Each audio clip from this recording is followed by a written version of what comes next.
Good morning and welcome to all.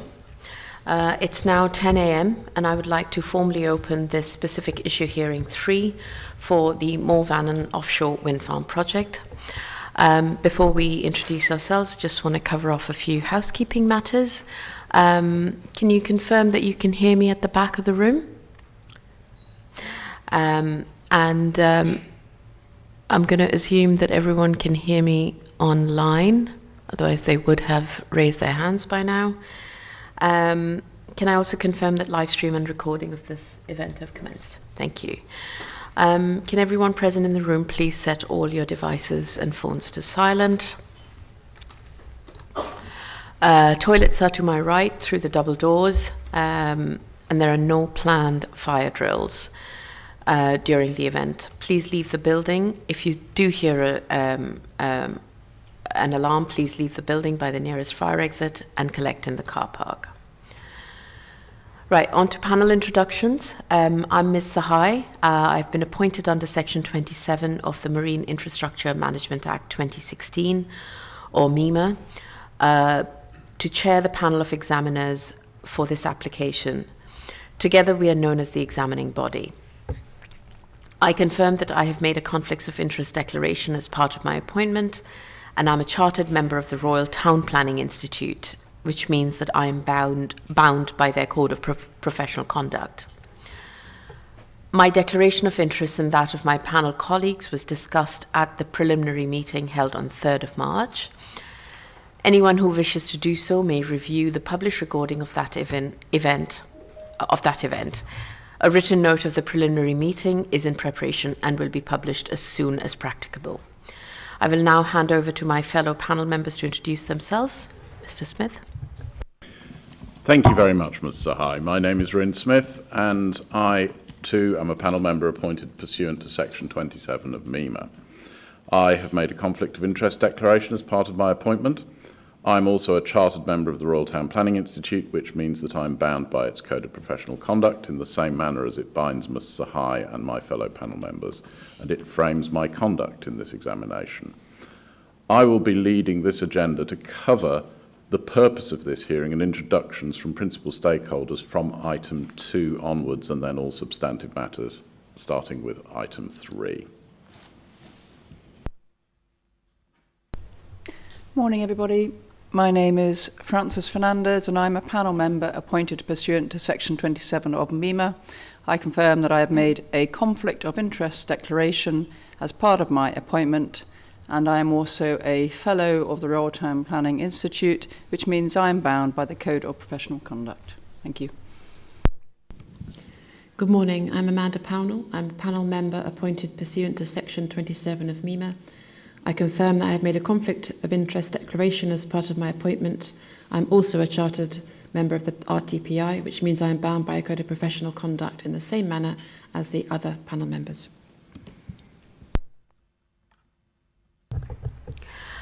Also present are members of the Cabinet Office case team, notably Mr. Tom Randall, who provide procedural support throughout the examination process.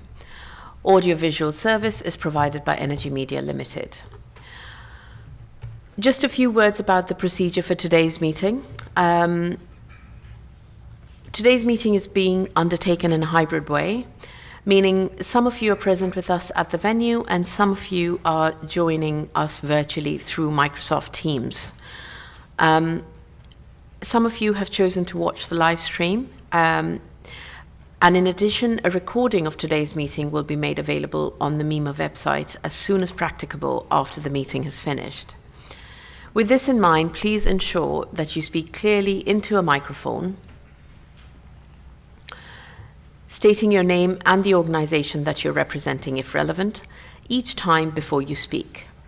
If you're not at a table with a microphone, there are roving microphones, so please wait for one of these to be brought to you before you speak. A few words now about personal information. When speaking, do think carefully about your personal information. If you feel a need to refer to something of a personal or confidential nature, please remember that anything you do say will be included in the published recording.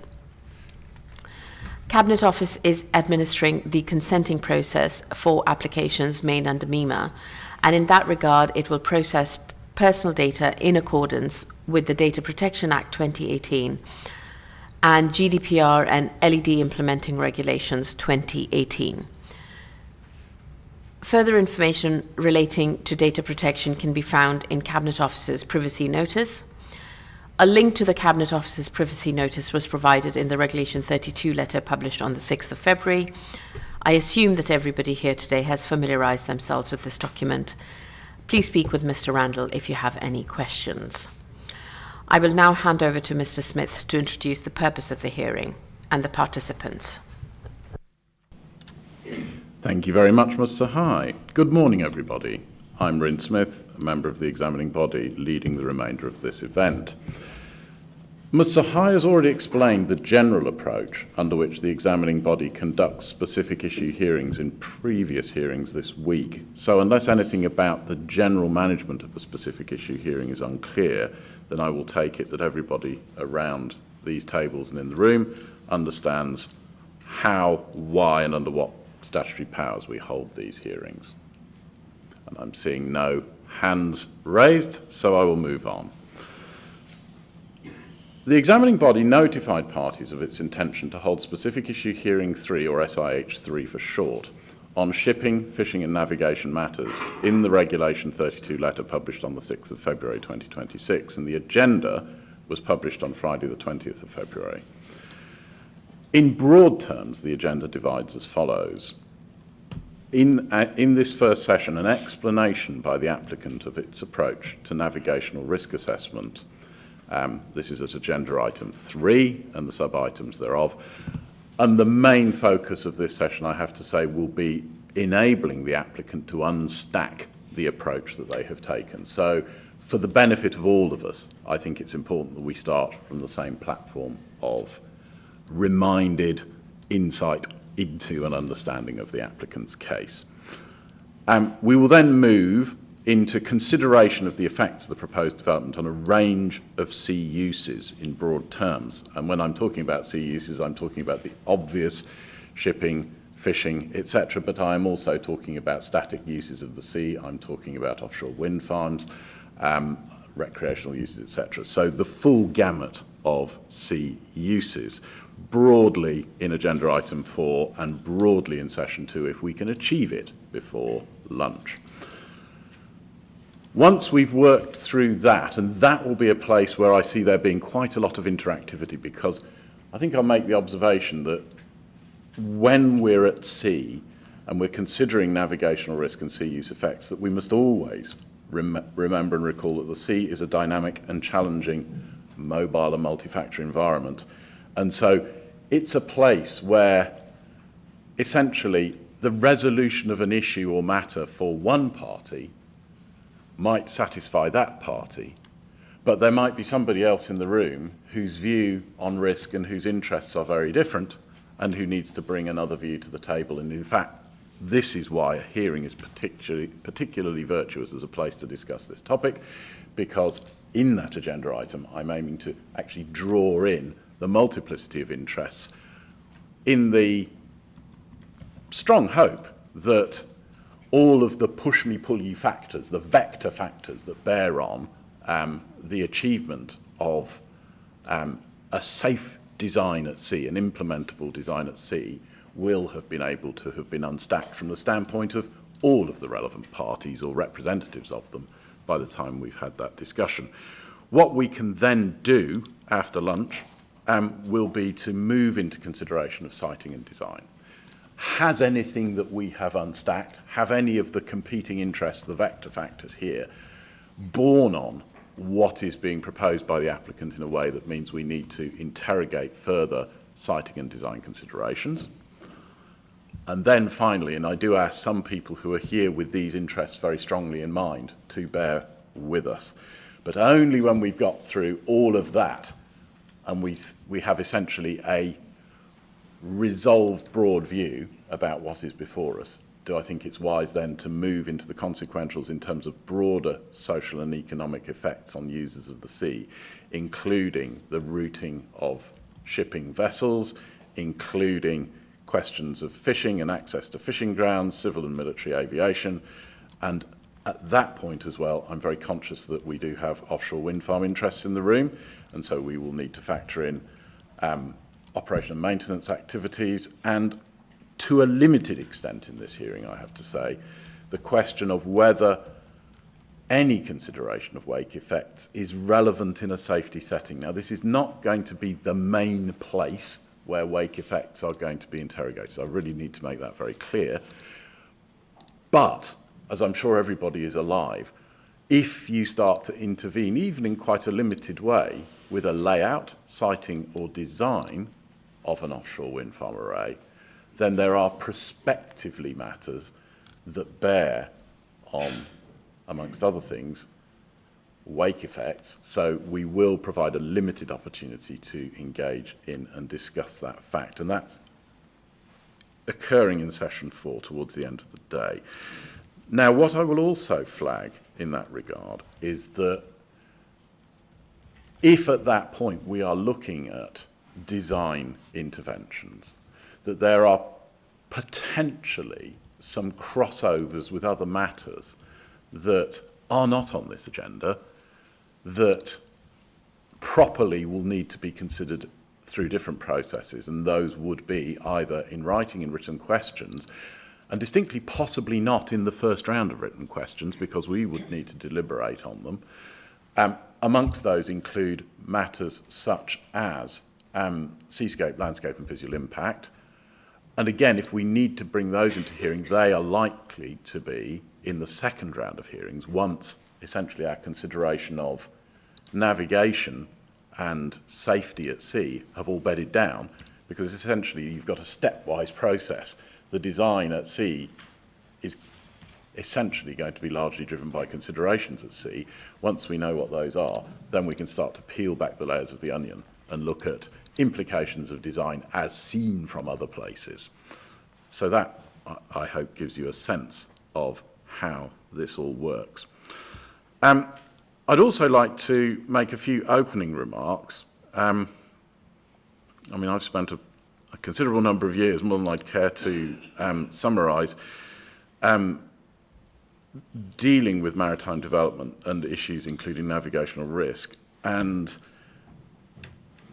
I guess my view again is that, as I indicated before, in this complex environment where we're looking at the interaction between sea users and the sea, weather conditions, metocean conditions, and the configuration of the sea floor, bathymetry, these are all very important considerations too. And so we are very much working today in a three-dimensional environment in which forces, be they wind, weather, tide, wave, etc., bear on all of us. And so if we can all keep all of that in mind, that would be wonderful. Which, of course, I guess, drawing this to a close, is an explanation of why there were a wide range of invited parties to this hearing, because they're all people with a little bit of skin in that game in all sorts of different ways. And so, yes, very conscious that some of us might be sitting here for long periods of time and have our small moment, but bear with us, because everybody's views, everybody's input in this setting will be important. So as you know, we've got a full agenda. I will be keeping timings under review. I may decide to hold over matters for written questions if we're running over, and I will take those decisions as we go. Essentially, what I will be aiming to do is to ensure that people who have responded to invitations and are here either in the virtual room or physical room have as much interactivity as can be provided, and if I'm reserving matters to writing, I'll be prioritising those matters where people have not attended. Okay. Finally then, this is, of course, as you well know, an inquisitorial process where it's for us to lead the questioning and to test evidence before us, and I won't be, as is normal, allowing cross-questioning between parties. So if you want to raise a point, bring it to me, and then I'll resolve the question of if, and if so, where that point is responded to. And do bear in mind that just because we don't maybe pick up an item orally today doesn't mean to say it's gone. We may then resolve that it does need to be pursued further in writing or in a later round of hearings or written questions. So, with no further ado, let's just move now to introductions from the attendees. Welcome to everybody. Thank you for coming today. What I'm going to do is I'm going to start with the applicant, and I'm going to ask Ms. Sterling briefly to introduce herself, and if I could ask her to just briefly touch on the key members of your team that you will be drawing on today, particularly if any of those are virtual, so I'm alive to where in the virtual room they are, Ms. Sterling. Yes, good morning, sir. My name is Amy Sterling. I'm a Senior Associate Solicitor at Pin St Masons. All the parties representing the applicant are in the room today. We don't have anyone virtually. The main parties I expect to speak to the various agenda items is Miss Samantha Westwood to my left. She's a director at Anatech. She will be speaking to shipping and navigation matters. On my right, I have a Miss Fiona Nimmo, who's a founding director at NEMA Consultants, who will be speaking to commercial fisheries matters. To Miss Nimmo's right, I'm going to trip myself up here at some point. You're familiar with Dr. Julian Carolan from Ørsted, and we also have Miss Hannah Turner-Roter from Ørsted and a Mr. Ryan McManus from Gobi Consultants. So together we comprise a team, but for immediate purposes, Miss Westwood for shipping and navigation, Miss Nimmo for commercial fisheries. Thank you very much. Okay, can I then move across to other participants? And I have a large number of these. Some are registered as wishing to speak and some not speaking. So I'm going to go to the parties who have been invited and who have requested to speak first. I then may touch on some who have been invited and didn't request to speak, but for whom I may have some questions. Can I go to DEFA first? Who's leading for DEFA? I'm Ken Milne. I'm Director of Environment in DEFA. I'll be leading from DEFA. And I'm joined today by our Head of Fisheries, Neil Milson, to my right. Thank you very much. Okay, if I can then go to DOI. Good morning. Ian Brooks from the Department of Infrastructure. We'll have Mr. Skinner will be leading any topics relating to the DOI. We're drawing in any expertise from Michael MacDonald, who's sat behind me, and we've got Emma Rowan online and Tony Kirkbright as well. Okay, can I just check? I did have a registration from a Michael MacDonald for DOI. Is that? Yeah. Oh, excellent. Thank you, Mr. MacDonald. Right. Okay. Can I then just briefly check, is there anyone present for Isle of Man Civil Aviation Administration? Or because we did have 2 registrations from that body. Quick check of the virtual room. Quick check of the physical room. No. Okay. If I can then move on to Mr. David Beard of the Manx Fish Producers Association. Or is it Dr. Beard? Apologies. It is Doctor, but I don't mind you call me whatever you call me. You've worked hard for that, Doctor. I'm not going to. I'm not going to take it away from you. Okay, yeah, David Beard. I'm from the Manx Fish Producers Organisation. Thank you very much. And then we have Mr. Michael Gregg representing a number of the offshore wind farms. Good morning, sir. Michael Gregg, Legal Director at DLA Piper, representing Burble Extension Limited, Walney UK Offshore Wind Farms Limited and Walney Extension Limited, and also Ørsted Schroders Greencoat Wads Holdco Limited in relation to their interest in west of Duddon Sands. Okay, thank you very much. Now, I do note requests potentially to speak from Kevin Walmsley. Do we have Kevin Walmsley in the room? No, it appears not. Do we have Patricia Newton in the room? Yes, we do, Ms. Newton.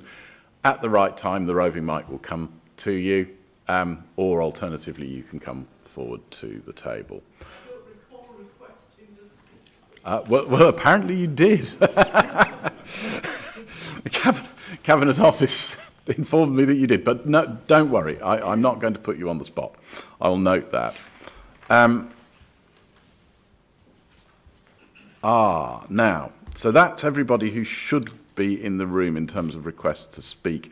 Virtually, I then did have a Captain John Swan of Hatch as an expert for DOI. Do we have Captain Swan? No.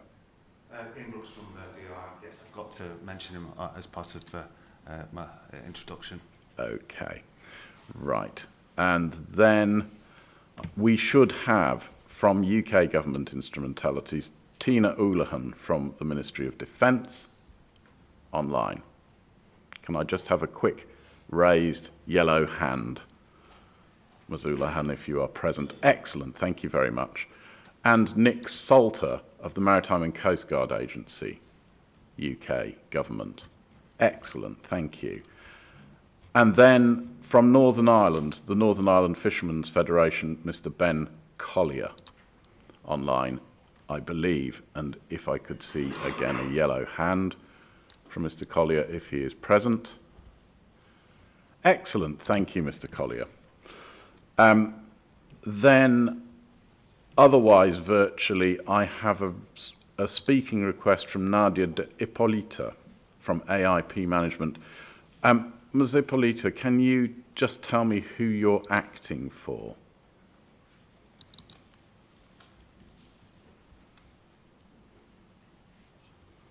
Good morning, everyone. Can you hear me? We certainly can. I am a director for the company called One Extension Limited, and I'm here supporting Michael Gregg. Wonderful. Okay. Right, Mr. Gregg. Reinforcements, sir, if necessary, but hopefully not. Okay, fine.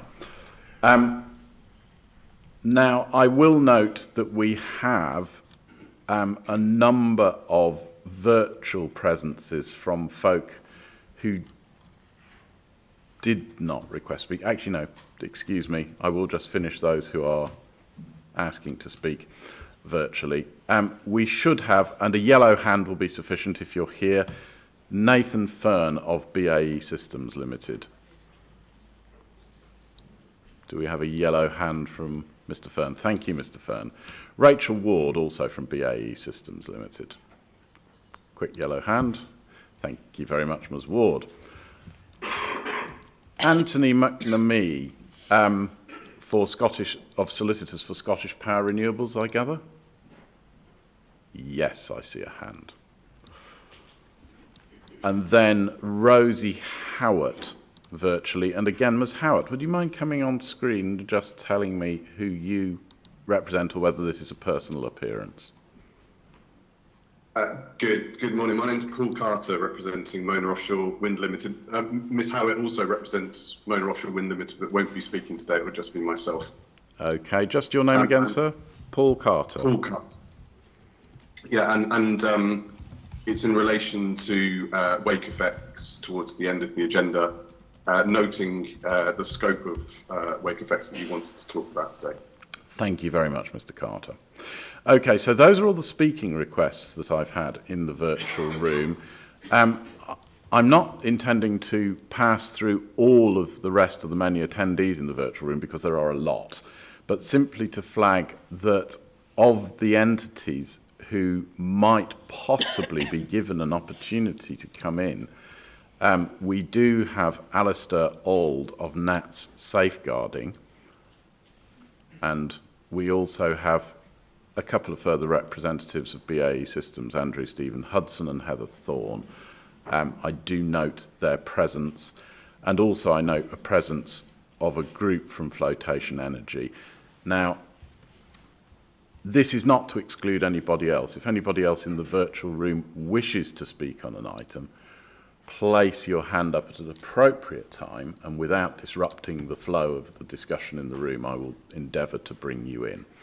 But I trust that then covers everybody who A, requested to speak, and or B, was invited and corralled into the room. So if I've left anybody out, first in the physical room, is there anybody in the physical room who thinks they should be at a table, thinks they should be being invited to speak, but haven't been yet? That's good news indeed. And then finally in the virtual room, yellow hand, please, from anybody who has been left out and who believed that they requested the Cabinet Office from the Cabinet Office the opportunity to speak, but I have not name-checked. Who is this? Can we just... Michael Proctor, would you just introduce yourself and say who, if anybody, you represent? Good morning, Michael Proctor is my name. I'm the DPA and CSO for Stanaline Limited. Would you mind just running through that again? Your connection, yes, the certainly. Sound quality is not very good. Yeah, Michael Proctor is my name. I'm the DPA and CSO for Stanaline Limited. I'm representing their interests. Stena, excellent. Thank you very much.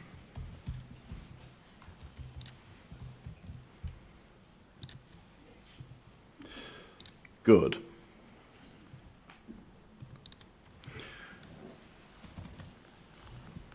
And on that basis, I'm seeing no further hands in either the physical or the virtual room, so I believe we have the full cast for today duly assembled.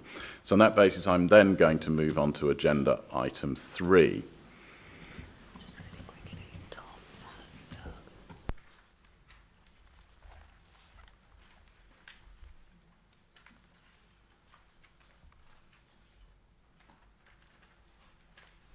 I've just been informed by the chair that the administrators of the virtual meeting have taken, I think, the very productive step of making sure that virtual participants can control their own microphones and cameras. So you don't need consent to do that. You don't need to raise a yellow hand necessarily. If you do wish to speak, the best way to draw attention to yourself, because I have a screen of you all in front of me, is to put yourself on camera and I will see you. That would be a very, very good way forward. Okay, so let's move on to agenda item 3.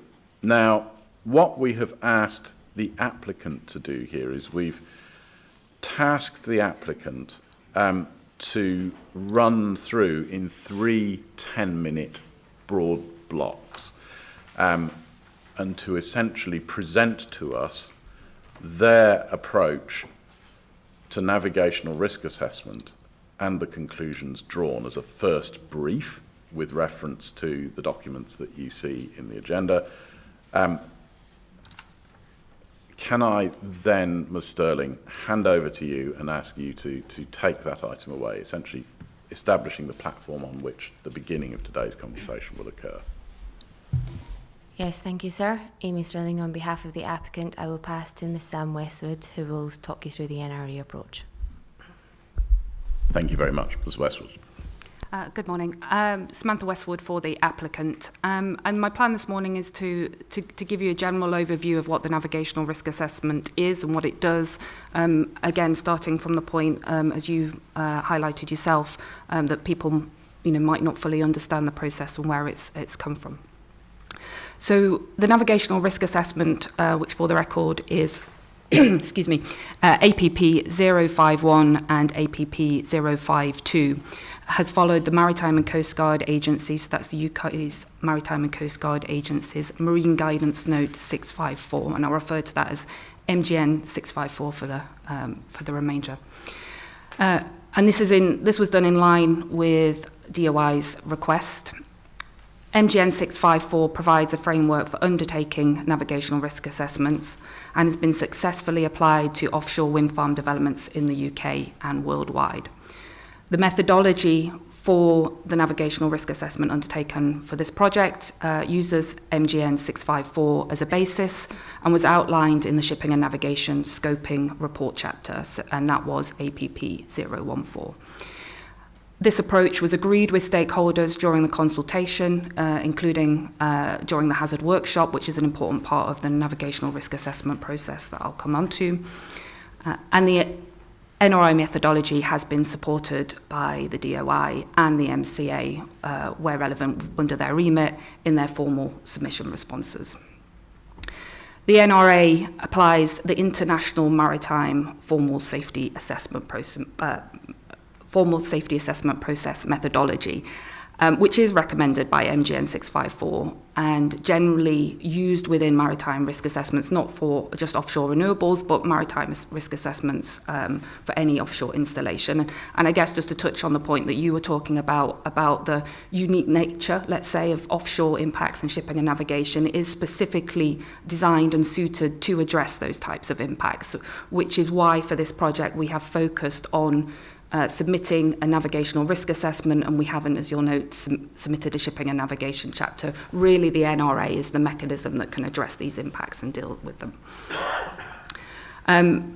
What the navigational risk assessment does is it identifies hazards and looks at those in terms of frequency and occurrence and severity of consequence, with a tolerability matrix then used to determine the significance of risk.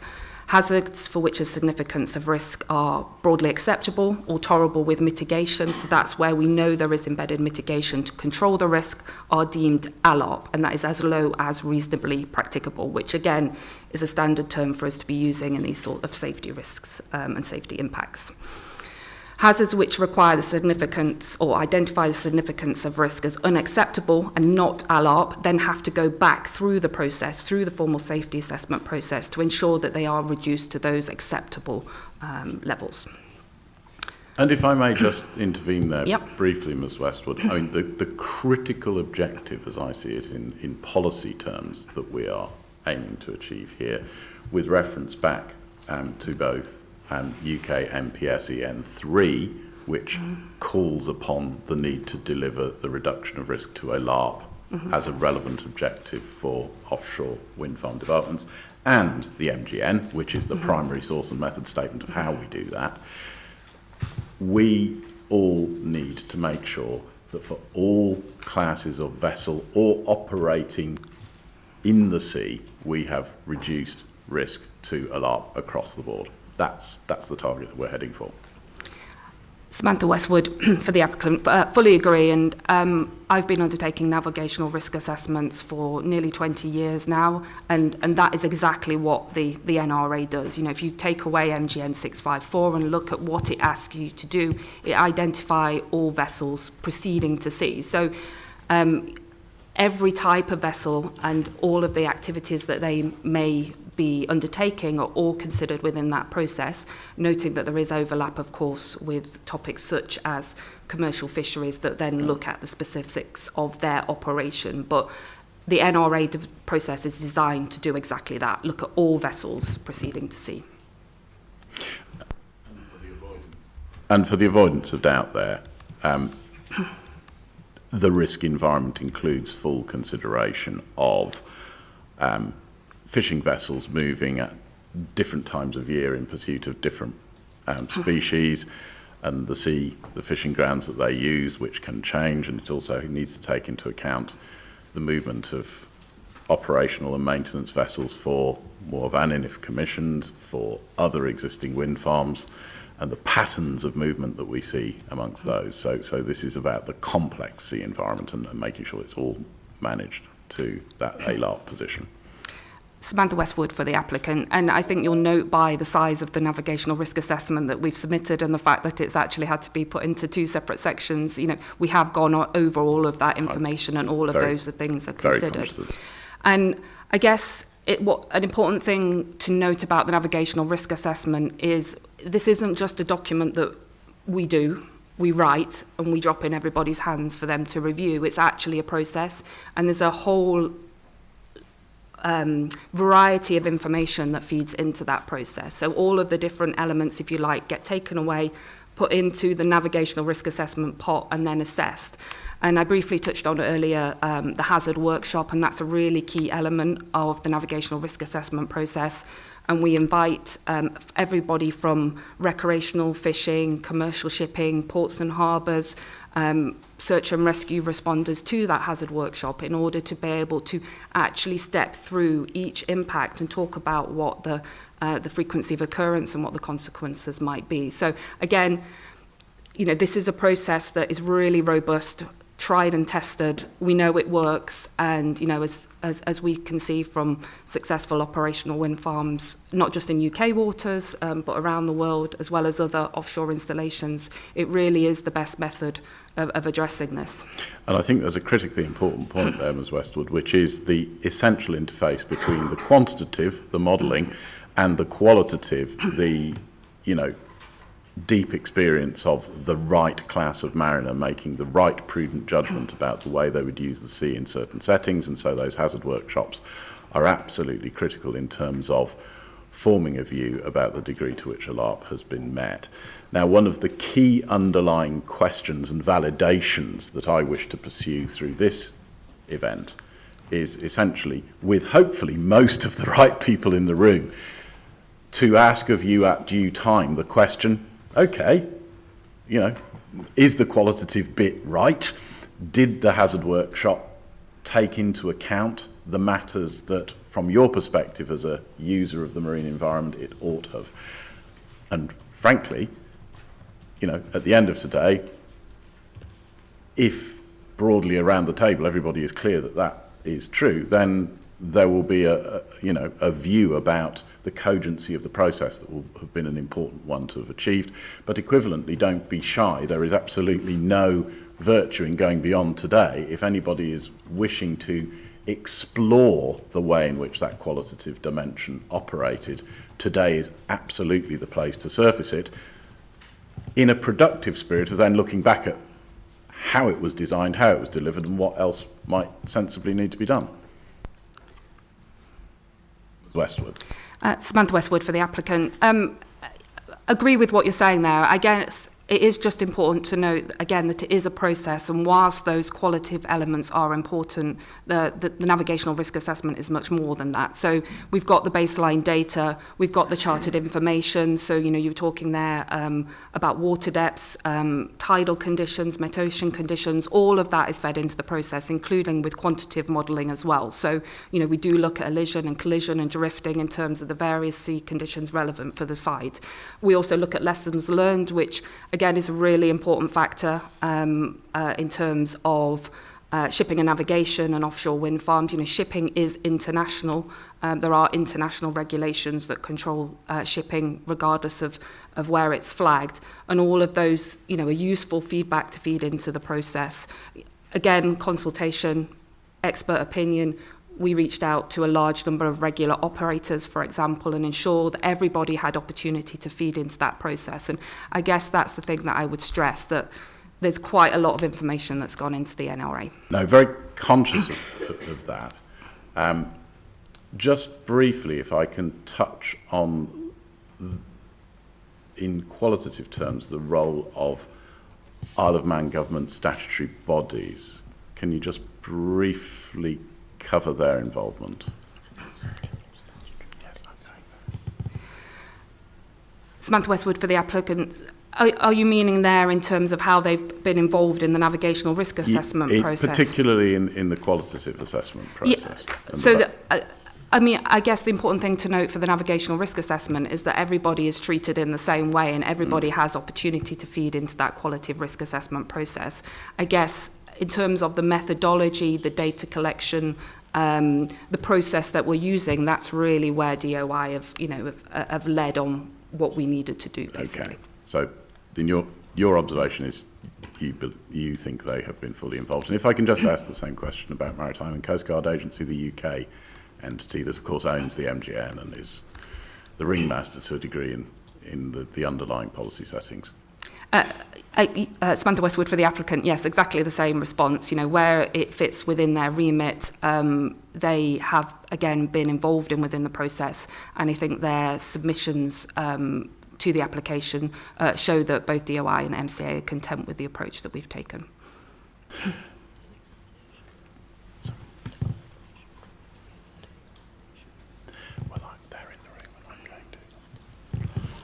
Okay, now I'm very conscious of time here, and one of the things that I did want us to do very briefly in this first 10 minutes of introduction was probably a tall order, but to give you an opportunity just to touch upon a kind of a summary characterisation of the sea state that we're dealing with, the key sea routes, the key ports.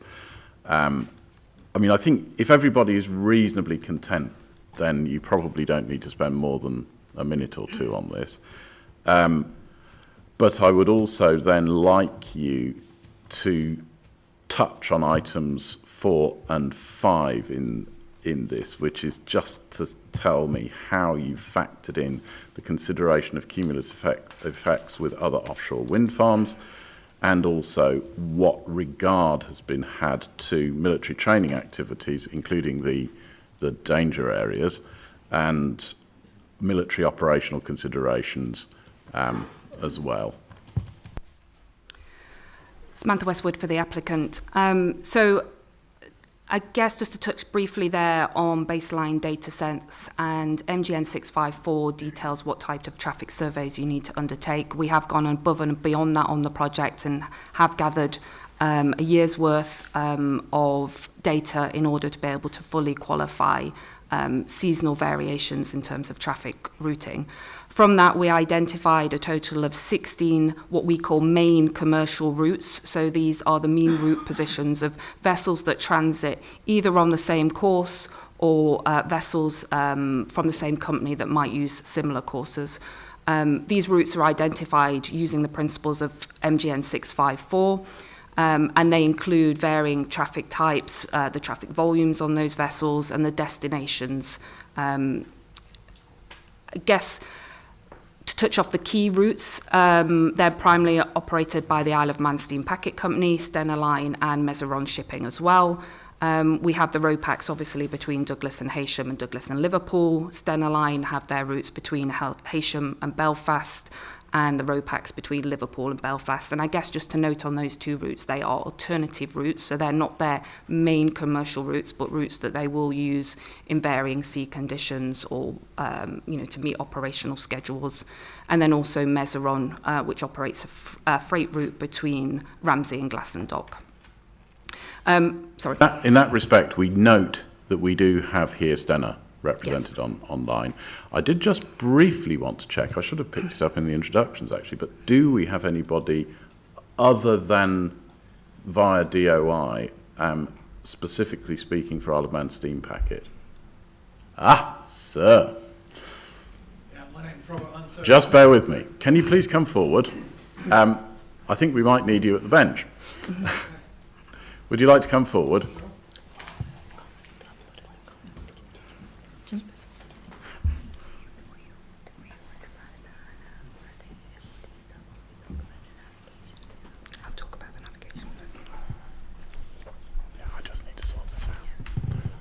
Good morning, my name's Robert Hunter. I'm the Marine Manager for the Isle of Man Steam Packet Company. Excellent. So we now have the relevant parties fully at the table. Reason I flagged that, Ms. Westwood, is cutting to the chase here in terms of reduction to a LARP, a key class of vessel in which it appears that has not been achieved, and there was certainly ongoing dialogue at the point at which the navigational risk assessment was submitted with the application documents, relates to the passenger ferry vessels. Is that broadly correct? Samantha Westwood for the applicant. The navigational risk assessment has reached the ALOP status for all vessels, bar the Stena routes, which we do have some business consequences in. If you look at the matrix within the navigational risk assessment, that still require further communication and discussion, I guess, with Stena. But in terms of the Isle of Man Steam Packet Company, we consider the NRA process to identify them as low as reasonably practicable. Well, with no further ado, I'll turn to the Steam Packet and just ask if they recognise that characterisation. Robert Hunter, Marine Manager, Steam Packet Company. Yes, we do. Excellent. Thank you for that simple and concise answer. So, Ms. Westwood, just before we leave this item and I allow you then to proceed on to the end items and start talking about offshore wind farms and military considerations, can I just ask you about the input that you have received from DOI and indeed from UK MCA on methodology, identified risks, conclusions and mitigations, because I guess what I'm trying to control is this question of the degree to which a remaining matter still resting at an apparent non-achievement of a LARP is a matter that they have provided views on and how those might have been factored in. And I will turn to them when I've heard from you. Samantha Westwood for the applicant. So, again, apologies. Not entirely clear on the question that you're asking there. So, but I think what you're saying. Well, let me help you. If I'm articulating a poor question, let me reframe it. What I'm asking is, we've clearly reached this position where there is one class of vessels, where the passenger ferries and Stena specifically, where we haven't managed to achieve, in your assessment, a reduction to a LARP.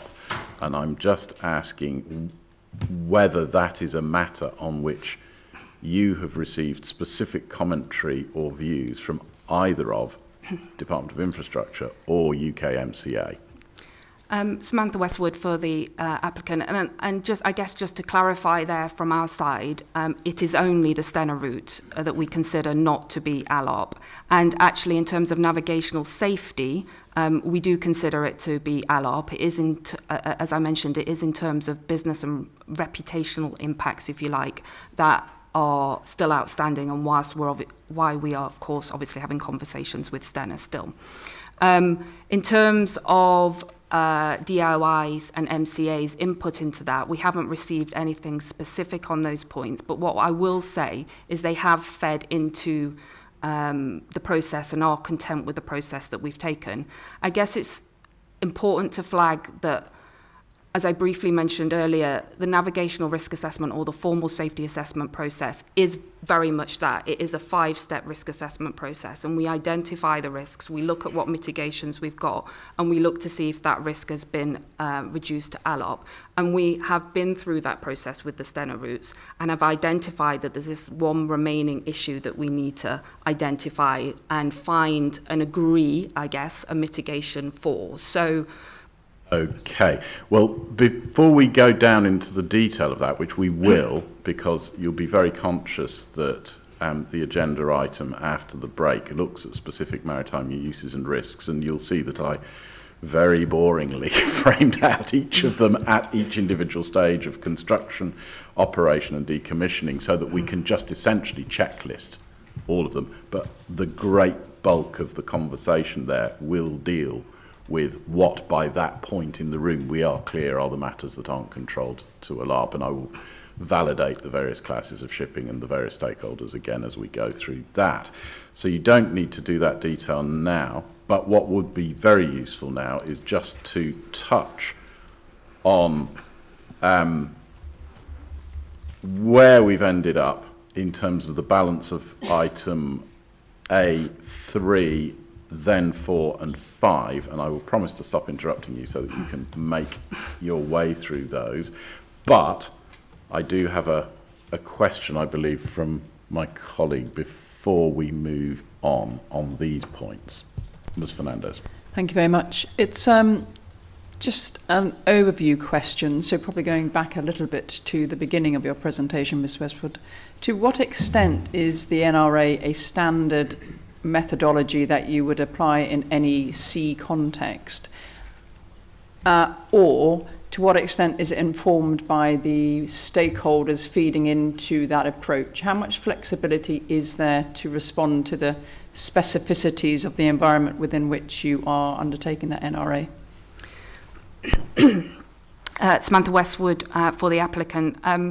In answer to your question, I would say it's a little bit of both. In terms, again, it's recognising that international nature of shipping, so there needs to be some standard approach which then can be applied to risk assessments regardless of where they are in the marine environment. But it is also able to adapt if there is something specific that we need to look at and address. So if there is a particular issue identified for a site, excuse me, or a particular receptor that needs additional focus, then we would, for example, vary survey data, look in more detail. That's, I guess, the whole point of it kind of being that process, rather than as just giving that document, as I was saying, at the end of the process. We actually talk to the stakeholders as we go along. We submitted a draft navigational risk assessment, which in, what year was that, 2024. So we gave our stakeholders early opportunity to see the navigational risk assessment, the methodology, the process that we'd used in order to be able to pick up on those specific risks that they might want us to address.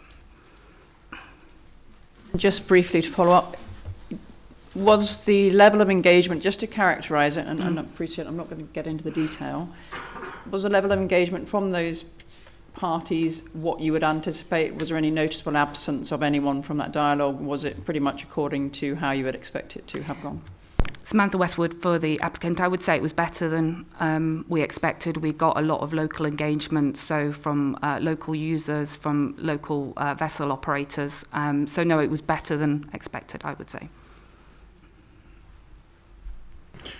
On that basis then, Ms Westwood, can I redirect you back to the pre-circulated agenda questions and ask you to finish out 3 and touch 4 and 5?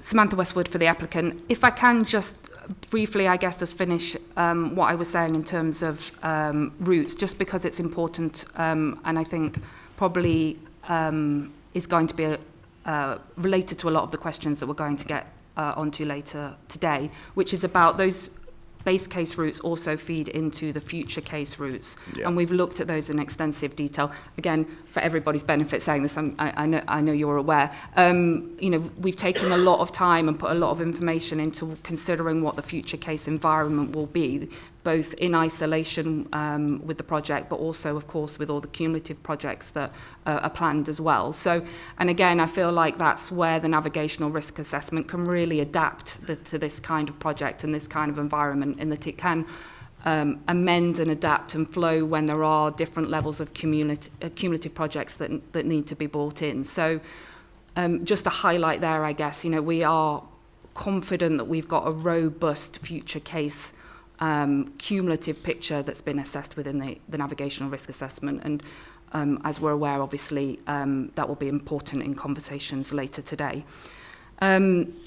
I guess the other thing to note is the navigational risk assessment is specifically dealing with navigational risk. And of course, there are vessels that go to sea, and all those vessels are broadly similar in terms of the principles that they're complying with, the international regulations for the prevention of collisions at sea, the Safety of Life at Sea Convention, etc., etc.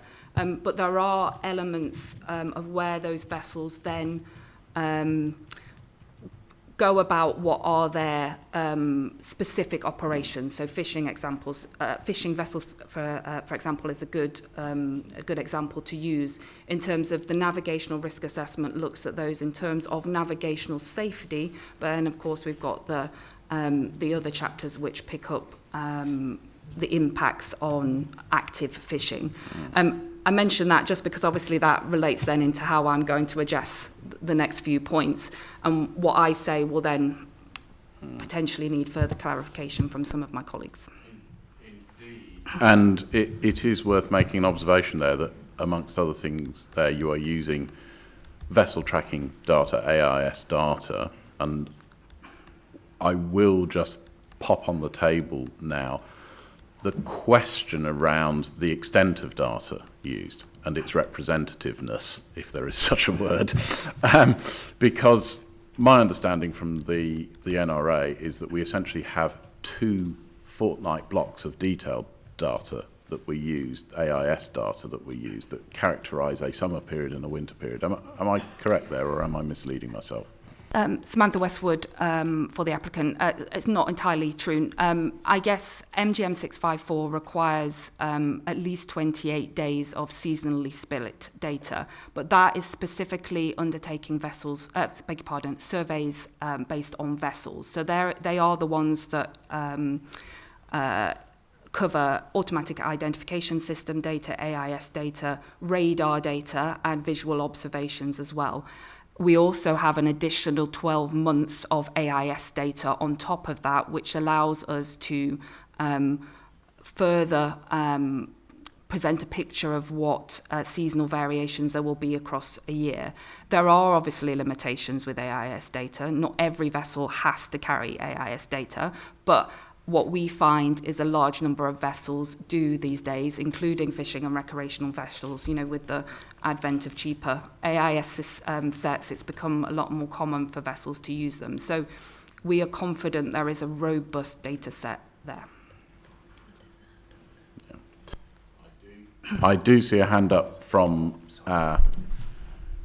the Dr. Beard from the Fishermen's Association. Dr. Beard. Yeah, David Beard, Manx Fish Producers. As far as AIS is concerned, it's typically only for over 15 metre vessels, and only 9 of the 61 commercial fishing vessels on the Isle of Man are over 15 metres. Right. So in your view, Dr. Beard, if we then look at the representation of fishing effort that's shown in the AIS data in the NRA, there'll have been a lot of, the majority of the effort won't have been picked up. David Beard, Manx Fish Producers. Yes, I agree with that. It'd be more accurate to look at VMS data or IVMS data, which every commercial fishing vessel has to carry on the Isle of Man. Okay. Well, Ms. Westwood. Samantha Westwood for the applicant, and this is back to the point about the thinking of this in the two separate assessments that represent fisheries topics. So we have the navigational risk assessment, which is looking at navigational safety and transit, and in that respect I'm confident that the data that we have shows vessels, their areas and types of movement, transits that we need to assess. The commercial fisheries chapter is then what picks up the assessment in terms of effort. I don't know if my colleague wants to say anything. We're going to deal with fishing effort and commercial effects towards the end of today, but the reason I'm interested in it in the right here and now is simply because of the contribution of diversionary effects into what I guess I would very loosely characterise as a busy seas view. The fact that you end up with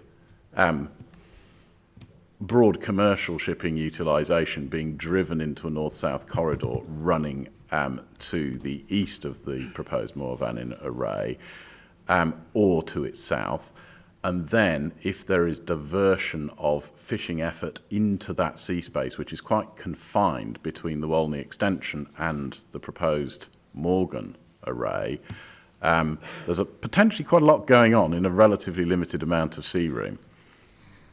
Samantha Westwood for the applicant. The baseline data within the navigational risk assessment doesn't indicate that fishing vessels would be significantly displaced into areas currently or in the future case environment used by the vessels. If you're only reliant on AIS data there and you're not using the tracking data that's more commonly used by the Manx fleet, can you be confident in that conclusion? Samantha Westwood for the applicant, yes, because we have validated against the VMS data and the commercial fisheries chapter. You know, we are a team. We work together. I'm not the suggesting navigational you're not, risk assessment specifically addresses. I'm just asking to see the dots joined. Yeah, the Samantha Westwood for the applicants. The dots are most definitely joined. Okay, and again, I'll obviously seek comment on that. Do please carry on. Samantha Westwood for the applicant. Yeah, so again, it's, one of the things that we would look at is, where the fishing areas are, I beg your pardon, where fishing vessel activity is, and also where, as I said, we look, we have estimated where vessels are going to go in the future case environment to see if there is then going to be any interaction with vessels. We don't believe that there will be any significant displacement. We do feel that any changes that there may be will be able to be managed with the mitigations. Beg your pardon, with the mitigations that are in place, which includes the international regulations for the prevention of collisions at sea, coal regs, which manages interactions between commercial vessels and fishing vessels.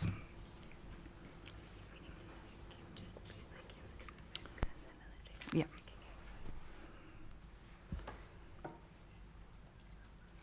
Now, Ms Westwood, I'm conscious that we still haven't quite navigated our way to the end of that first set of items in A. I do have a number of questions that arise from what's been put, and I'm going to reserve those now to just allow you to pass through that material, and then I'll broaden it out. And I will ask some questions, my colleagues will ask some questions, and we'll put some matters out to the floor. But yeah, do please proceed.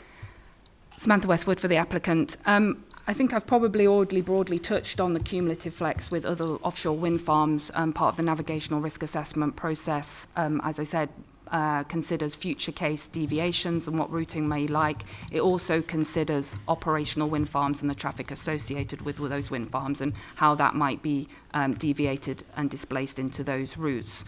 So I guess we can come back to if you've got any specific questions on that, but I guess from an overview level, again, we're confident that the navigational risk assessment has addressed those cumulative points. In terms of military,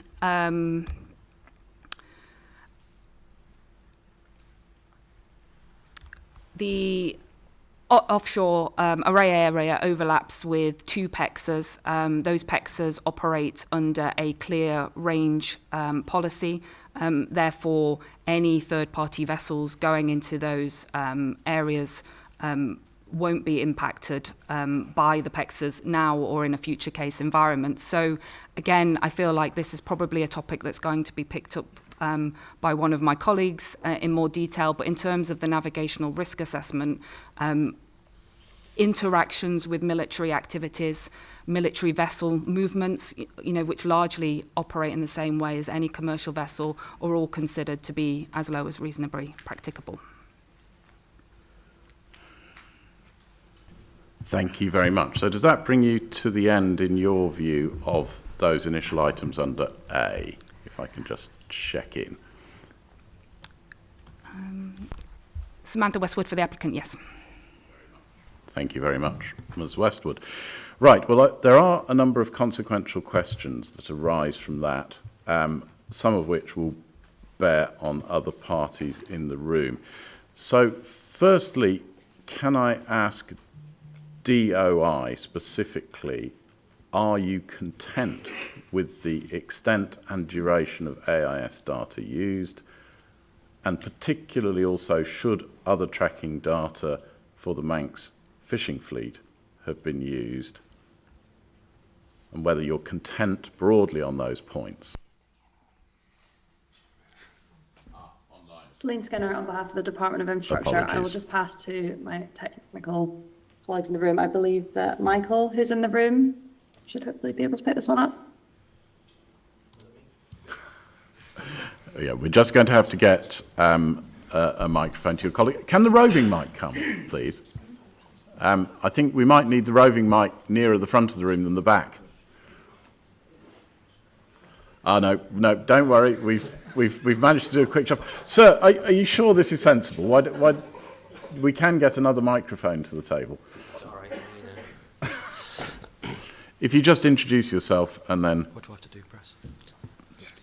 Just speak. No. Michael MacDonald, DOI, Harbour Master. So what's the question? Sorry. Okay, I'm conscious that you've probably forgotten the question. Yeah. Is DOI content with the extent of AIS data that's been used to characterise existing routing, existing utilisation by ships, and particularly on the question of the Manx fishing fleet, should other tracking data have been used further to that? Have you got any remaining methodological concern? I will have to get back to you on that. That's not part of my brief from my director, so I'll have to ask that question later. Okay, well, I will indicate that it will be critically important that we Celine's going to have the Department of Infrastructure. We can provide an update at deadline 1 on this one. Yeah, no, thank you very much, Ms Skinner. That's much appreciated. The reason why timing is important here is that if any intervention with adjustment to fine-tuning of an NRA process, which is a complicated process and also a qualitative process, needs to be done, the clock is against us. And I will at this point make very, very clear that what, in our view, would not be at all acceptable would be a circumstance where we have prospectively resolvable minor issues floating around, for example, but that don't get resolved simply because they can't be characterised early enough in the examination to allow them to be re-presented back to Ms. Westwood and her team and then checked and an answer then provided in dialogue through the Statement of Common Ground process and resolved. But if things are not for... That's why we decided to hold this hearing now and not later on in the examination. And so therefore we really do need to nail the jelly now and not later on in the examination. I do see Ms. Sterling on this. Ms. Sterling, can I just hold you for a minute, because we do have Ms. Skinner for DOI, and I'll ask her to complete her point, and then I'll come to you for the applicant's right of reply. Apologies, it keeps freezing on my end. I'm not meaning to speak over anybody if that is the case. I was just going to say we will, of course, pick this up as soon as we can, and we can liaise with the applicant directly if that would be helpful. But yeah, we'll provide an update at deadline 1.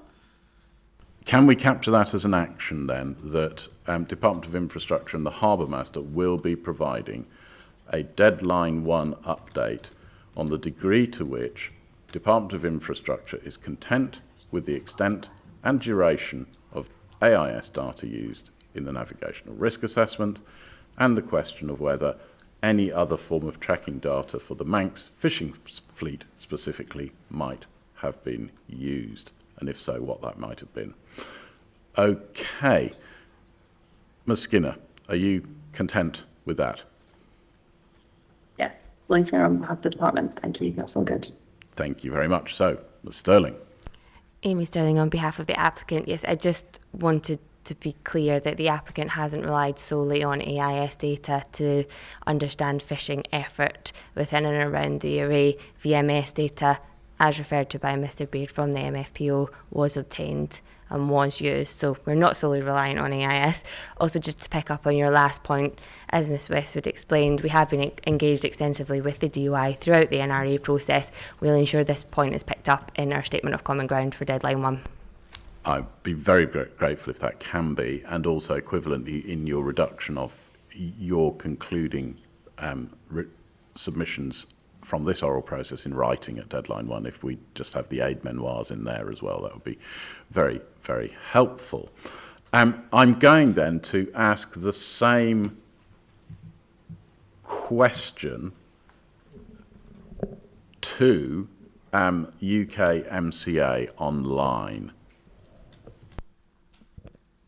And as a reminder, is the UK MCA content methodologically with the extent of, let's broaden it slightly, any underlying data used, but specifically the extent and duration of AIS data, and then on this broader question of whether other tracking data should have been factored in, any observation that you might have to make on that, obviously noting that the Manx fleet is not your fleet, but thinking about it on your side of the border. Nick Salter from the UK Maritime Coast Guard Agency.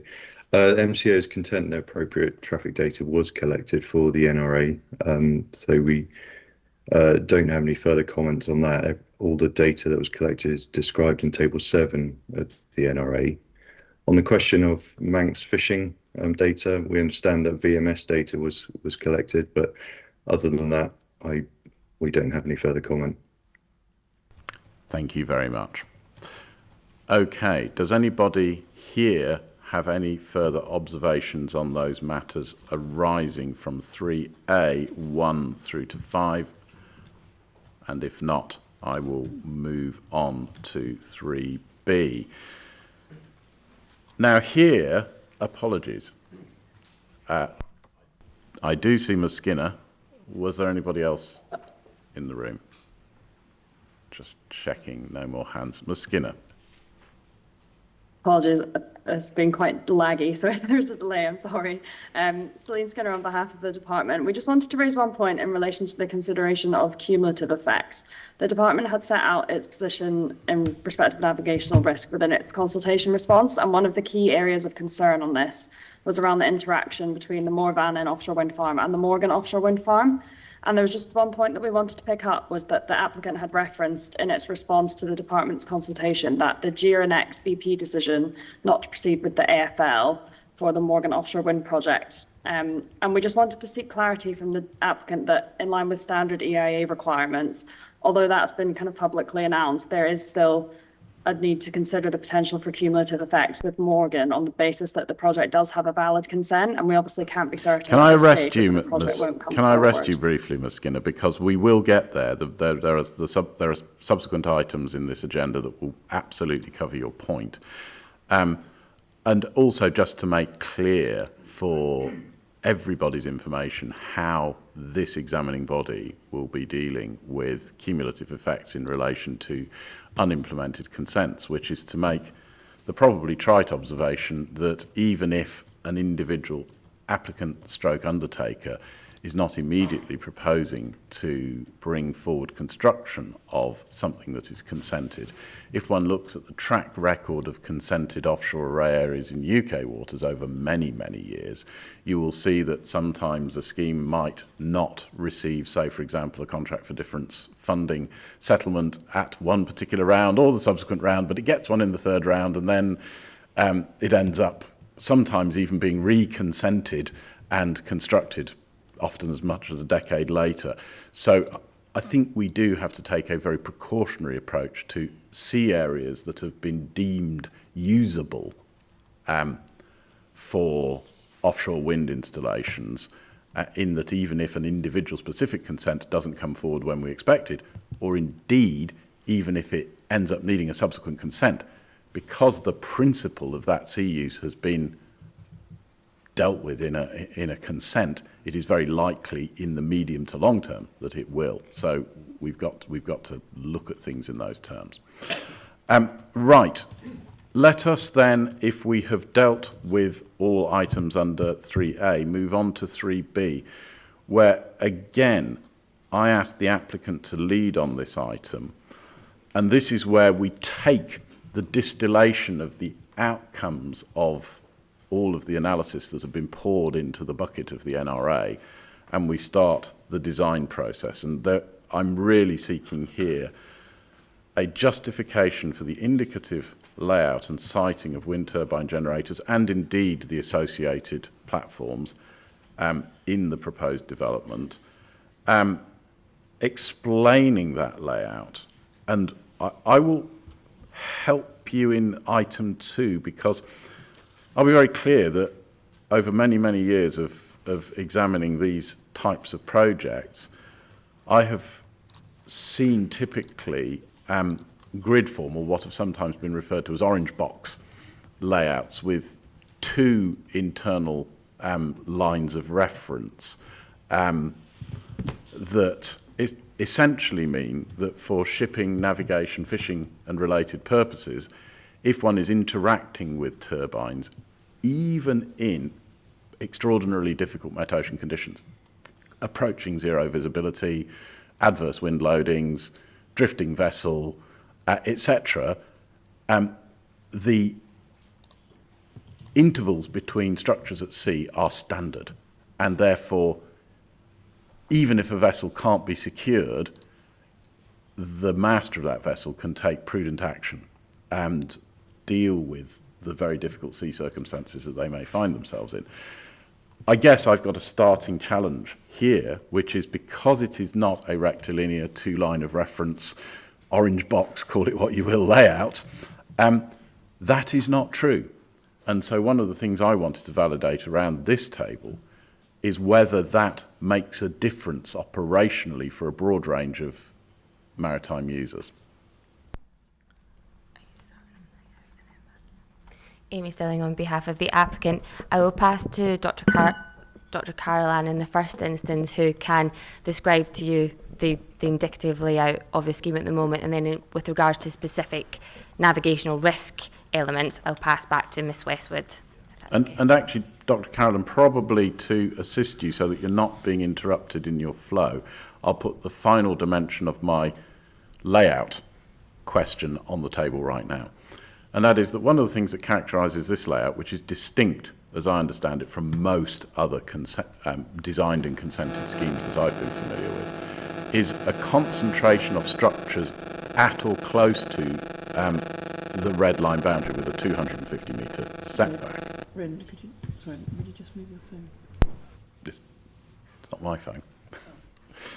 Mine's shielded. There is a concentration of wind turbine generator structures very close to the boundary, and then a relative freeing up of internal space. And I'd be really interested in hearing justification for that, because it is, I'll be frank, very different from the layouts that certainly I've been familiar with and have had explained to me previously as addressing both navigational risk and ongoing sea space and commercial utilisation concerns.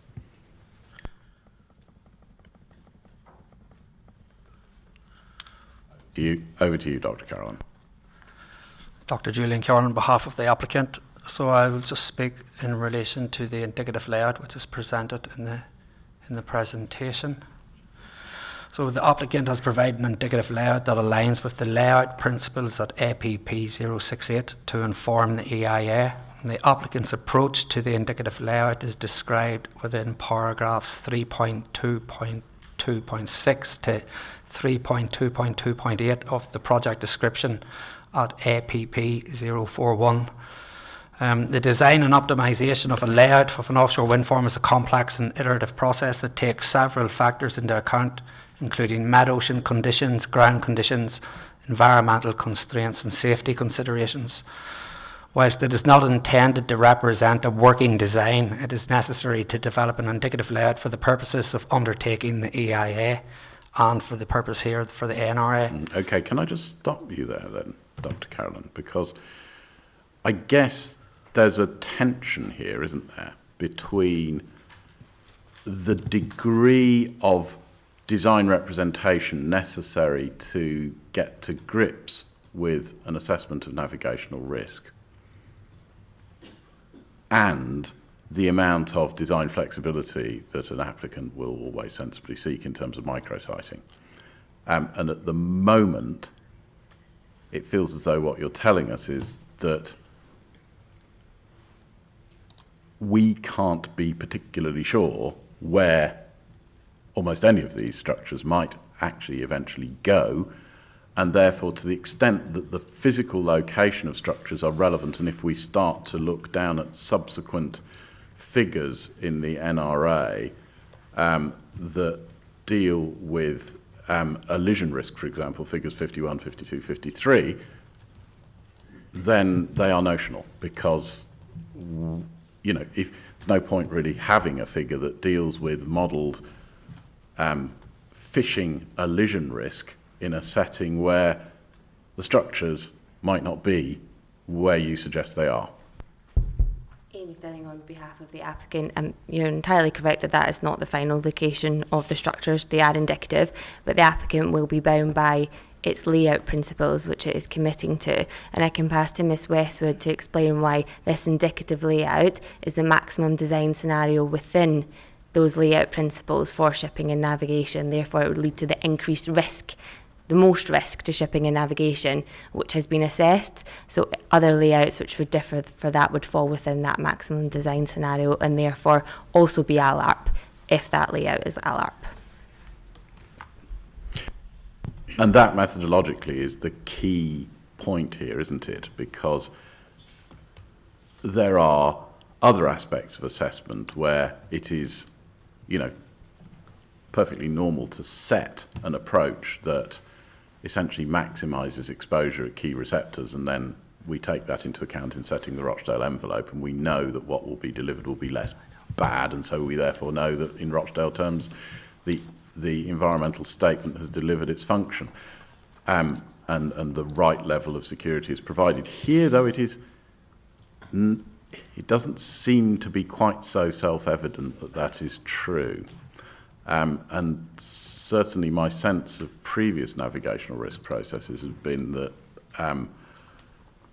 not quite so much variability has been injected into the design that is then subject to the assessment and on which the conclusions around ALARP are drawn, simply because if we turn back to policy and turn back to the MGN, if you end up potentially significantly changing a layout internally, that you end up prospectively needing to reappraise the conclusions, and if post-consent you end up with a conclusion that you haven't hit ALARP for a particular character of sea, a particular type of sea user, you've got a really large problem. Dr. Kieran, on behalf of the applicant, if I could continue with my explanation Absolutely. of the indicative layout, it may help.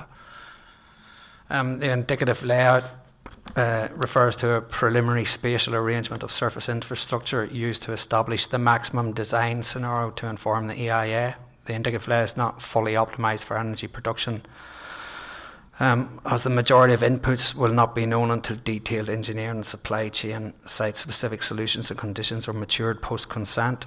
But the layout includes for a single line of orientation with a maximum spacing of all development scenarios between surface infrastructure of 500 metres from tip to tip or 820 metres from the centre to centre of foundations. The lines are spaced 820 metres from each other following a direction perpendicular to the prevailing wind direction.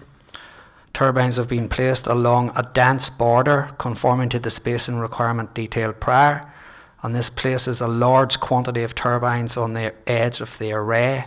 The remaining turbines are then distributed along these lines of orientation, maximising space within the internal area. These design considerations are captured in the layout principles, and any final layout must conform exactly with those principles. The indicative placement of 3 offshore platforms is then included within our array to allow for the flexibility in HV and AC, HVDC technology as we choose. And from an EIA perspective, the layout has been optimised to conform the maximum design scenario with specific consideration for navigational risk assessment, which my colleague can speak to. It's been optimised for seascape, landscape, visual impact, so as to provide the reasonable worst case scenario for an indicative layout, which from a visual perspective is considered to have full build out of the array with dense borders, which results in the greatest lateral spread and density of turbines, so therefore representing the reasonable worst case from a landscape visual impact perspective. From a physical process perspective, the dense layout has the greatest impact on waves, tides and hydrodynamic conditions, and therefore represents a reasonable worst case also. All of these factors together or brought together to present an indicative layout that presents the maximum design scenario and a reasonable worst case for key environmental receptors. And the final layout must be approved by DOI in consultation with the MCA post-consent through the sign-off of the design and layout plan under requirement 21A of the draft MIC at APP 191. I'm happy to take any queries in relation to dense borders, which now are a standard for offshore wind farms and have been for a number of years. If I could just show you on the next slide just 3 examples. So this is difference in proposed wind turbine layouts between the proposed development and a range of typical consented wind farms, and I could have been more extensive, but I've just shown Mooir, Vannin, together with Morgan, which is be the nearest consented wind farm, on our last wind farm, which was Hornsea 4.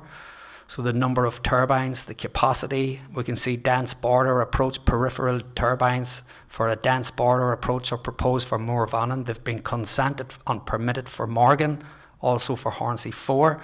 The minimum separation of 820 metres we're proposed at Mooir, Vannin is commensurate with Hornsea 4.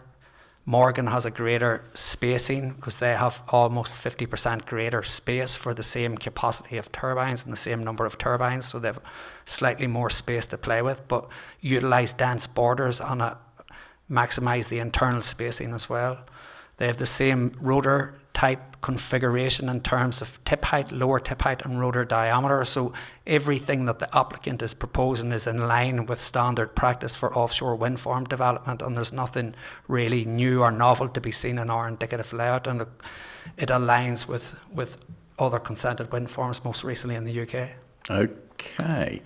Well, what I think we need as an action for deadline 1 is to submit the consented works plans for the array areas for Morgan and Hornsey 4 so that we can actually see these.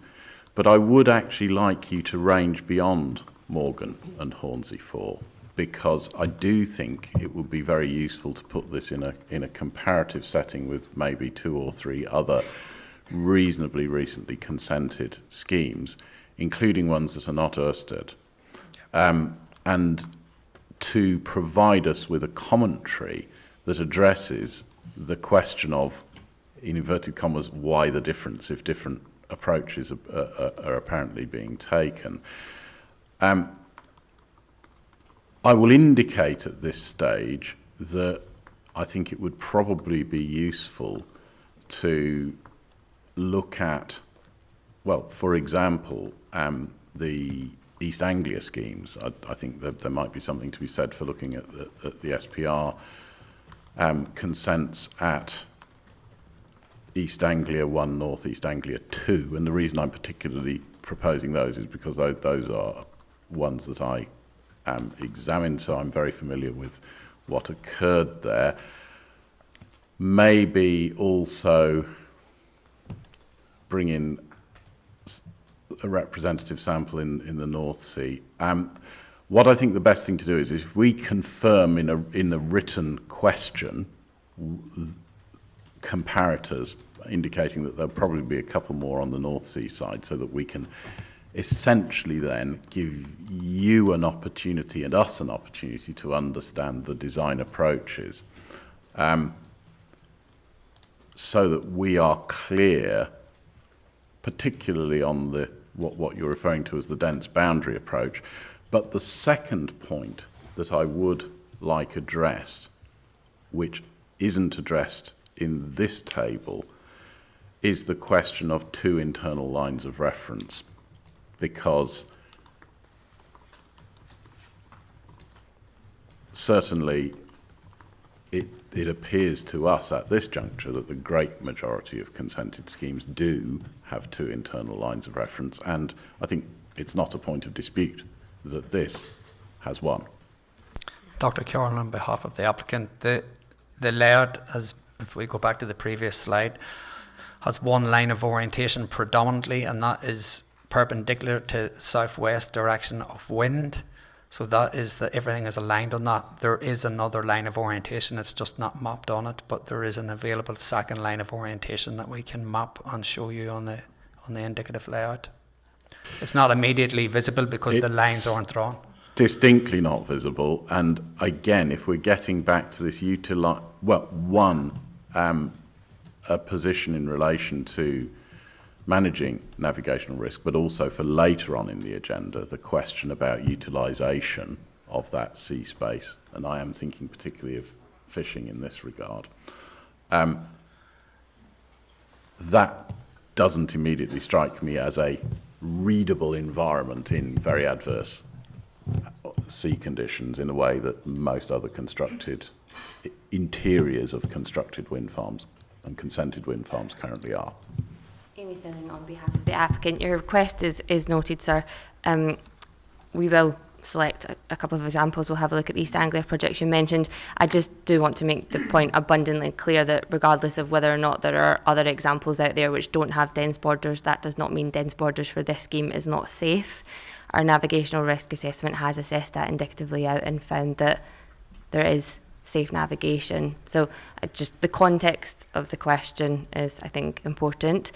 Also, just to be clear, the MG N654 requires a single line of orientation, not 2 lines of orientation. Well, we do Samantha have the author. Sorry, Samantha Westwood for the applicant. Just to say, the what MGN 654 says the developer should aim for 2 lines of orientation, but if they can demonstrate that a single line of orientation is acceptable, then we can submit a safety justification to support that. I guess just to add to that, the point of the navigational risk assessment is not a demonstration that we will build this layout. The layout used within the navigational risk assessment is to test impacts. So to find the realistic worst case within the maximum design scenario that fully tests all the different type of impacts that we want to look at for shipping and navigation. I can see Mr. Salter's got his hand up, so I'll let him follow on from that, but I'm pretty sure he's going to agree in terms of, you know, there's a lot of conversation. Well, let's let Mr. Salter speak for himself. I'm bringing in UK MCA at this juncture. Yeah, thank you, Nick Salter for the MCA. I just want to make a few points on this. The indicative layout, from our perspective, just indicates that it's going to be fully built to the boundaries. Now, this indicative layout that's been presented, I would not say at this stage we would confirm that the risks are a lark. There is a separate process that we go through for layout approval. For the purposes of the NRA, we assume full build out. So that's an important point. Whether there are 2 lines of orientation, it's very difficult to see from this from the image. It's interesting that a comparison has been made with Morgan and Hornsey 4, in that for the Morgan project, that was agreed that 2 lines of orientation would be implemented, and also the Morgan layout has not been agreed yet. For Hornsey 4, there was a single line of orientation with a safety justification. Now, we do expect developers to look at 2 lines of orientation in the first instance, but we do accept 1 line of orientation, provided is accompanied by a safety justification on how the site is going to be managed. And in this regard, Mr. Salter, I mean, what we obviously need to do is, in terms of the stage of the decision-making process at which we rest, which is recognising that details pursuant to requirements will end up being settled later, is nevertheless to assure ourselves that we're not in a circumstance where we are consenting something that, if then amended to deal with factors of which we are currently unaware in design terms, ends up not being able to achieve a LARP. And so we really, I know that's a bit woolly, but we need to have a sense that we're at least in that place in terms of the Rochdale envelope approach. Does this feel as though it is there for you, or does this feel as though it isn't quite nailed on enough yet?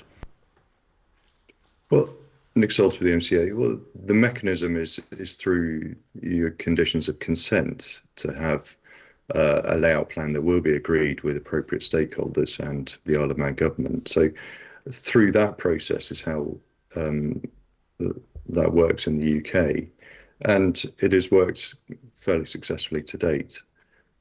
So I wouldn't hold too much on this indicative layout at this stage, because we know it will change. Exactly, but it's just that point of, will it change in a way that essentially leaves us invalidating the underlying ALARP conclusion at this stage in the process. And that's the matter that rests on our shoulders and that we will have to consider very carefully. Understood, Nick Salter for the MCA, and I'd come back to the point I made just now that our approach to reviewing the NRA is to assume a full build out of the site. Okay, Mr. Salter, I'm going to turn across to the people that own the waters, to DOI, and so if I can ask their solicitor to just briefly come on screen as well. Ms. Skinner, when you are ready, the same point, essentially. In terms of the lines of orientation issue, in terms of the ability to still be content that pursuant to a requirement, a detailed design is capable of being signed off, that will at that point still be able to achieve a LARP for all classes of vessel. Is that something that your client has given thought to?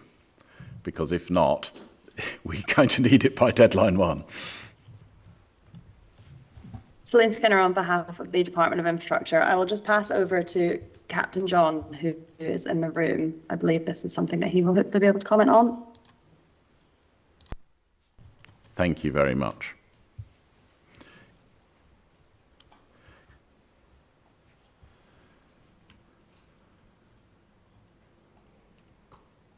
Can I be heard? You certainly can. If you can just introduce yourself, given that this is your first time speaking. Thank you. Captain John Swan on behalf of Hatch and the Isle of Man government. In terms of the lines of arrangement within the array, I'm afraid that that's a little outside of my bailiwick. However, I can. Captain John, could I just ask you very briefly to put your camera on if you're able to do so? Just it would be. Yes, just one moment. How's that? That's much better. Thank you. Excellent. Good. Thank you. Sorry for that delay. But from a navigational aspect, the lines of orientation are a very important aspect of a wind farm, simply because in a regimental alignment, the visual effects at nighttime, what with the aviation lights, navigation lights, and possibly working lights on the platform itself, it creates some confusion to the navigator. What I see in the arrangement as proposed, having a more dense outline, I would propose is far better for visual effects and less confusing. It provides a distinct outline to the array, the total array, whereas, as I mentioned, uniform alignments very often lead to confusion, lack of depth of perception, etc. Okay, noted. Are there any other matters, Ms. Skinner, that need to be brought for DOI on this point? I mean, basically, what we're looking at here is the degree to which you are likely to find yourself able to deem a detailed design based on the principles outlined here, as satisfactory if discharging a requirement, and that Celine will be Skinner on behalf ALARP, of the department. Sorry. and that would deliver ALARP to all classes of vessel. Ms. Skinner, is that something you want to come back to us in writing at deadline 1? Celine Skinner on behalf of the department. Yeah, I think we'll provide an update on that one at deadline 1 if that's okay. Okay. Now, I am at this point going to move around both the physical and the virtual room. I do see Dr. Beard. Can I just see any show of hands from anybody else? Just in terms of other shipping routing questions, note that we still haven't moved on to item B3, which deals with sea space. And I'm conscious that other users might, between the array and other wind farms particularly, and I'm conscious that other sea users might be more focused on this, but I will go to Dr. Beard on this point. Thank you. David Beard, Manx Fish Producers. I appreciate this is just an indicative layout and you've been dealing with the wind turbines and the offshore platforms. We're also concerned about the actual cable routing. For us, it's especially important because our position at the moment is that we don't currently consider that fishing over cables will be viable by the time the construction has been completed. I can go into that details of why later on when we in sort of the later sections. Okay. But that's our position, that we don't believe we will be able to fish over cables. Right. Noted. Now, I do believe... apologies, sir, if you can just introduce yourself. Good morning. Neil Milsom for DEFA. Just building on Dr. Beard's point there. Could you just approach the microphone a little closer, Dr. Milsom? Sorry, Neil Milsom for DEFA. Can you hear me now? That's a little better. No problem. Just building on Dr. Beard's point there around the assumption that access to the array will continue for fishing vessels, and our perception that that may not be the case. From what we've heard this morning, correct me if I'm wrong, the risk assessment and the reduction to a LARP for fishing vessels is based on no displacement. And if that is not the case, then perhaps the LARP status within the NRA needs to be reviewed. Okay. Would you mind just speaking a little louder and a little more closely into the microphone? We do need the recording to capture all of the contributions that are shared in these events. No problem. So I was just trying to build on Dr. Beard's point that if the assumption that the fishing vessels can still access the array is not true, then the reduction to a LARP for fishing vessels is perhaps not sound, and that needs to be revisited in the risk assessment. Okay. Now, noting, I guess, there's an underlying observation that it might not be true. Does that relate then to more detailed questions around things like sighting and protection of cabling and gear snag and all of those sorts of issues?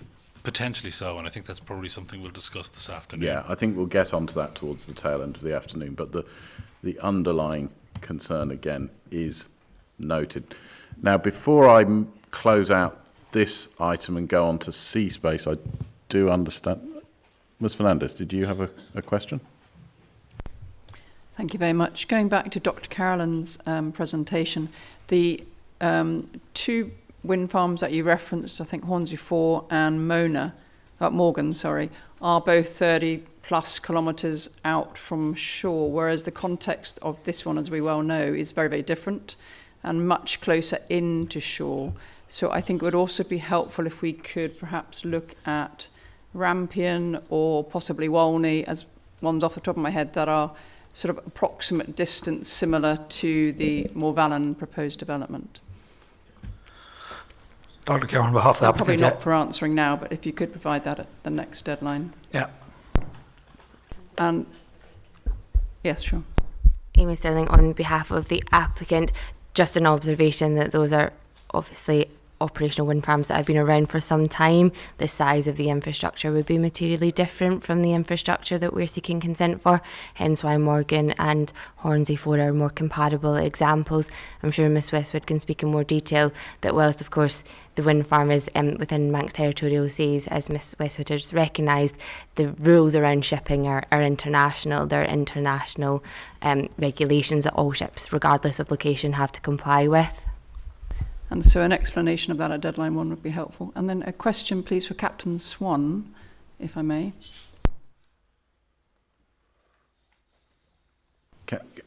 Just before we go on to the second question, can I just ask Ms Fernandez that if that's framed as an action, that we just get that concrete, because I'm looking at my notes and my colleagues' notes, and I don't think we've quite grabbed that. So do you mind reverbalising that? Sure. So the action, if you would be so kind, applicant, is to provide examples of offshore wind farms that perhaps have a slightly more similar context to this proposal in terms of proximity to the coastline. And the two that I mentioned off the top of my head, and you've given some reasons why that may not be the best example, were Rampion and Walney. But I will leave that with you as to what we're looking for is a bit more of a comparator. And the angle I'm coming from, which is slightly beyond the subject today, is from land, seaward views from land. There's quite a different interaction. Is that clear? And the second question, please, to Captain Swan. Captain Swan, you said there in your representation that the dense outer boundary would be better for visual effects in your view. Were you speaking as a sea user or, again, someone viewing the offshore array from land? No, entirely from the navigator's point of view. Thank you. That's all. Thank you. It provides... okay, good. Well, I'm going to just pass back to the chair, who I believe wanted to explore another item around an earlier action. Yeah, this is just going back a few minutes into this agenda item. So you were talking about the layout. It is the maximum design scenario, the worst case scenario for navigation risk. But you also mentioned SLVIA and so on. And I think what would again help us, and I'm referring back to a conversation we had at SIH2 on this, what would help us is to just understand some of the constraints and analysis that have led to this indicative layout as you've presented it right now. And indeed, not just this, because, some of the commentary we've heard today, and which we're very well aware of, is that this is the worst case scenario. This layout is most likely going to change. So just for us to be able to understand what has underpinned where this layout has landed and where indeed some of that analysis, microsighting, etc., may lead to what that realistic scheme becomes. And I think you know exactly where I'm getting to, which is an extension of a hearing action that we gave yesterday, which is to provide that analysis and the realistic scheme for the onshore part of the scheme. We're looking for something similar for the offshore scheme. So it's an extension of that hearing action, but it will really help us understand some of your rationale. There were a few questions that we left out the agenda at SIH1, which were around layout. We may, if we have time, revisit them today, or they may end up in written questions, but bear those questions in mind as well when you're thinking about responding to this. Thank you. Thank you, Mr. Smith. Okay, right. Well, I'm just going to recheck the room and make sure that we are clear on item 3B1 and 2, and I'm not seeing any more hands. Noting that the question of the adequacy of sea space between the proposed development and other consented, constructed and proposed offshore wind farms is probably quite a big topic. I am going to note that it is now 11:47. Can we please resume at midday sharp, and I will call a break. Thank you very much, ladies and gentlemen.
And if we can draw ourselves back together and resume seats, and we will start the second session. As a reminder, Ryn Smith is my name, a member of the examining body. We are in agenda item 3B and at the transition between 3B2 and 3. So I will turn then to the question around the adequacy of sea space between the proposed development and the existing Walney extension and proposed Morgan offshore wind farms. And at this juncture, I think it would be very useful if the applicant could display one of the figures from NRA Part 1 that illustrates the bathymetry, and I mean possibly figure 41 from APP 051 might be one, but I don't mind. Actually, no, that figure that was just brought up is probably slightly better because it gives us a broader regional context.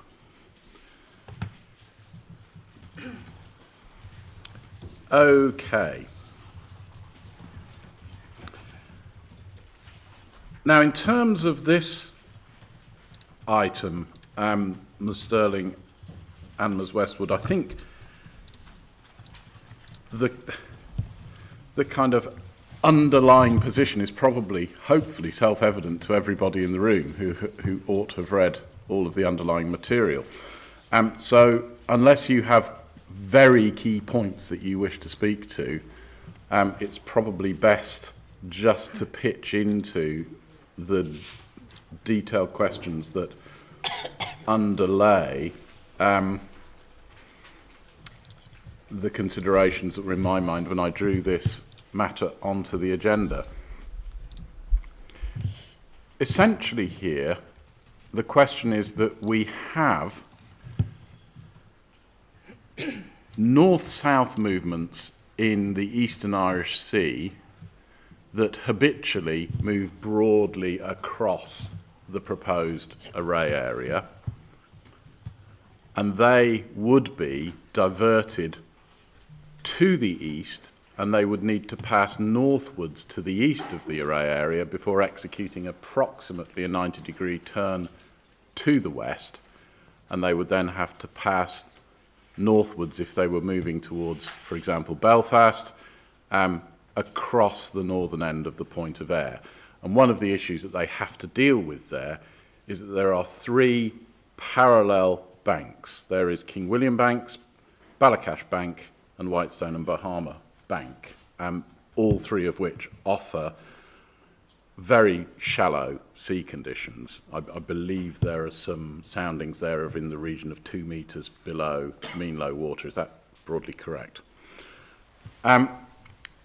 So, in terms of there being adequate sea room and thinking about the diversionary routes that are likely to emerge after the development were to be constructed, one of the challenges that we need to think about is how vessels manoeuvre around and essentially continue westwards and indeed northwards, bearing in mind the northernmost tip of the wind farm and then considering making safe passage between each of those areas of shallow sea. What we then have if we turn to the eastern flank of the proposed array is not quite so challenging, but we also have an area of slightly less favourable bathymetry, slightly shallower sea at, I believe, somewhere in the region of 12 to 16 metres at low water, extending broadly between the northwestern tip of the Walney extension and the proposed array boundary. So again, thinking about whether that gives rise to any constraints around any sea activities or routing of vessels. And then finally, I turn to essentially the channel.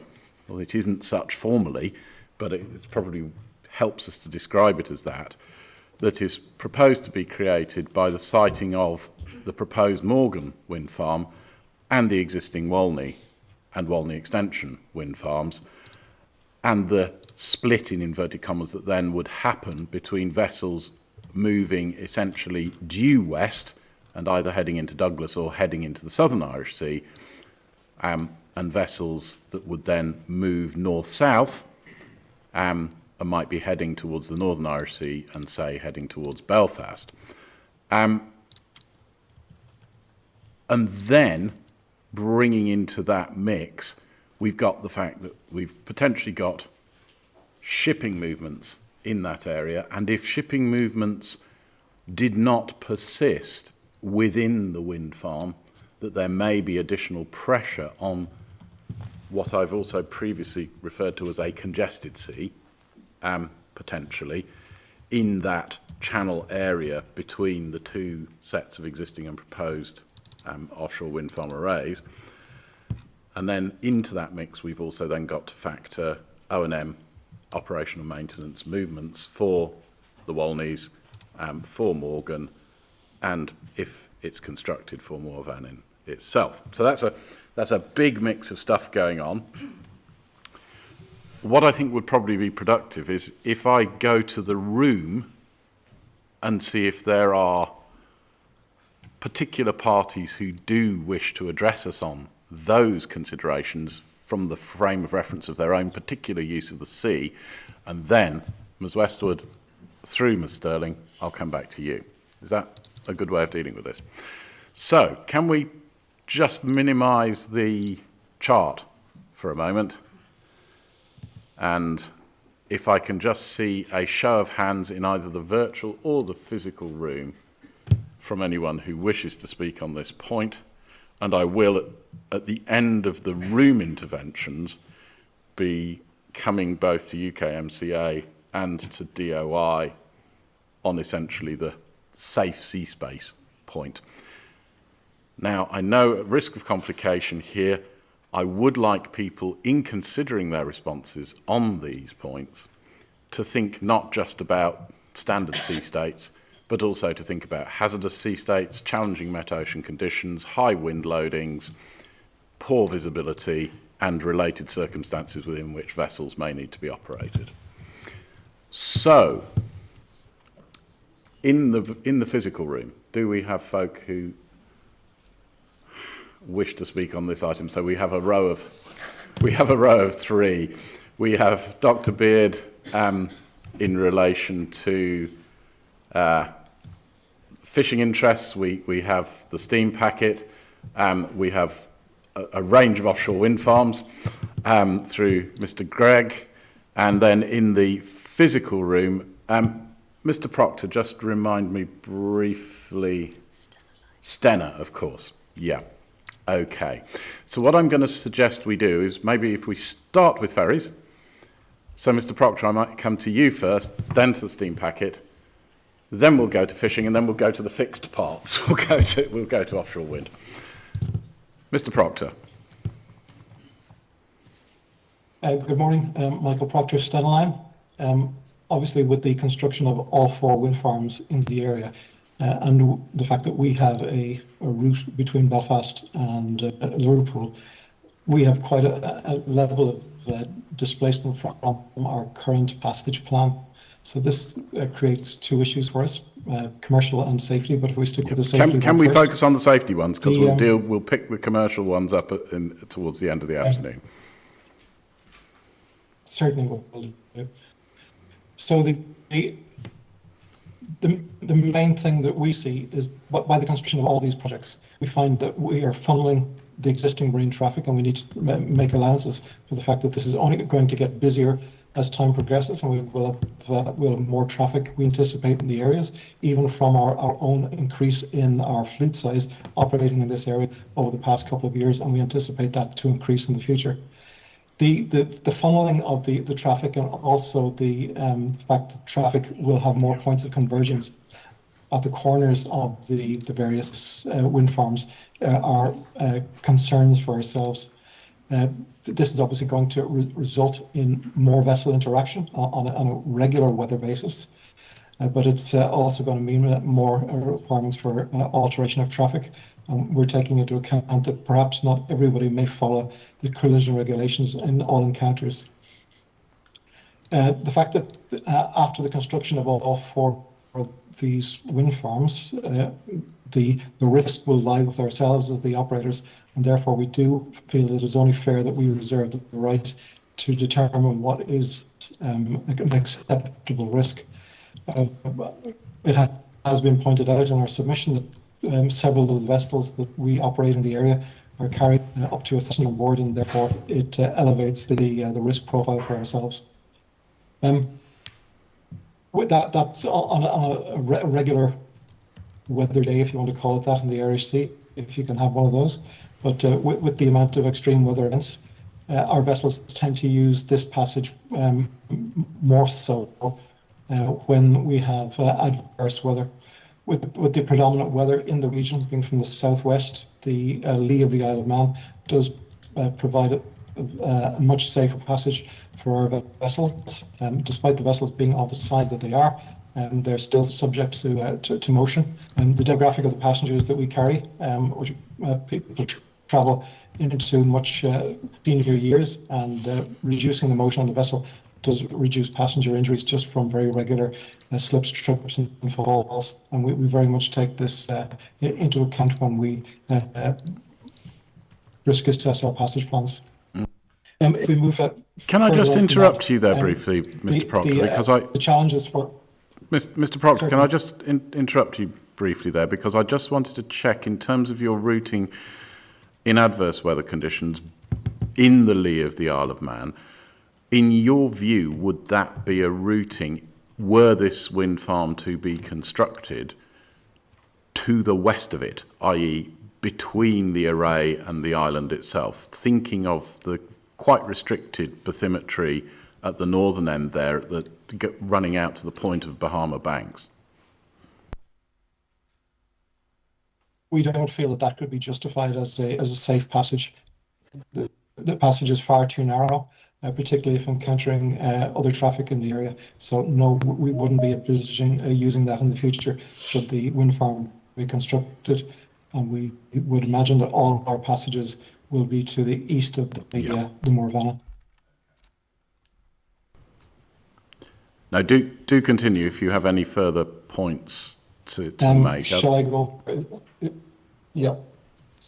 So even at the moment, with regards to our freight vessels operating between Belfast and Heysham, I appreciate that that there has been an assessment of the traffic, and it's the two windows that were used for assessment are, in my opinion, quite small.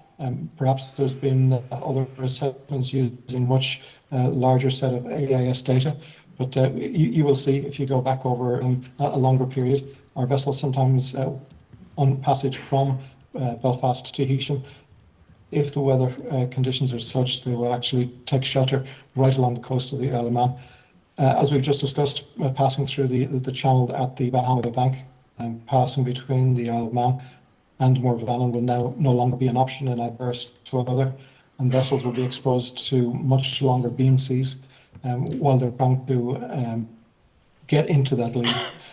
Subsequently, I think it's the most reasonable option from the reasonable master that that passage will not be executed on that basis, which ultimately leads to more passage and more being exposed. Mr. Proctor, I would. Can I interrupt again, please, Mr. Proctor? Can I interrupt again, please? You've got, I think, quite a slow line to us. I'm going to ask you actually to switch off your camera. We do normally strongly prefer to see our participants, but if you switch off your camera, it may improve your voice contact. Do please continue. That's any better.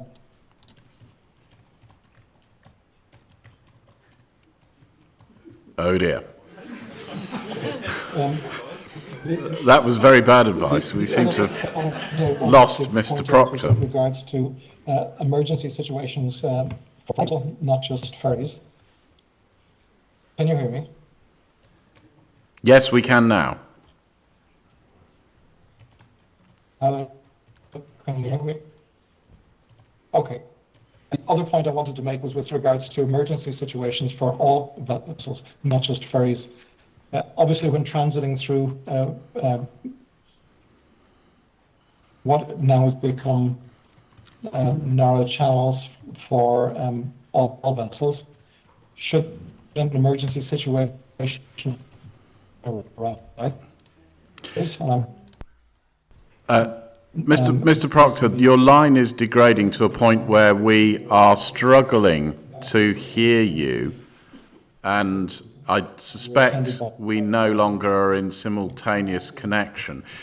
Can I ask Mr. Randall from Cabinet Office just to place Mr. Proctor on hold, to message him personally and say that we do want to hear him, but if he could leave and rejoin, he might find himself with a more stable line. And in the intervening period, I'm going to put the same question to Steam Packet.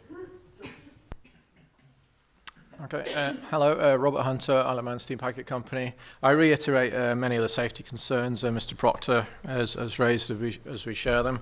Our main concerns with the gap are based on a cumulative approach, not in isolation, and cumulatively we see our ferry routes being displaced from the Morgan field further to the north, and that will cause our ferries, which operate primarily Douglas Heysham, 4 crossings a day would go through the gap, and that would put it directly between the gap between the Mooir Vannin and the Morgan sites.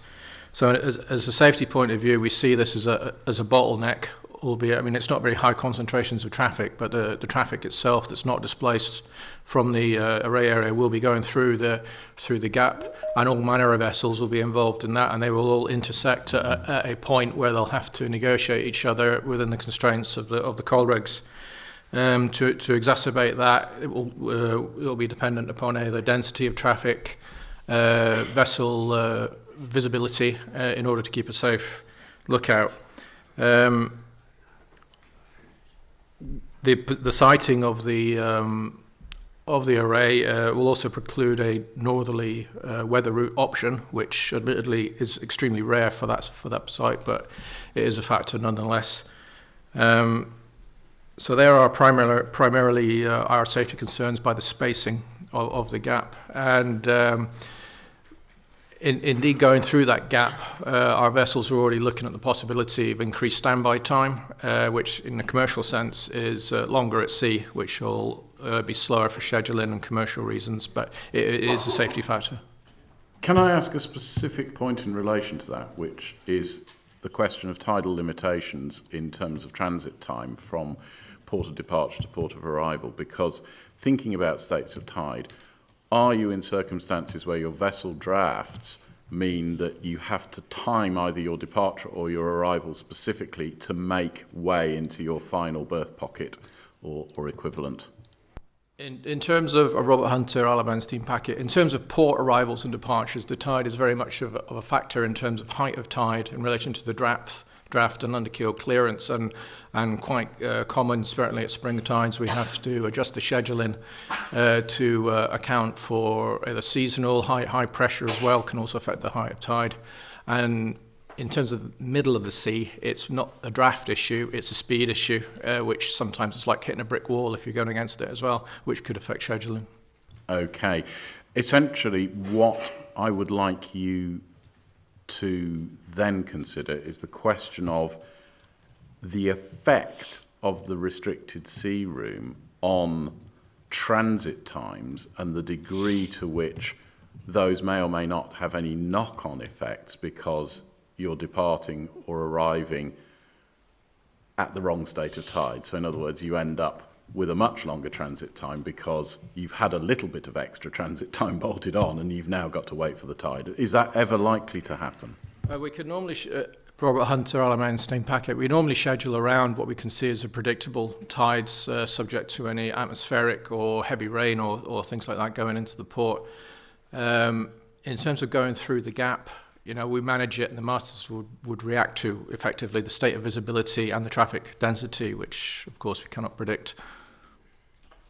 Okay, and then finally, in terms of manoeuvring through the gap, thinking about your routing, because you are principally an east-west routing, you're not executing that turn to the north, and then you're not executing the turn to the west to pass across point of Ayr in between the banks. So those are points I actually need to take back to Stena. Am I correct that those aren't relevant considerations for you and routing? Robert Hunter, Steam Packet Company, not to the same extent as it would affect Stena. The only implications is the effect of the weather and the master's decision to actually make the sail-in the first place with regards to safety of the vessel and passenger comfort. The directional that would affect is not a great deal to what it would normally do anyway. So it is a factor, but not primarily as a result of that gap. Okay, thank you very much. Are there any other points that you want to put that bear on safety? We can come to commerciality at the end of today's hearing. I suspect, sorry, Robert Hunter, Steam Packet, I suspect it may come up at a later stage, but with regards to the earlier point with the spacing, our other primary concern is any effects of potential radar interference and the effect that would have on vessels' ability to keep a lookout, particularly in restricted visibility. So we already do see some S-band radar interference over towards the eastern side, and the masters react to that in accordance to the condition. With regards to the clearance that they give, it creates big sweeping marks around the radar screen, which I've supplied various pictures of through the NRA process. But it's very much reacting to a circumstance. And now then, the final question from me then in relation to that is, in terms of sea room consideration, do you take the view that at present there is sufficient sea room, thinking of essentially the southeastern extent of the red line boundary for the proposed Mooir Vannin array, and then looking at the physical location of the westward tip of Walney Extension and the proposed location of Morgan? In your view, is there enough sea room for safe operation for vessels of the class of yours? Robert Hunter, Steam Packet, it's quite a subjective question. I know, but at the end of the day, we've got to form a judgment on it. It's we're looking at the advice of the MGN, which states the minimum ALARP throughout this process with the developers. We've asked for really as much as possible in order to not pass the red line boundary, but the inner physical structures in order to get the clearance. And we have to anticipate passing safely another vessel that will be going in a reciprocal direction, by about approximately another mile. So it's really for us is a matter of as much as possible. To put a specific number on it is very difficult because we'd like the clearance between other vessels and the clearance between the physical structures of the turbines. So what's proposed is within the MGN, but then in the real world, we'd like as much as physically possible.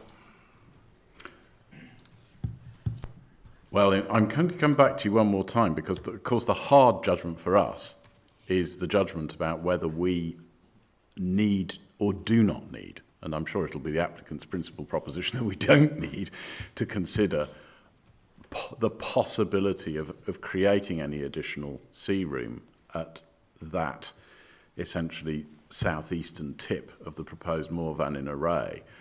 But in a number of previous consenting processes, there have been discussions in examination about the creation of what have been referred to as structures exclusion zones, SEZs, which accept the red line boundary as it is, but then specify that certain classes of installation don't happen in a defined additional area of sea within the red line boundary. And what we need to form a judgment on, if we're at an area where for a particular class of vessel we're close to the ALARP boundary, is whether there might be a reasonable mitigation that might include, amongst other things, creating just that little more sea room by, winning that additional, half a nautical mile or nautical mile at a relevant location to ease the passage of traffic through congested seas. Now, again, I know that's highly subjective.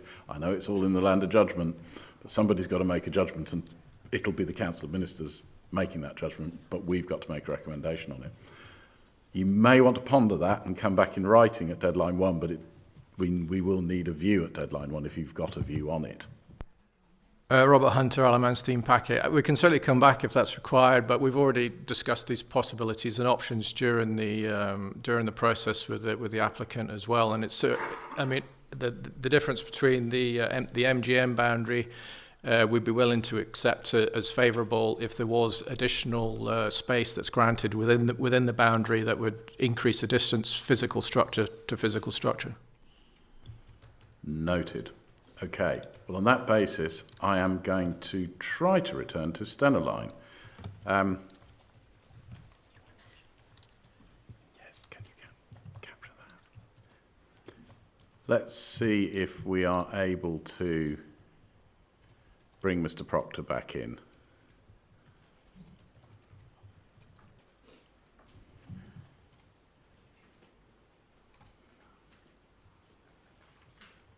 It feels as though we're going to struggle with Mr. Proctor. So whilst I would have liked to have placed the ferries together, in the interests of time, it's coming.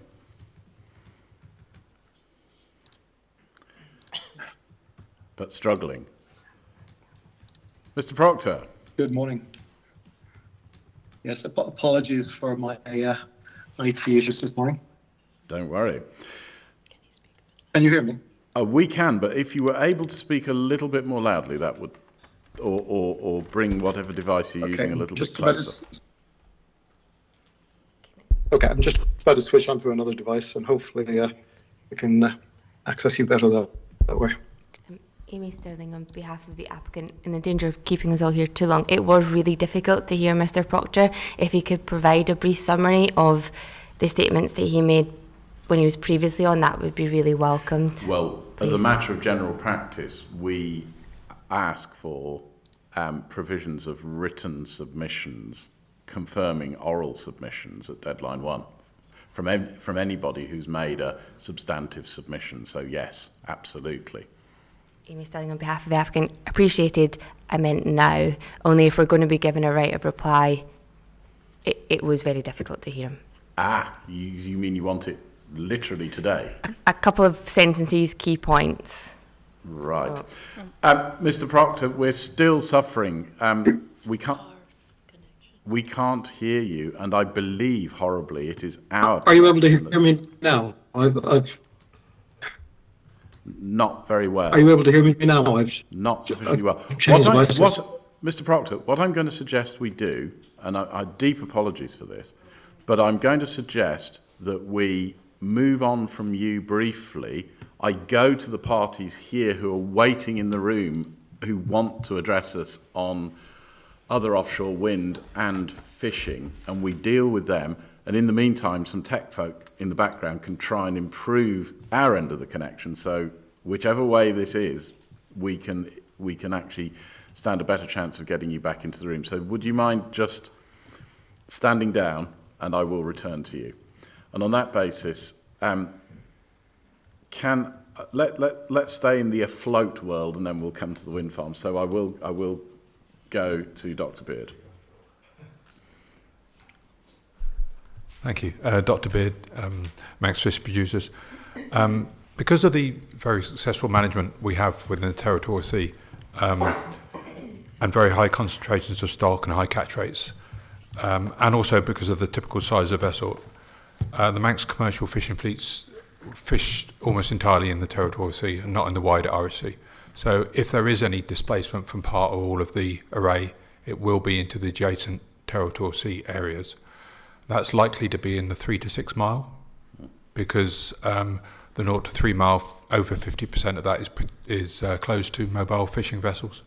So it's likely to be in that corridor 3 to 6 miles out. And the average number of days that we fished in the array is 166 days. So that effort would be displaced into the adjacent areas. Final point, we don't want that displacement. It has a really negative impact on stocks and on management. Ideally, we want to remove that effort from the pot somehow, but that's management. Thanks. Can I just check in with that? I mean, the working assumption there is of a very substantial displacement. Yeah.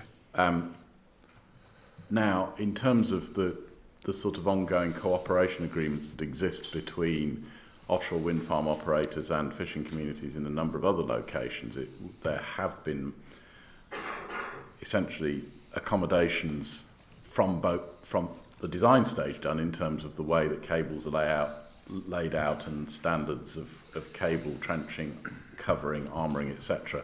And then also protocols for operation within the wind farm that mean that fishing efforts, particularly for smaller boats, as I understand it, have been able to be restored and actually be quite successful inside constructed arrays. But it feels to me as though your kind of starting working assumption here is that that might not succeed here for very particular reasons. Now, can you just run me through your reasoning there? Yeah, sure. David Beard, Manx Fish Producers. It depends on which fleet you're looking at. If you're looking at a potting fleet, for example, which are fishing for crabs, lobsters or whelk, then I think the likelihood is that fishing will return to normal and may even improve. I've seen reports where it has become better because mobile gear is partly excluded. In terms of the mobile fleet, the main problem we have is insurance. There's been a recent court judgment whereby a boat was fined €400,000 for damaging a cable. There's another case that's likely to be going ahead in Scotland. And we spoke to our principal insurers on this, and they're obviously very nervous about the judgment, and they've indicated that the excess will increase, that total cover cost will increase, and if there's further cases that they may not cover for fishing over cables in the future. And that's one of the main reasons. Okay, so I'm going to, again, rather than explore the detail of that now, suggest that we come back to that in the tail end of the afternoon, because that is very much more of a commerciality point than a safety one. However, it does leave us with a safety relevant consideration, which is that it seems to be your opinion that because of the effect of those judgments, there is possibly going to be a greater fishing effort in the remaining open sea, including what I was characterising as the channel, that section of water up to the southern end of the Mooir-Vannin proposed array, at which point the large commercial vessels will be making that Y-fork. They'll either be coming into Douglas or they'll be going north or south. Is that your view of the world? David Beard, Manx Fish Producers. Yes, it is. And we've got 32 mobile vessels that fish that area. So, it's a number of vessels. Simple question then, in navigational risk assessment terms, has, at the present time in terms of the ALARP finding, sufficient allowance been made of the likely diversion of that fishing effort into those waters, or in your view, is that still a live question? David Beard, Manx Fish Producers. I think the problem is that a lot of the assessments are done at population level rather than territorial sea level. So some assumptions have been made that fishing activity will disperse into the wider areas, but in our case, which is quite an unusual, quite a unique case, it will be into the territorial sea, not into the wider area. So I don't know if that's been taken into account. Okay, well, I'm going to try and make that concrete as a prospective action then. I would like the applicant by deadline 1 to confirm to us the degree to which they have taken into account the specific jurisdictional boundary of the Manx Territorial Sea in terms of thinking about the possible diversion or dispersion of Manx fishing fleet and fishing effort in the constructed and operational scenario as an input into navigational risk. And essentially what we want to know is whether or not there is an underlying assumption, as you perhaps suggest, Dr. Beard, that Manx jurisdiction vessels might essentially disperse out into essentially UK waters, whereas I take it what you're saying to me is they won't. David Beard, Manx Fish Producers, they certainly won't. The catch rates are far inferior in the wider RSC. and a lot of our marketing is based on the management that we do in the Territorial Sea, which is superior to the UK. Yeah.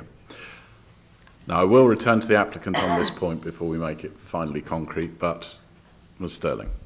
As Amy Sterling on behalf of the applicant, I'll pass to Ms. Nimmo, who has a few comments to make around fishing effort. Thank you. Ms. Fiona Nimmo on behalf of the applicant. There are a number of points that have been raised today which will be deferred to this afternoon in relation to the commercial aspect of fishing, so I won't go into those. But I think for the purposes of this discussion of displacement of commercial fishing vessels and where that effort will go, it will be helpful to look at a figure from our documentation. So figure 55 from APP 092, which is the Commercial Fisheries Technical Report, and that shows the commercial fishing effort for king scallop dredge. So if it's possible to display that on the screen, that would be very helpful. Just bear with us. Figure 55, APP 092. It's on its way. And this is data that shows all king scallop dredge vessels operating within the Manx territorial seas, and it's in terms of cumulative effort from 2017 to 2023. Can I just ask you to hold for a second, because we still don't have the correct figure. It will be with us soon, I think.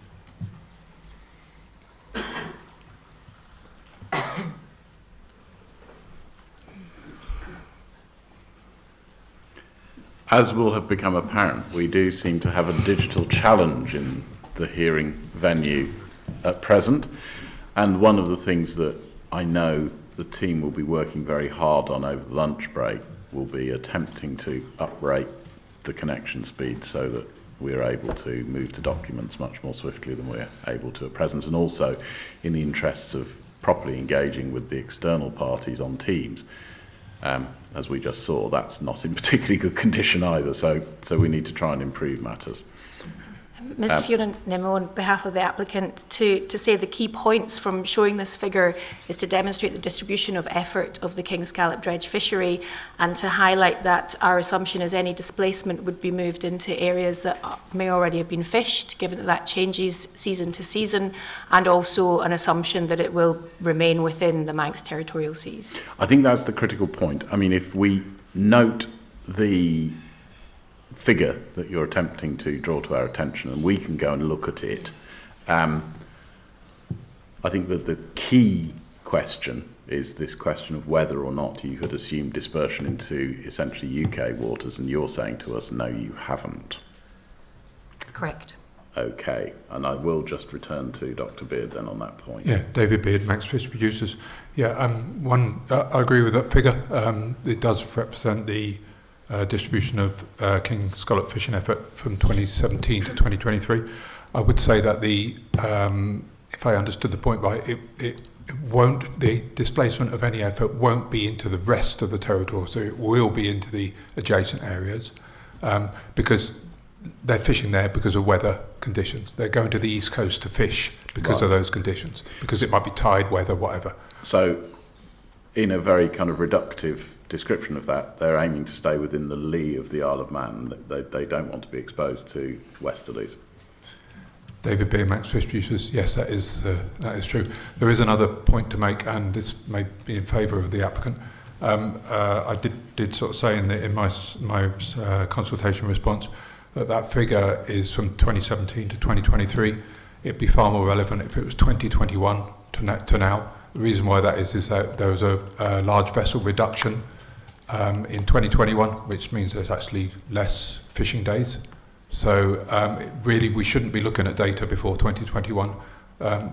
We had a long-term management plan brought in 2021, which was a bioeconomic model, and this reduced the number of vessels that were licensed to fish here. So the patterns have changed, and the number of vessels has changed.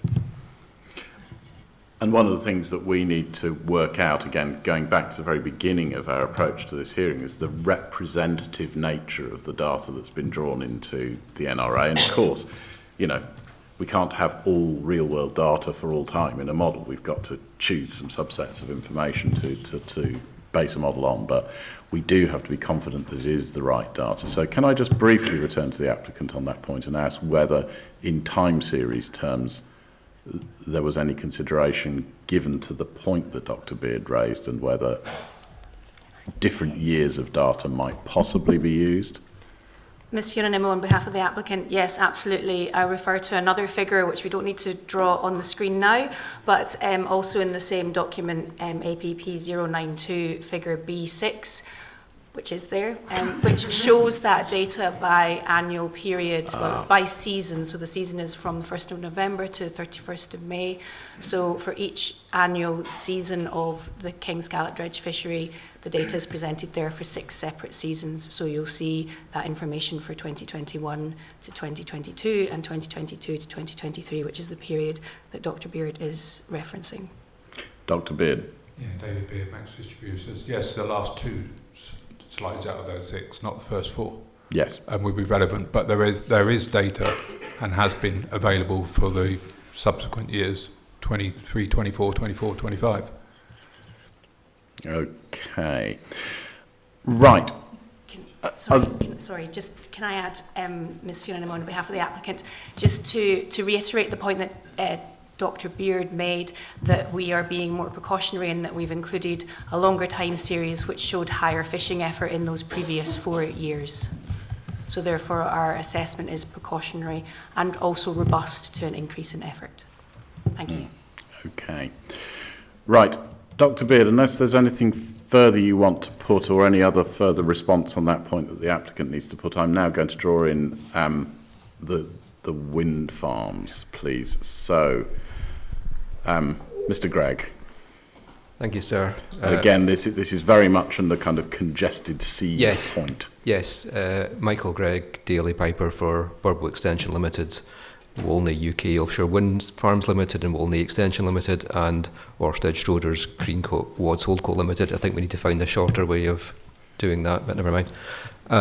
As far as my clients are concerned, sir, the primary issue is about the compatibility of works for construction and maintenance at Mooir Vannin with potential works that might need to be undertaken at the existing wind farms, primarily, I suppose, maintenance at Wolney, given that that's the closest to Mooir Vannin.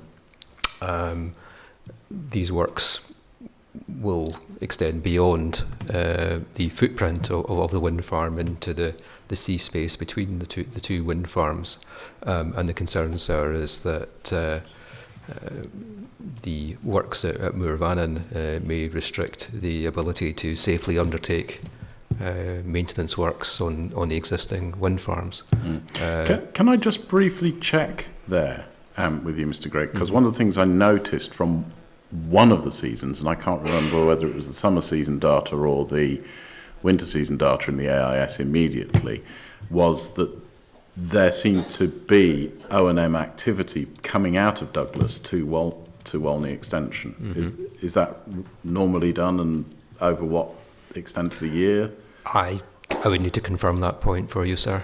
Okay, well, can I leave an action on you that if O&M for any of the existing wind farms that you are responsible for, and I'll generalise the action so that if any other offshore wind farm operator with a constructed and operational facility is undertaking aspects of O&M servicing out of Douglas and therefore moving across to a wind farm in English waters, or Welsh waters for that matter, or Scottish,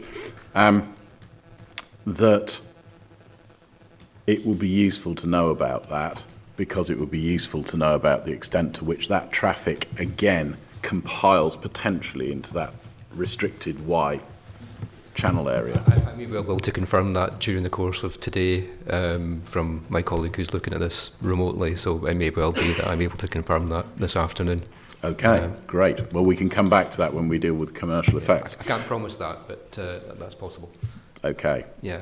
So, as I say, sir, the main issue, as I say, is the ability to ensure that maintenance works at the existing offshore wind farms can be undertaken, and the concern that there may be issues with carrying those out at the same time as works might need to be undertaken at Mooir Vannin. I think particularly taking into account, excuse me, what we've heard about the need to ensure that other sea users can safely operate in this area too.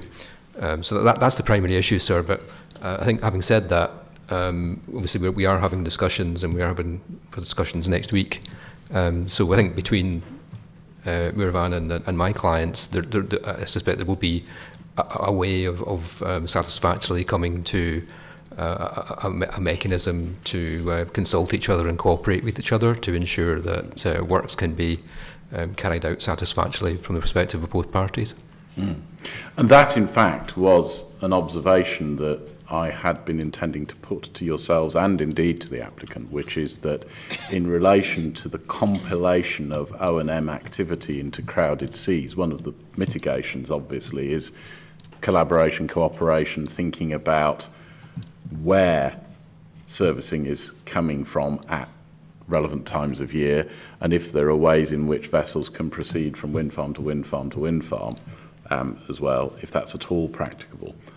Thinking about ways in which avoidance of just driving O&M vessels into the crowded seas to compete with possibly displaced fishers, definitely displaced ferries, etc., is something that maybe can be thought about. Amy Sterling, on behalf of the applicant, I'm conscious Ms Westwood hasn't yet had the opportunity to respond in relation to the safe sea space between the proposed development and Morgan, or the proposed development or Walney extension. Would you like Ms Westwood to touch on these points now? No, I think what I'm trying to get to is a point where we've drawn out the floor contributions on this, and so I can pass the whole of it over to you, Ms Sterling and Ms Westwood, and then you will be able to put to your concluding case on it to us in the round, and also respond to the points that others have raised efficiently in one hit without having too much ding-dong across the table, if that makes sense. Okay, now, are there other matters, Mr Gregg, that you need to put to us, or are you concluded on that point? Michael Gregg, sir, for Burbo, Walney and Wards. There's nothing further just now, sir. Okay, now we have a request to speak from a Mr Oliver Gardner. Mr Gardner, just reintroduce yourself and remind me who you're representing.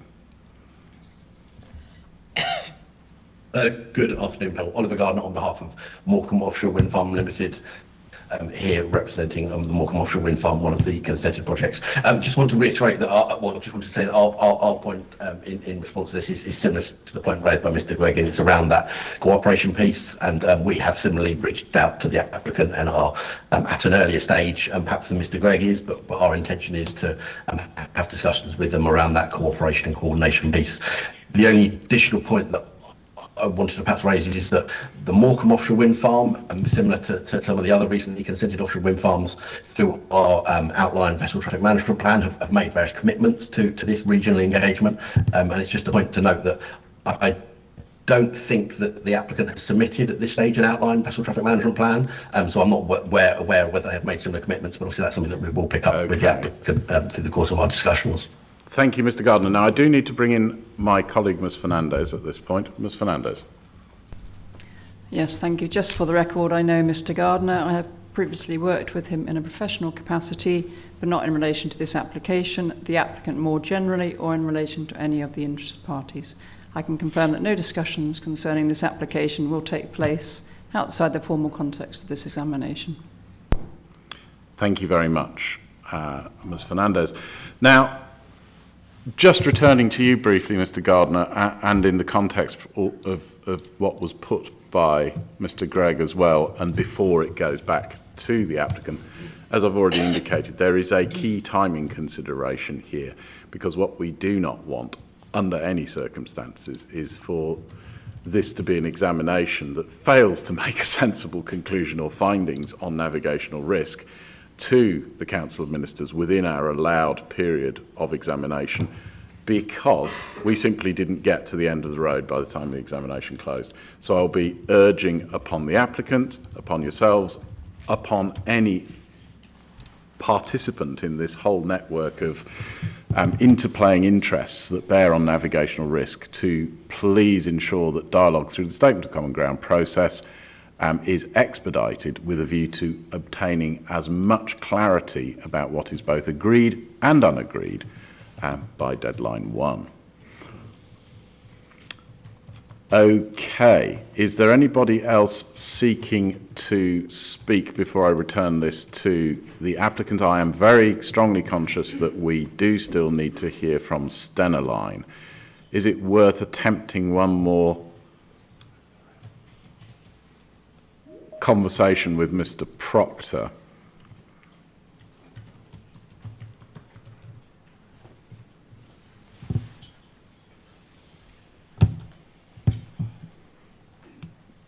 Mr. Proctor, are you able to hear us? Yes, I can hear you loud and clear. Can you hear me? Yes, we can. Now, you got really cut off by the technology. Apologies if that was on my end. But what I'd like you to do is to return to your observations about your vessel's diversion as a consequence of the construction and operation of the proposed Mooir Vannin wind farm. And I'd particularly like you to speak to us on the points that I did explore. You may or may not have heard them, but I did explore with the Steam Packet company, which is that essentially your potential future routing is a little more complex than theirs, in that you need to sort of proceed broadly eastwards or westwards through the channel between Morgan and Walney, and then execute a turn to pass north parallel to the proposed eastern edge of the Mooir Vannin array, and then you need to execute a similar turn to proceed either west or south, depending on which way the vessel is operating, then to line yourself up to pass between the banks heading towards Ireland. And what I just wanted to check is the effect of all of those movements with regard to the vessels operating currently or proposed to operate in your fleet, matters including underkeel clearance and operating in adverse weather conditions, and your ability to make those manoeuvres with the sea room that the proposal as it currently is would give you. Yeah, the challenge that we primarily have is that with all 4 wind farms, we're going to have additional funneling where marine traffic is going to be funneled into channels which currently do not exist. I don't think anybody can argue that a funneling such as that, or the convergence that will occur on the corners of all the wind farms, brings an additional risk. But the point we make is the fact that the 2 passenger vessels are carrying 1,000 passengers each potentially, and this heightens the risk for ourselves, and something which we very much take on board as we should do. With weather routing, the freedom which the masters currently have to make alterations of course in order to alleviate motions in vessels is now going to be constricted somewhat, in which that they're going to have to take that into account or try to foresee in advance before executing the passage where they're going to have those challenges. Now, we obviously employ experienced masters and seafarers to do these jobs, but weather, despite it being a science, can be unpredictable, particularly on a relatively long passage of 8 hours. They can find themselves in a situation where, particularly when encountering other traffic, this in a narrow channel, which will now exist. will be an additional. Mr. Proctor, I'm very sorry to say. Alterations, of course, for us. Yeah, no, we were losing you again there briefly. Do please continue. In doing so, I would like you to turn your specific attention to, again, a question that I put to the Steam Packet Company, which is the question of, in terms of achieving a reduction to ALARP, because in your case there is a proposition that at the moment we haven't quite got there, is there a specific justification for any additional sea room to be reserved? And what I mean by that is that a number of other offshore wind farm consents have included what's referred to as a structures exclusion zone, which is that you can keep additional sea room inside the consented area, having the effect of extending the available sea room for vessels by the applicant essentially identifying that a group of individual wind turbines would not be constructed at a particular location. Now, I guess where I'm immediately thinking about with reference to your routings are the southeastern tip of Mooir Vannin, where essentially the channel divides, and or possibly the northern tip at the point where you are executing that 90-degree turn to take you either around north of Point of Ayre and between the banks, or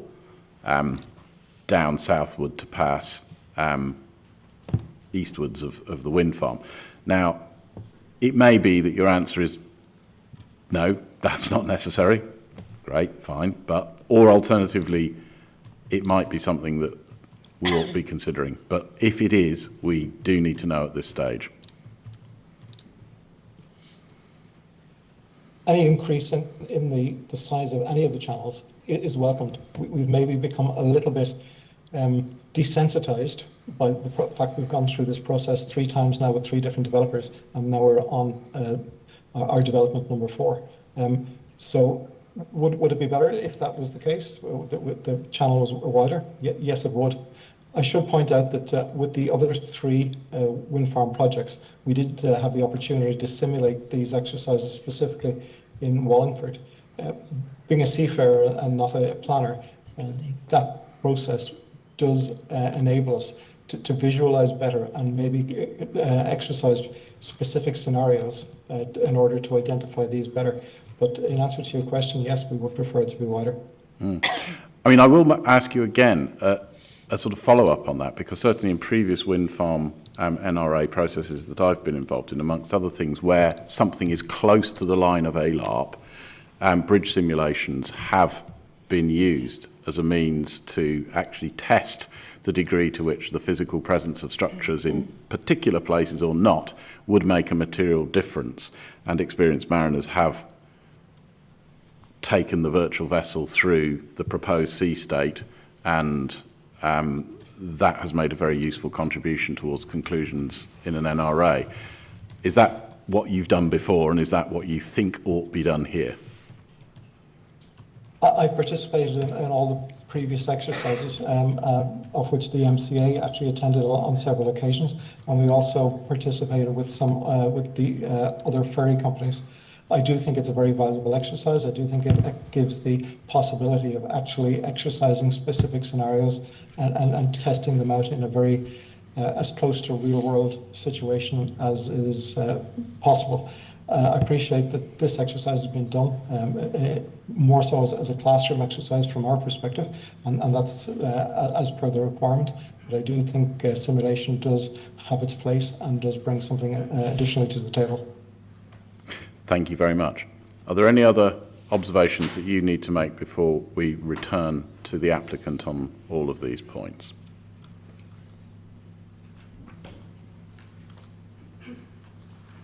Just with regard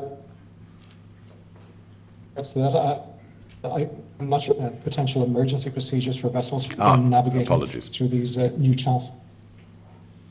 Okay, so with regards to emergency situations, even with the best managed and operated vessels, they will occasionally have situations where sea room becomes more critical. One of the ones I would point out, which happens on a relatively regular basis, is where a passenger becomes sick on board, and with the radiomedical advice, we're advised to take the passenger off.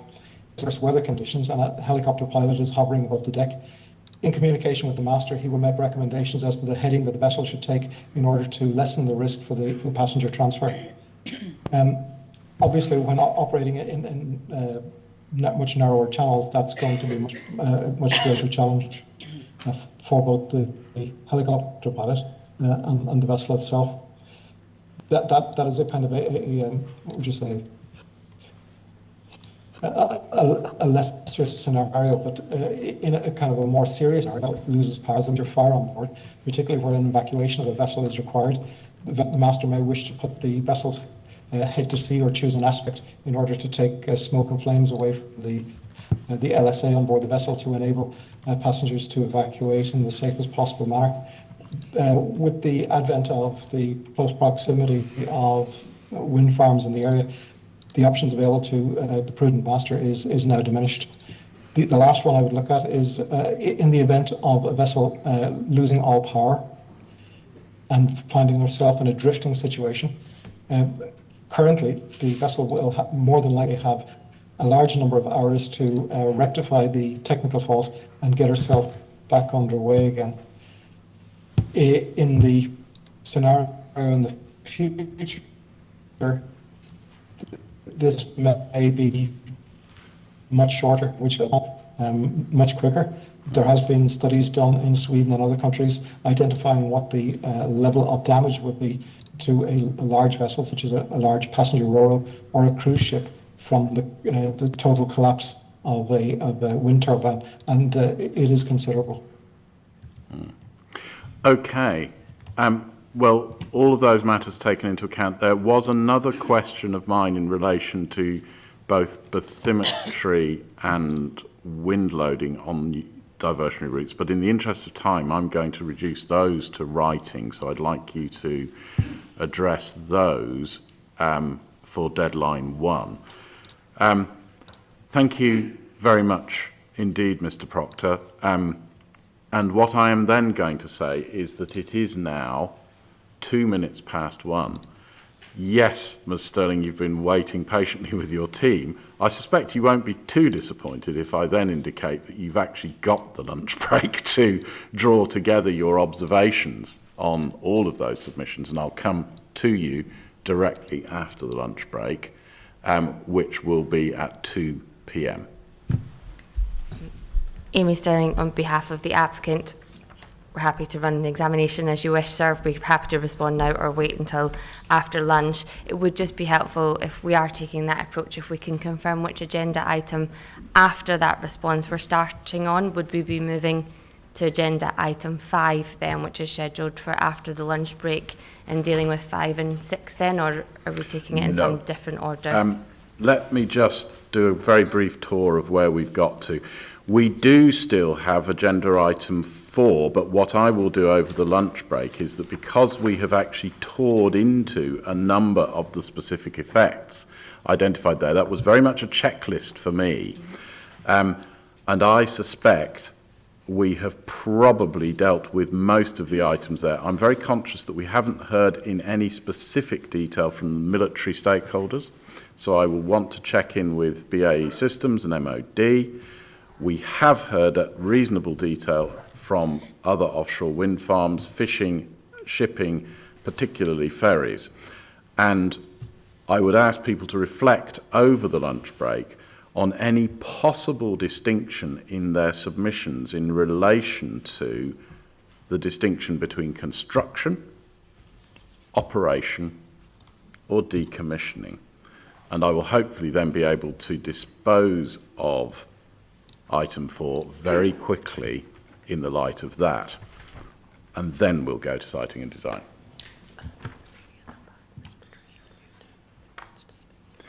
Does Ms. Newton wish to speak?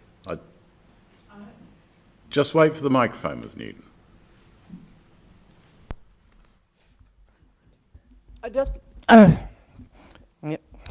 I was just wondering whether it's of any relevance.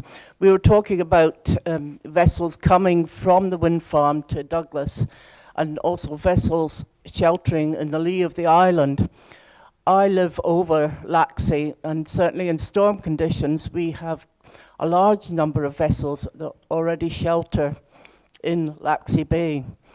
I'm wondering whether there are any figures for how many vessels at any time shelter in the lee of the island during storm conditions, how those will be impacted by additional vessels either during construction or maintenance of the wind farm, because obviously they sometimes are there for several days. They may be just taking a rest, obviously I don't know, but they're of all shapes and sizes. And the other aspect is that in terms of fishing, we have certainly, when the scallop fishing's going, we have noted about 24 vessels just within our vision in Laxey Bay, and therefore that is going to be greatly impacted if more traffic is diverted, shall we say, between the island and Mooir Vannin. Well, one of the observations that was made when we spoke to the applicant about diversion, certainly for larger vessels, was that there would be limited diversion into the sea space between the proposed array and the island, because it does have, amongst other things, very distinctly limited bathymetry and sea room at the northern end. Let me ponder on that over the break. I don't think we should prolong our discussions now. I think we do need to take lunch. I'll think on that over the break, and I will think about whether or not we need to reintroduce that matter. Thank you very much.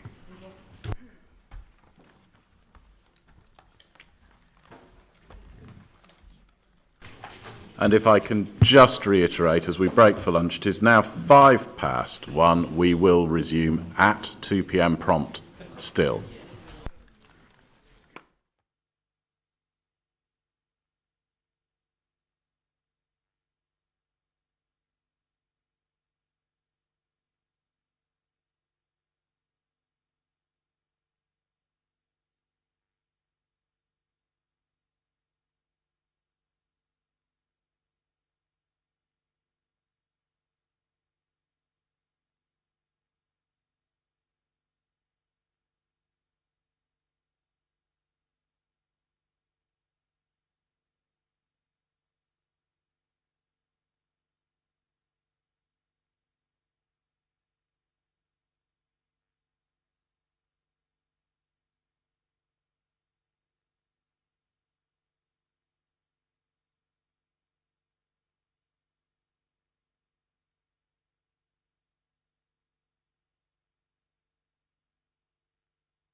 Ladies and gentlemen, it is now 2 p.m, so we will resume at session 3 in the afternoon of specific issue hearing number 3, which is into navigational risk, shipping and fishing. My name is Ryn Smith, a member of the examining body, and I'll be leading the remaining substantive agenda items. And to return our focus to where we were before the lunch break, we were at the end of agenda item 3 with all matters raised by parties with the exception of the closing and response from the applicant. So I'm going to introduce Amy Sterling for the applicant with a view to hearing your supporting team on it, and then we'll bring that item to an end.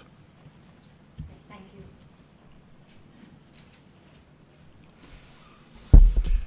Yes, thank you, Mr. Smith. I will pass you to Ms. Westwood, who will respond on the shipping and navigational points. Thank you very much. Samantha Westwood for the applicant. So there's quite a few points to go through, so bear with me, and I'll try and touch on the key ones now, and then I think some of the others will probably respond to in writing as well. I guess the first one I'd just like to highlight is about future case routing, which has been considered and included within the navigational risk assessment, and for this afternoon session that is APP 051 and 052. And when we undertake those future case routes, we look at those base case main routes that we've identified from the traffic data, and using the principles again of MGN 654, we consider things like relevant water depth for the vessels navigating on those routes, other features that would restrict how a vessel might navigate, such as sandbanks, and actually route realistic scenarios. So I guess the point of what I'm saying is that we don't suggest that any vessel will route in an area or on a route that is not something similar to what they are already doing. So we wouldn't push a vessel, for example, over much shallower areas of water. So there was a point raised earlier about Stena routing to the west of the offshore array area, and that's certainly not something that we have considered as a feasible option. Of course, every vessel that proceeds to sea under SOLAS is required to undertake a passage plan, and it would be for the master of that vessel to determine whether they thought it was suitable to do that. We're certainly not stopping them doing that, but all of the future case routes that we've assessed have, something got a bit loud. All the future, I'm getting a bit of feedback there, sorry. All of the future case routes that we've assessed are safe routes for the vessels navigating on them. Are we able to share that new picture, the new figure? I say new figure, actually. It is a figure that's already included within the navigational risk assessment, but I've just colour-coded the routes because I felt this morning it was getting a bit confusing what we were talking in terms of which vessel might route where in a future case environment. So these are indicative future case routes, so in a cumulative environment as well, so it does take account of Morgan, Mona and Morecambe. And I guess my first point of this is that these bird's eye views are really deceptive, I think, in terms of when you're trying to consider what space is actually there. And I guess just an example of that, if I actually put a realistic outline of one of the steam packet vessels on there, you would barely be able to see that outline. That's the kind of scale that we're talking about. So I think it is important for us to push back on the statement that there is not ample sea room in this area. There is a lot of sea room, particularly when we consider the number of vessels that may be navigating in this area in the future case environment. So the blue routes that we're looking at there are the Stena routes coming from Heysham and Liverpool across over to Belfast. The route 2B that you can see transiting in the corridor between the existing wind farms and the Morgan site, and then to the east of the offshore array area, is what we would call an alternative route. So this is used 25% of the time. As Mr. Proctor himself mentioned this morning, that is to take account of adverse weather and operational conditions. So that's a really important point to note, that this is a route that is used 25%, roughly 25% of the time. Again, that could vary year to year, of course, with varying weather conditions. The reason I highlight that, of course, is because the formal safety assessment process, as we discussed this morning, refers to frequency. So when we are looking at these impacts and the significance of impacts, obviously the frequency that this type of deviation might occur is important in those calculations that we do. The red routes are the future case Isle of Man steam packet routes. And again, this figure's important because it shows in the majority of scenarios, the vessels that will be using that 4 nautical mile gap between the offshore array area and the corner of the proposed Morgan offshore wind farm are the Isle of Man steam packet company vessels, which could be up to 4 a day, but typically are only the 2 unique vessels that they operate. So the chances of there being 4 vessels there at any point in time is again low probability when we refer back to that frequency of occurrence. I guess the other thing to highlight this afternoon is obviously it's important that we consider the project in isolation, but as we know and hear frequently from our stakeholders, they want us to consider it in the cumulative environment, and therefore the outputs of that cumulative assessment are really important. And what we know from the Morgan offshore wind farm application is that the corridor between Morgan and the existing offshore wind farms has been agreed as low as reasonably practicable. Now, that is an enclosed corridor. At its narrowest is a similar width to the gap between the offshore array area excuse me, and the Morgan offshore wind farm, roughly around 4.4 nautical miles at its narrowest, and also includes obviously existing oil and gas infrastructure. I guess the way that we look at this and why we have determined the risk between the offshore array area and the Morgan offshore wind farm to be ALARP is that actually it allows, beg your pardon, increased sea room compared to the corridor that has already been determined as ALARP between the 2 wind farms. And just one final point on that, because you're going to your butt, Mr. Smith, that when we also heard talk this morning about the shipping template, 3.5 nautical miles between opposing wind farms is when a acceptability becomes ALARP, broadly acceptable. And we are above that 3.5 nautical miles at 4.1 nautical miles. Thank you very much, Ms. Westwood. I guess I just wanted to test a couple of things in there. First being the distinction in my mind that may or not be appropriate, but hence my need to test it. When I'm looking at the corridor between existing Walney Extension and Morgan, the degree to which that achieves ALARP is conditional, as I see it, on essentially the fact that it is running in a straight line, that it is broadly taking shipping movements in 2 directions. The slight distinction when we move to the intersection point immediately to the east of the proposed Mooir-Vannin array is that there are additionally then north-south shipping movements concentrated into an equivalent width corridor, alongside the east-west movements that are equally now being required to deviate into a north-south format for a short way and then re-deviate back to an east-west route. And it's about being clear that they're not just clear that there's enough sea room for, I guess, passage in a confined corridor. This is the equivalent of a roundabout or a crossroads, and being clear that there is sufficient sea room for intersecting vessels and also for turning manoeuvres. And so being clear in your written response on this point so that all of the people with skin in this game are able then to form a view about the degree to which that has been factored in, I think will be very, very important indeed. Samantha Westwood for the applicant. I guess if I can just pick a couple of those points up. I mean, the traffic between the existing offshore wind farms and the proposed Morgan offshore wind farm is about 11 vessels per day. And those vessels then deviate off in different directions, leaving about 4 vessels per day going through the gap. Across the day, I should say, and obviously, there is always that potential that there could be a couple of vessels there at the same time, but actually, in reality, those vessels will be spread across the 24-hour period.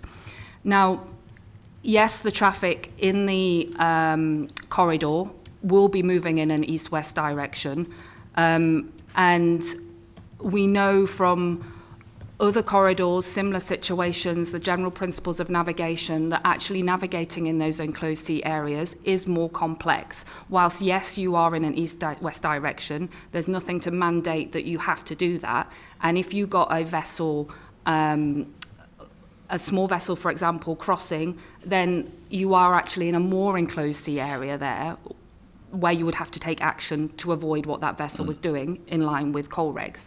I guess the way that we see it is actually the sea room, once you're past the western extent of Walney, the sea room to the north, and again, once you're past the western extent of the proposed Morgan offshore wind farm, the sea room to the south, actually increase that available sea room in order to be able to undertake those collision manoeuvres.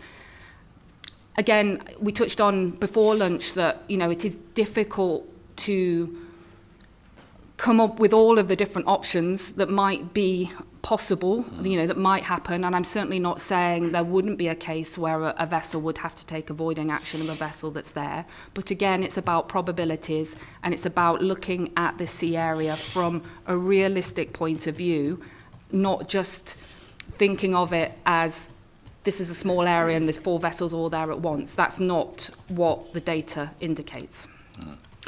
And then turning to the specifics of points that were raised by other parties, I will direct you back to the submissions that we received from Stena Line, and to a degree, but with less direct impact from the Steam Packet Company, and just ask you again to reflect on the fact that we do have an above a LARP position at present, not fully closed out for Stena, correct?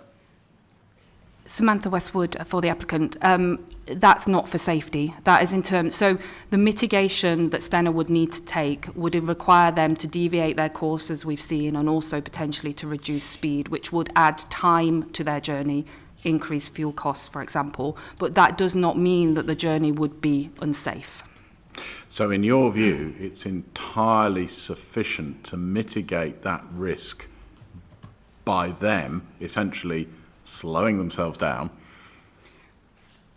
Samantha Westwood for the applicant. Again, it would depend on the exact scenario, and there are a lot of scenarios that could happen here. But yes, coal regs allows for a reduction in speed or an alteration of course. Again, if we're talking about adverse weather, taking a different route, altering course, all allows you to mitigate those weather impacts. I don't dispute what Mr. Proctor said this morning, obviously, and we've had a lot of very productive conversations with him. The adverse weather is important, and it does require more thought navigating in this area, but the point that we're saying is there are mitigations there in terms of what they can do to mitigate that safety risk. And we're going to come back to those mitigations to a degree when we have the commerciality conversation at the end of the day, because actually some of those are commercial steps. Yeah. However, before leaving this agenda item, in mitigation terms in relation to what is happening in that sea space, and particularly in relation to the turning movements necessary to achieve the Stena Line routing around the array, there was a sense that I got from Mr. Proctor that in his view there would be value in additional sea room, and therefore a mitigation being possibly a structures exclusion zone at and I wish I had laser pointer at this point, if I could just ping on the slide, but at the essentially furthest southeasterly extent of the Mooir Vannin proposed array, and possibly also at the most northerly extent of the array, roughly parallel there with where the routing passes then across to go between the banks and pass point of air. Because in those two locations there are possible opportunities to create what looks as though it's capable of being a material amount of additional sea room at a relatively limited reduction in the number of wind turbine generator locations. If that is of value and if that is going to address the point, the reason I'm labouring the point is because if something like that were to be done, it will have knock-on effects. For example, for consideration in terms of seascape, landscape and visual impact, where it might even have beneficial effects. But it would be important to be clear about whether structures exclusion zones are a relevant mitigation or not.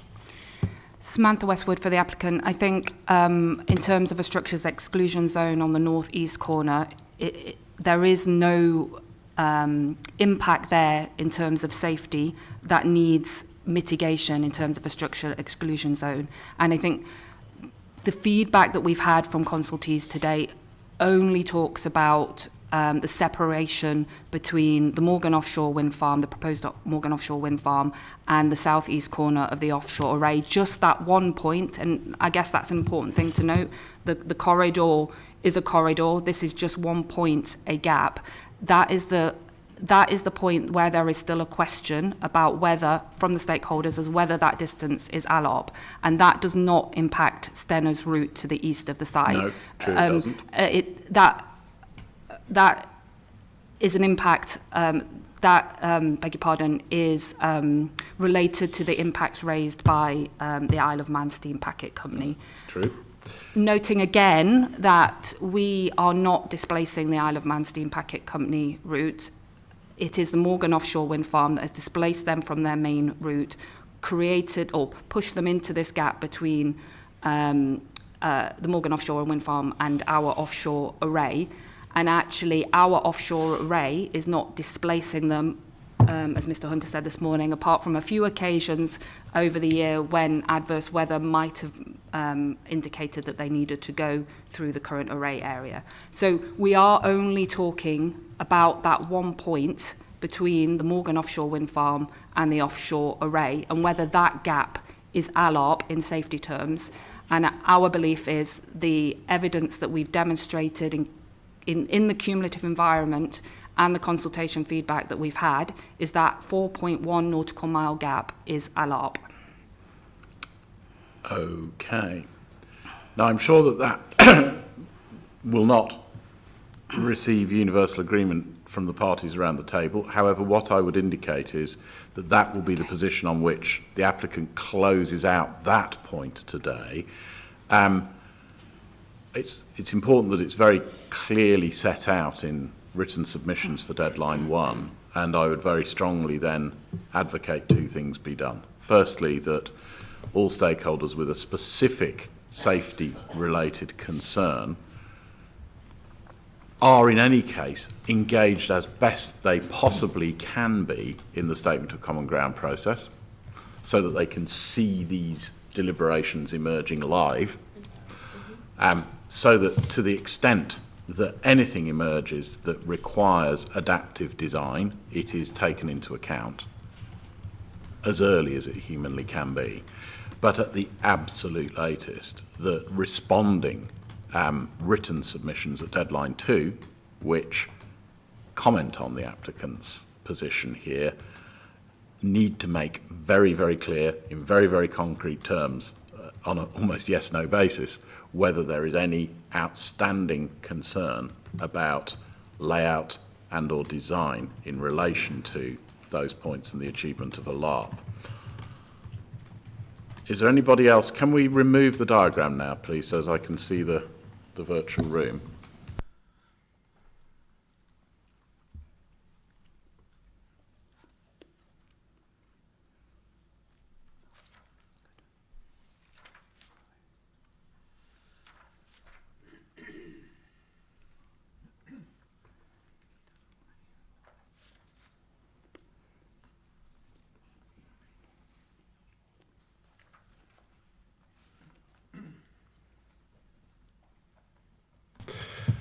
Okay then, ladies and gentlemen. Now, just looking to the tail end of item 3, you will be pleased to hear that I want to be quite quick on item 3C around assurance for the sustained reduction of navigational risk in the operational state.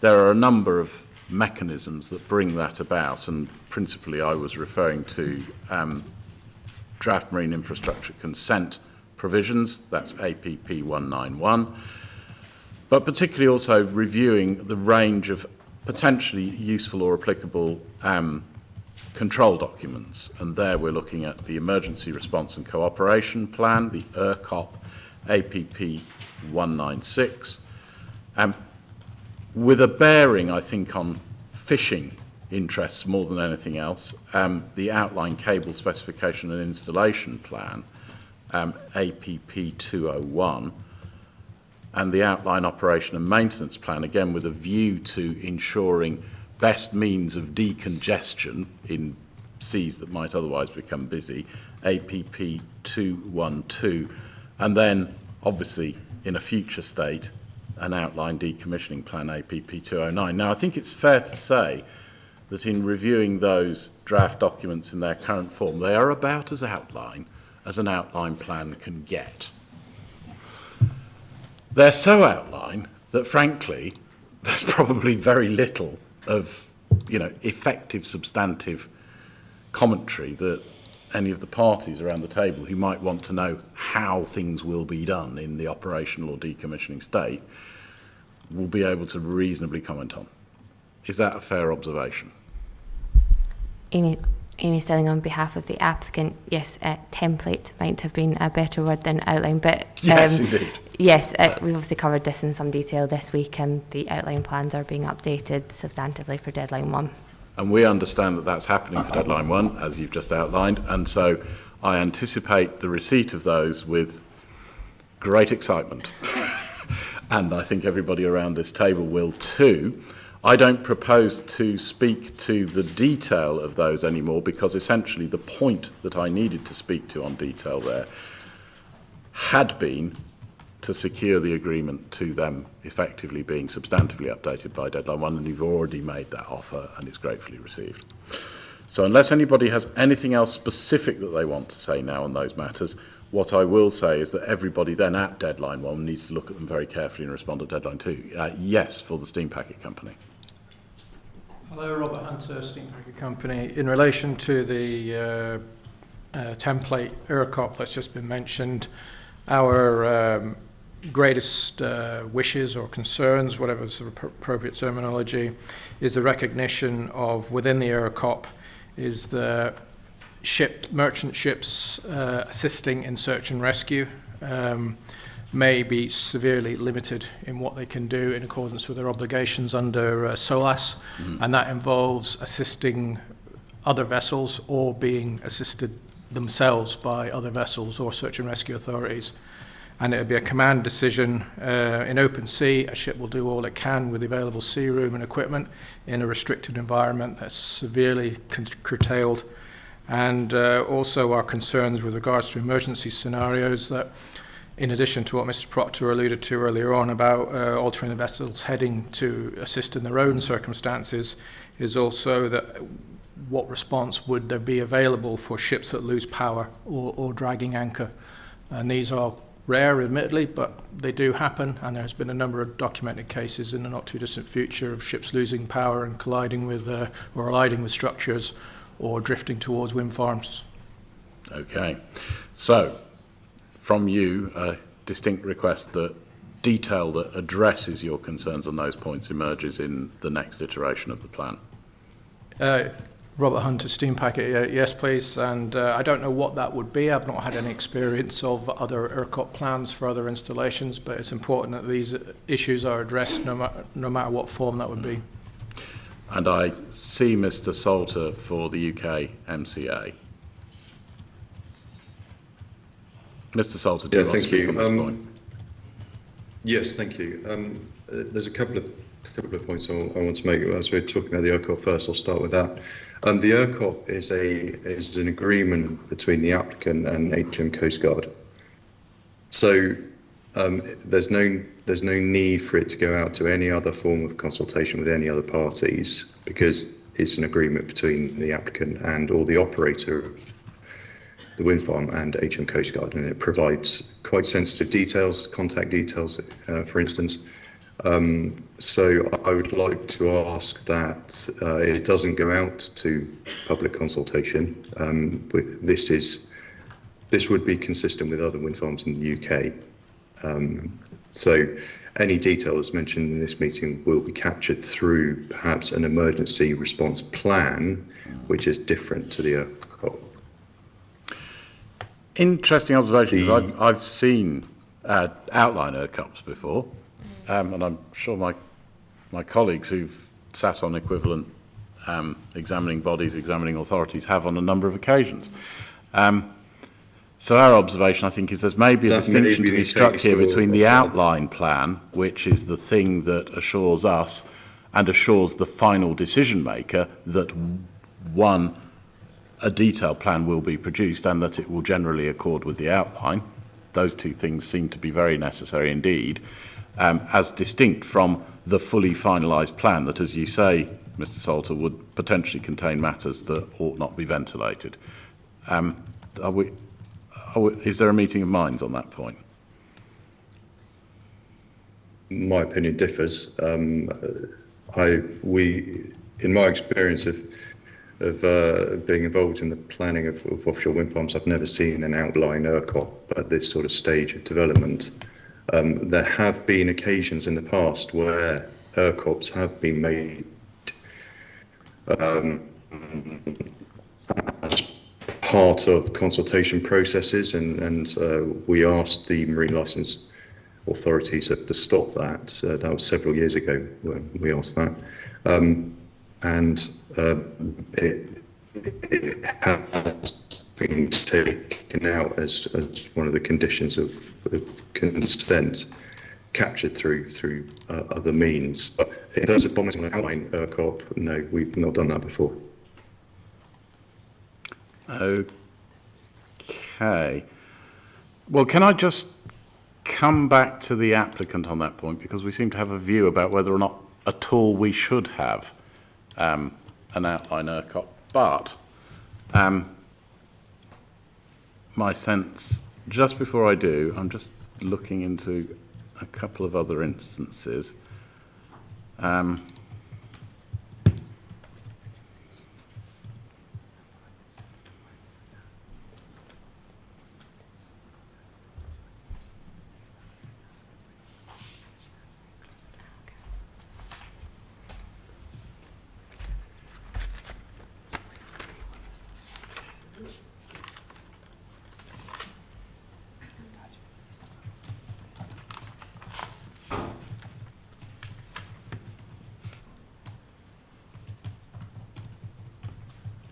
Okay.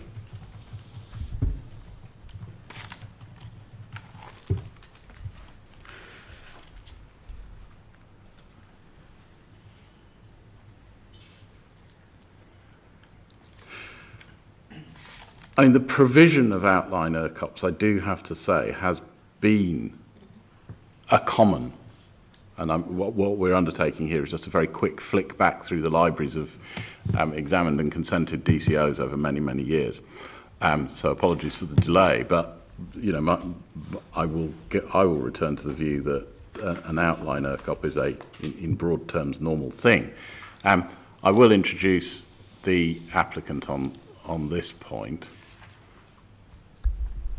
Ms. Sterling. Amy Sterling, on behalf of the applicant. I'm also busy flicking through my pages. I understand it may either be a specific requirement of the Act and regulations, which unhelpfully I have in printed form, so not able to word search very easily, or indeed has arisen through consultation with Isle of Man stakeholders that an outline would be helpful to be beneficial for the application. In any case, the applicant has provided an outline along with its application. There's certainly no intention to share personal details of any parties within that outline. Indeed, and an observation I would make on that is that it would be normal for it then to be sent to the MMO in England, and MCA for a view that there wouldn't be consultation on that process, but that an examining body, stroke examining authority, needs to be clear that there is an outline one sufficient to know that it will be there and that there is some general accordance that the final one will be able to meet, and that the end state means that, amongst other things, there is an emergency response plan in place.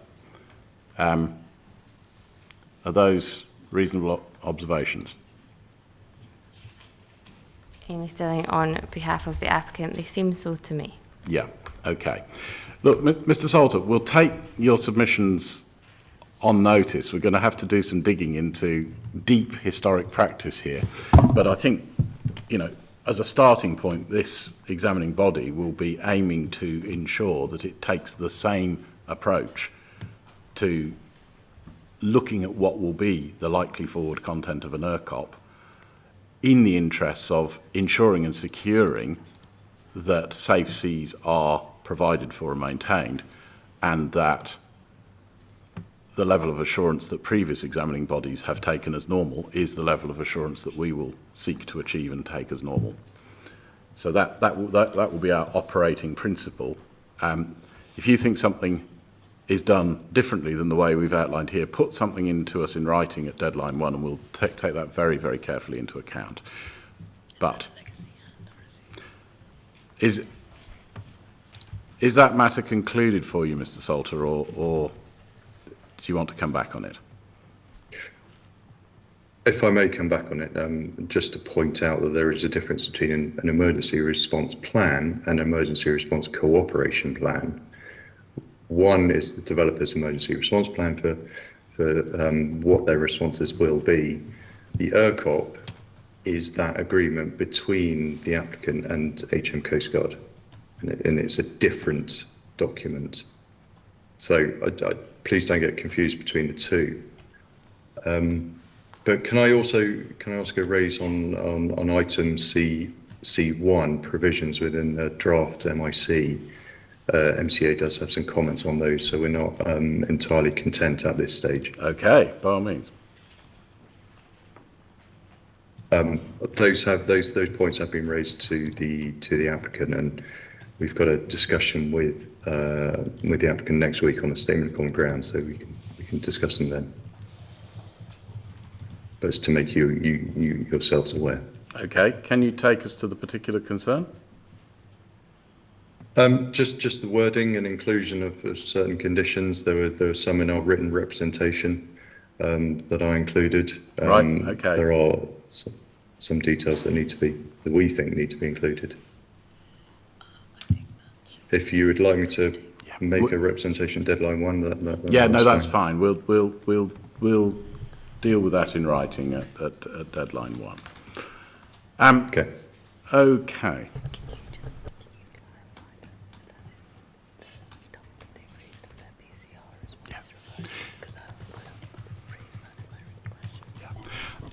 If I will, just in closing out that item from MCA, confirm that is taking further progress forward on the matters raised in your public consultation response, the PCR.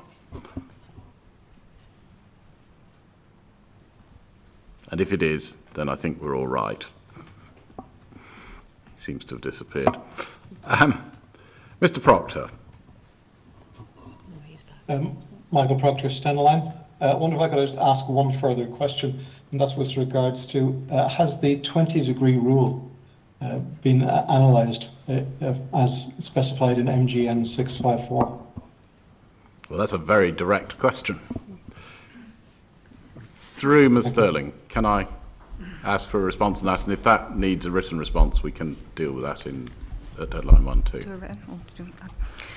Samantha Westwood for the applicant. The 20-degree rule is for assessing the width of corridors.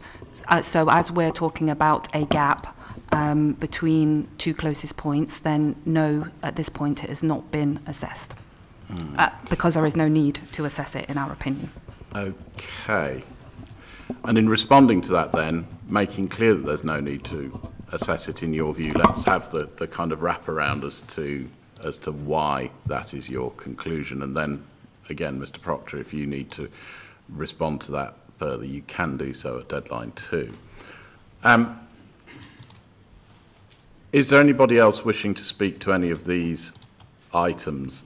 Again, noting the critical dimension of this, that much more detail is going to be available following deadline 1, and so we don't want to spend too much time on these.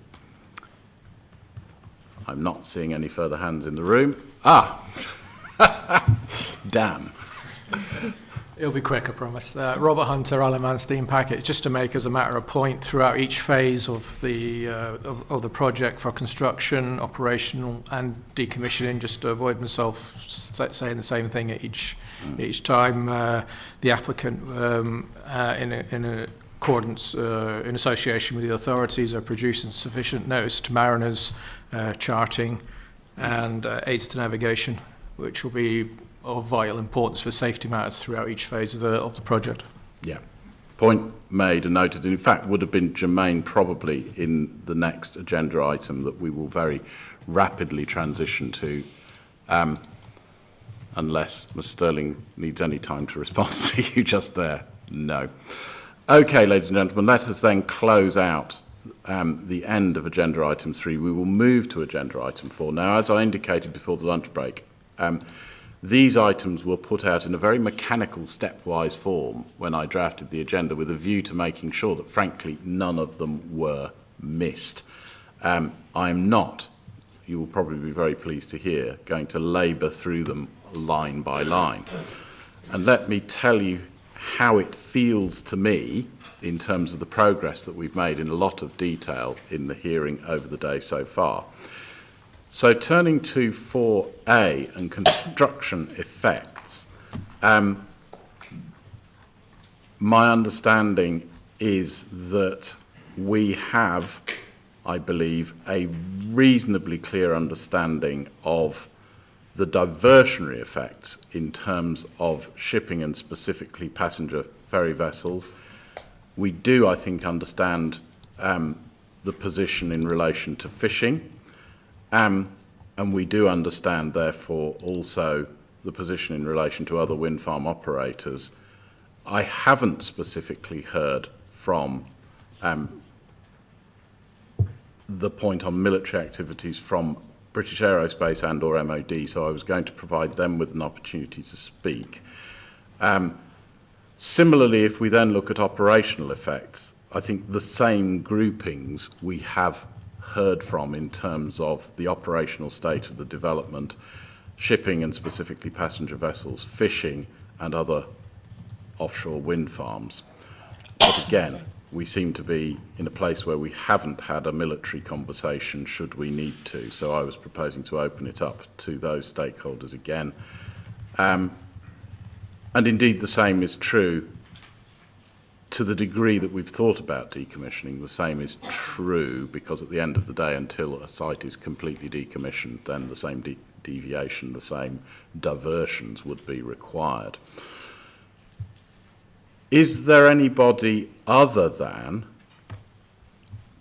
military parties wishing to speak on any of these items, bearing in mind the coverage that we've already had this morning? So I'll check the internal room, and I do see Mr. Gregg. And before I go to you, Mr. Gregg, I'm just going to check the remainder of the room. We've got Mr. Collier, and I believe there was one more hand. Is there one more hand in the virtual room? No, that hand seems to have gone. I will also put open the question, because we have not had these conversations, to the entire assembled parties to ask about specific concerns or effects in relation to search and rescue at sea, radar, which we have touched on peripherally, and any other effects in relation to construction, operation, or decommissioning. But having placed that call, let's make a start. So, Mr. Gregg, I am going to go to you first, and then Mr. Collier, I'm going to come to you. Thank you, sir. Michael Gregg, DLA Piper. Oh, no. Oops, sorry about that. Michael Gregg, spiller of coffee, apparently. On behalf of Burbo Extension, Wolney, and Wads. It's really just to put down a marker, sir, just in relation to radar impacts, etc., that Wolney have an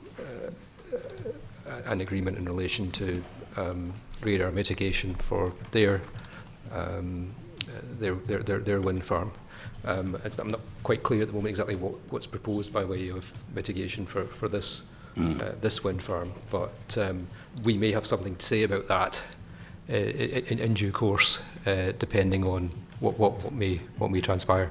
Yeah, and it's probably worth me flagging as well that you'll notice the absence of large-scale presence from aviation related stakeholders in this hearing, because frankly we felt that trying to deal with that matter in this room at the same time would just be too much, so we thought we'd deal with shipping and navigation first and then we'd move on to aviation.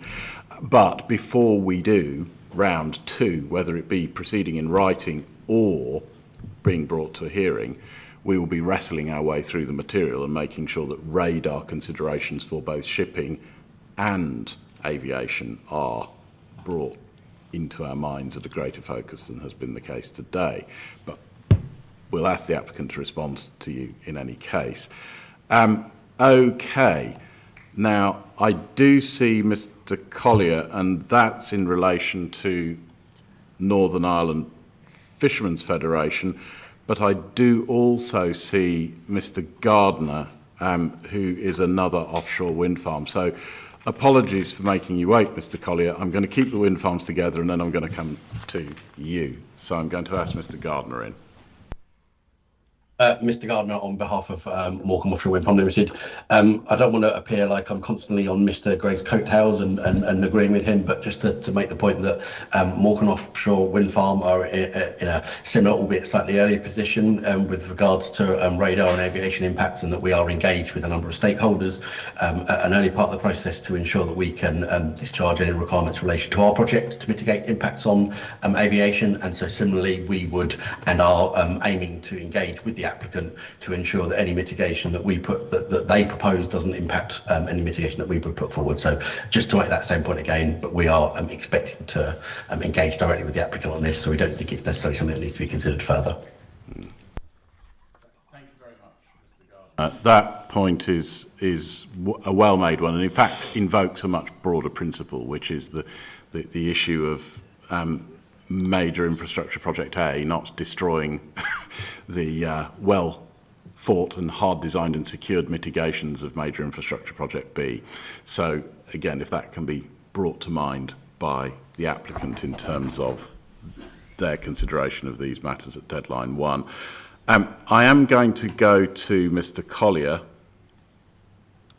now for the Northern Ireland Fishermen's Federation.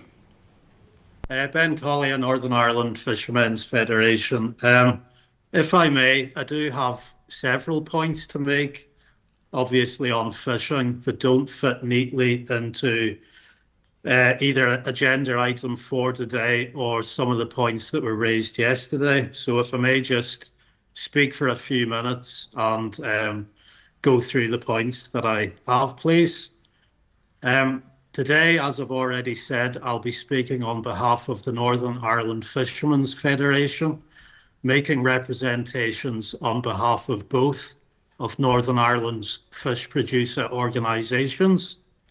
These are ANIFPO, the Anglo-Northern Ireland FPO, and NIFPO, the Northern Ireland FPO. I'd like to begin by talking about the Irish Sea herring fishery.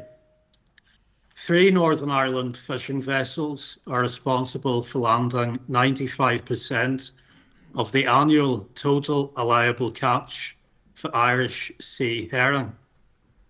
Based on average figures taken from the period 2018 to 2024, The value of these landings equates to £4.5 million, and the value of the exports equates to £5.4 million. Combined, this is worth around £10 million annually. 3 family-owned, multi-million-pound catching businesses, plus ancillary processes, depend on this fishery. 20% of the total UK herring value comes from this fishery. This herring stock is intrinsically linked to the spawning habitat that is situated to the east of the Isle of Man, within Manx territorial waters, and described by the applicant within the literature as Manx herring. The International Council for the Exploration of the Sea, ICES, are responsible for issuing advice on the total allowable catch for commercial fish species each year. I'm going to arrest you here for a second, Mr. Collier, because I know you'll probably view this with a measure of frustration, but we do have an agenda item further on in the afternoon on operational, social and economic effects at sea, and access to and utilisation of fishing grounds is a core item there, and we do have other fisher community representatives physically here in the room, and I'd like to, if it's at all possible, to concentrate that conversation at the same time rather than moving on into economic matters now. If you've got specific comments that bear essentially on navigational risk and safety at sea, that essentially then bear on the design of the array, the siting of the array and the design of the array, now is absolutely the right time to make them. But for broader questions about the location of spawning grounds, the movement or migration of fishing stocks, the ability of vessels to access stocks, yield and economic value, then absolutely we do need to have that conversation with other fishing representatives around the same table and in the room at the same time, if that's at all possible. So I'd like to bring that in at agenda item 6, which will be a little later on. It won't be that far away now. Ben Collier, Northern Ireland Fishermen's Federation. Sir, that's fine. Perhaps right now it would be useful if I discussed the impact that the proposed development would have on AFBI's ability to carry out their annual stock assessment for herring on board their research vessel, the Christie's. Indeed. I mean, if we're looking at anything that relates to essentially safe access to waters by vessels and navigation, now's the time. But anything of a more economically focused nature needs to happen together on agenda item 6, and I will call you in. Ben Collier, Northern Ireland Fishermen's Federation. Thank you, sir. Okay, so we've previously flagged the impact that this development will have on the Agri-Food and Biosciences Institute's annual herring acoustic sonar survey. This survey has been undertaken annually for several decades and follows the same typical path down the eastern side of Manx territorial waters. The location of Mooir Vannin sits directly in the path of the survey transect line. This survey provides the data on which ICES base the outcome of their stock assessment. On the basis of this stock assessment, TAC is issued for Irish Sea herring. Scientific surveys such as this one are underpinned by consistency and repetition. If a large swathe of previously surveyed area becomes missing from that time series of data, this has implications for the stock assessment and ultimately what fishermen are permitted to catch each year. This has potential significant implications for our industry here in Northern Ireland and also the Manx fishing industry. Mr. Collier, I do note that as a distinctly relevant point, but again, I am going to say that its effects are primarily economic and biophysical. They're about the species, its location, and effects then on fishermen and their activities in economic terms. So what I'm going to do is I am going to, sadly, I'm afraid, say that we need to deal with that in agenda item 6, because I do need to maintain the focus of this item, which is at the end of quite a long day of conversations around strictly safety and navigational risk in the land of safety and navigational risk. So unless you've got points to put to me about operational safety of vessels at sea in or around the array area, I'm very happy to hear them now, but I'm not going to carry on a conversation on economic matters until we actually have the rest of the economic stakeholders around the table. Ben Colley, Northern Ireland Fishermen's Federation. Happy to speak about these points in item 6. Thank you very much, sir. Much appreciated.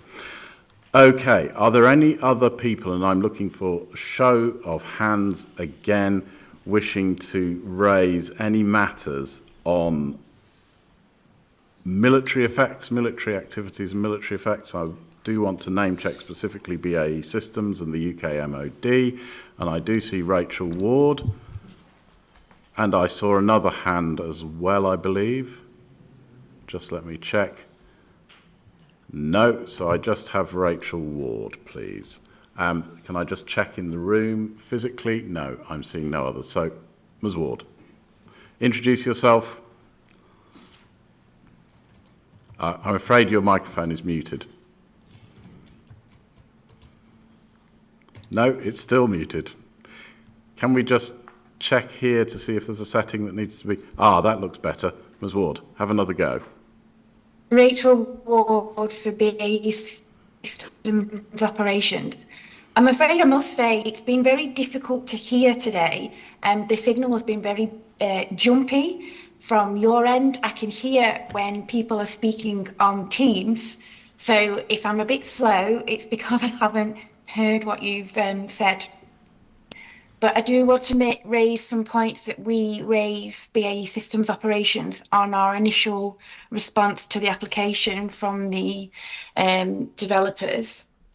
First point is on the VHF and UHF communications, the radio communications. We request that an impact assessment be undertaken. The response from the applicant was that it wasn't required. However, because they've already done an impact assessment for Warnley Aerodrome, however, we use at Wharton Aerodrome, because of our military testing, we use UHF communications, and we do see it being necessary to take that assessment. And that point is distinctly noted, and in fact, I have a draft written question that I was proposing to issue on that very point. But no, do please proceed, Ms. Ward. And the second point that I wanted to go over is the impact of the low testing area then limiting our ability to do low flying testing. The applicant responded mentioning commitment CO33 and CO37. They have no relation to our low flying testing at all. They're in relation to ANP and about lighting on WTG, but that's got nothing to do with us. Wind turbine generators, they're the things that would end up being constructed if this were consented. It's the lighting of them and about search and rescue requirements. It's got nothing to do with our aircrafts flying over at low speed and in the supersonic corridor. So essentially you're seeking assurances about the ability to continue low-flying activities with test aircraft out of BAE Wharton. And that's the bottom line. Where are you in relation to a statement of common ground process with the applicant? Have you had conversations with the applicant? Not yet. I have requested one, and I think I've gone back with availability for Wednesday, but we haven't had any interaction at all, actually. The comment on the response is that the applicant will continue to discuss mitigations, but we haven't had any discussions. So we would welcome and like to start that. Would you normally liaise through Defence Infrastructure Organisation or MOD directly to bring forward these sorts of conversations in a consenting setting with a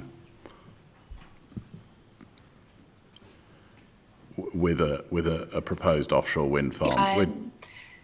Done it both ways. Okay. I'm just reviewing the statements of common ground processes that we have in train, and we have one with Ministry of Defence, but we don't have one yet with you.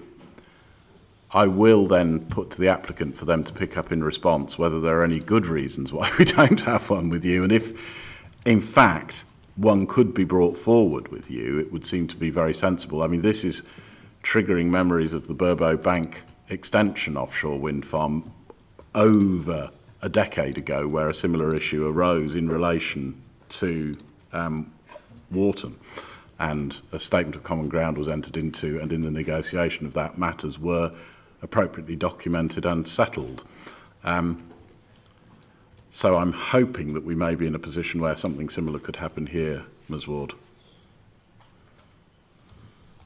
Rachel Ward for BAE Systems. I have requested one, and I hope that we can make that happen. We also would like to do it for BAE Marine. So we've got maritime as well as operations, and we would like two separate statement of common grounds. Yes, and I'm very conscious there that that's a separate airfield in train, because that's looking at Walney in relation to separate flying activities that are not yours.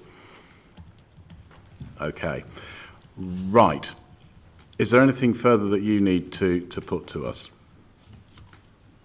Rachel Ward for BAE Systems Operations. I have my colleague Nathan Fern also on Teams. I'm not sure if he would like to add anything to my commentary. He doesn't have his hand up. He doesn't have his hand up. I think I've probably covered. He does now. He has just indicated his intention to join. Mr. Fern, can I just check with you?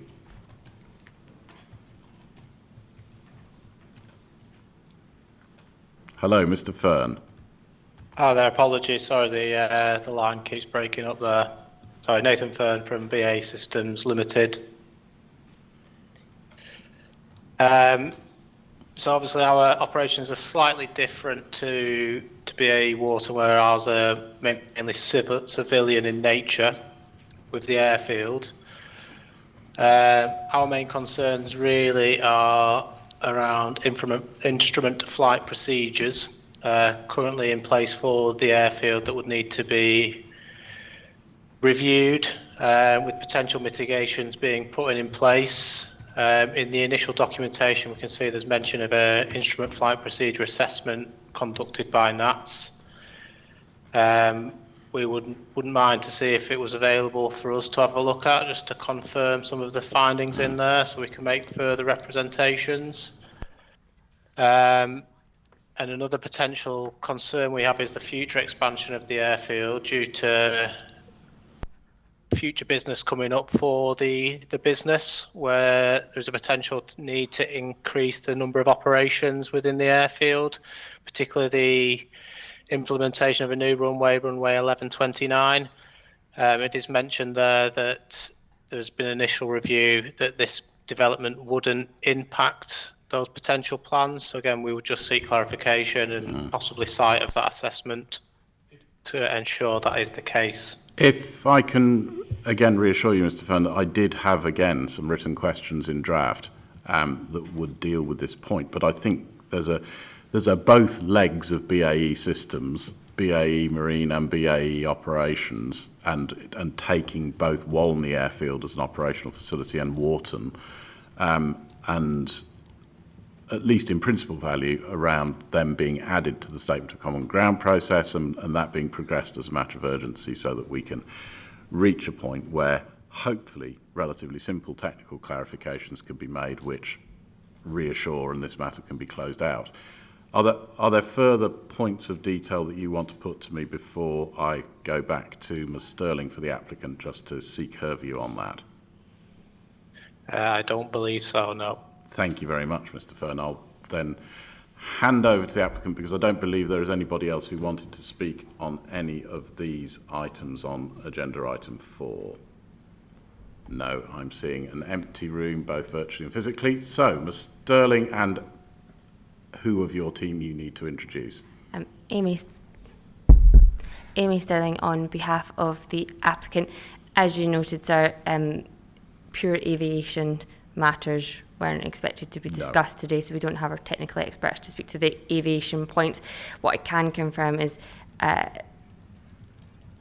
let's say, recollections may vary as to who's asked for a meeting when and who was able to attend a meeting when and what information has been shared when. For example, I'm told the IFP assessment which has been requested has been provided. I think probably the most constructive thing to do is for the parties to discuss this offline. A meeting has been suggested for Wednesday, which I understand is being progressed. We're more than happy to progress a statement of common ground with both arms of BAE. I think that's probably the most efficient way forward. If you are content to do that, then I would like to record that in as an action that they will be, in both of their arms, joined into the Statement of Common Ground process. Yep, excellent.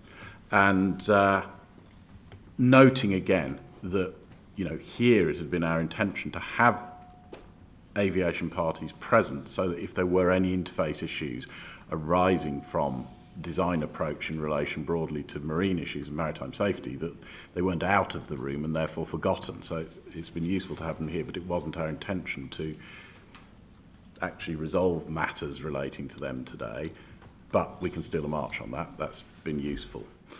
Is there anything else then that we need to cover before we move on to siting and design agenda item 5? Yes. Sorry, it was Michael Gregg, Burble Extension, Wolney and Wards. It was just to pick up on a question you asked early on about service vessels for the. Yes. Thank you for reminding me. Yeah, I don't have a definitive answer, but what I'm told is the understanding is that. The main base for operations is Barrow and Furness. Yeah, that's what I thought. Yeah, we understand there may have been some occasions where a vessel has stopped at Douglas. I think the example was given of a vessel which started in Barrow, did some work, and then was going on to Belfast, and so it stopped there. But we think there may be a limited circumstances. It may also be, we think, that the applicant may be able to assist with some information as well. Indeed, and Ms Sterling is desperate to assist with some information. Amy Sterling on behalf of the applicant. We're in a unique situation that Mr Gregg is representing a number of wind farms which are actually Ørsted wind farms, so we actually have some information that Dr Caroline can share about the nature of those operations that were taking place. Very good. Dr Caroline. Afternoon, Dr Julian Carr on behalf of the applicant. Yeah, the operation and maintenance activities that have been used in the Douglas Harbour are part of the Walney 3 and 4, so the Walney extension, a major component replacement programme which used Douglas Harbour for 6 months. And that information is shown on figure 2.8 of operational wind farm vessels in the NRA Part 1 at APP 5.1. As Mr Gregg represents the joint venture partner of the assets that we own and operate, we operate them out of the Barrow, out of our West Coast hub, and that's where those vessels took that programme of activities for major component replacement from. And can I just follow up on that then, Dr Caroline, to say that essentially that was then an atypical operating state that was recorded there, that they were coming in and out of Douglas, and that wouldn't be normal at all. It's a major component replacement for those wind turbine generators that are furthest away from Barrow, so away from our operational hub. So it made more sense, as opposed to commute from Barrow out to the furthest point and back on a daily basis, that we'd done the major component replacement from Douglas for that 6-month period. Indeed, but again, it wouldn't be part of standard, in inverted commas, O&M, or no? No, it wouldn't be standard procedure, but again, it was a testing facility for the operation and maintenance-based development for the Mooir, Vannin offshore wind farm, so it had a multifaceted approach. Okay. No, that's a clear explanation. Helps me understand what I was seeing in that figure and in the AIS data. Thank you very much. Okay, so Ms. Sterling, anything further on those points? Right, well, we are about to transition to the further design agenda item, but just before we do, I was very conscious that before lunch, Ms. Patricia Newton did raise a question, and that was a question about sheltering vessels essentially inshore, close to the east coast of the Isle of Man. And what I just wanted to do was to ask, on the basis that the applicant has taken a note of that, for an action that the applicant gives us a summary at deadline 1 of any existing utilisation of shelter waters and essentially vessels at anchor, vessels staying over in the lee of the Isle of Man, and just give us a view as to whether that's been taken into, whether you believe that's a significant occurrence, step 1. Step 2, has it been taken into account in your analysis, and if so, point up where it is. Amy Stilling on behalf of the applicant. In the short, the answer is yes, we have taken into account, but I think it's probably most efficient if we provide it in our summary note of hearing. Okay, thank you very much. Okay, so if we then move on to the next agenda item, which is siting and design.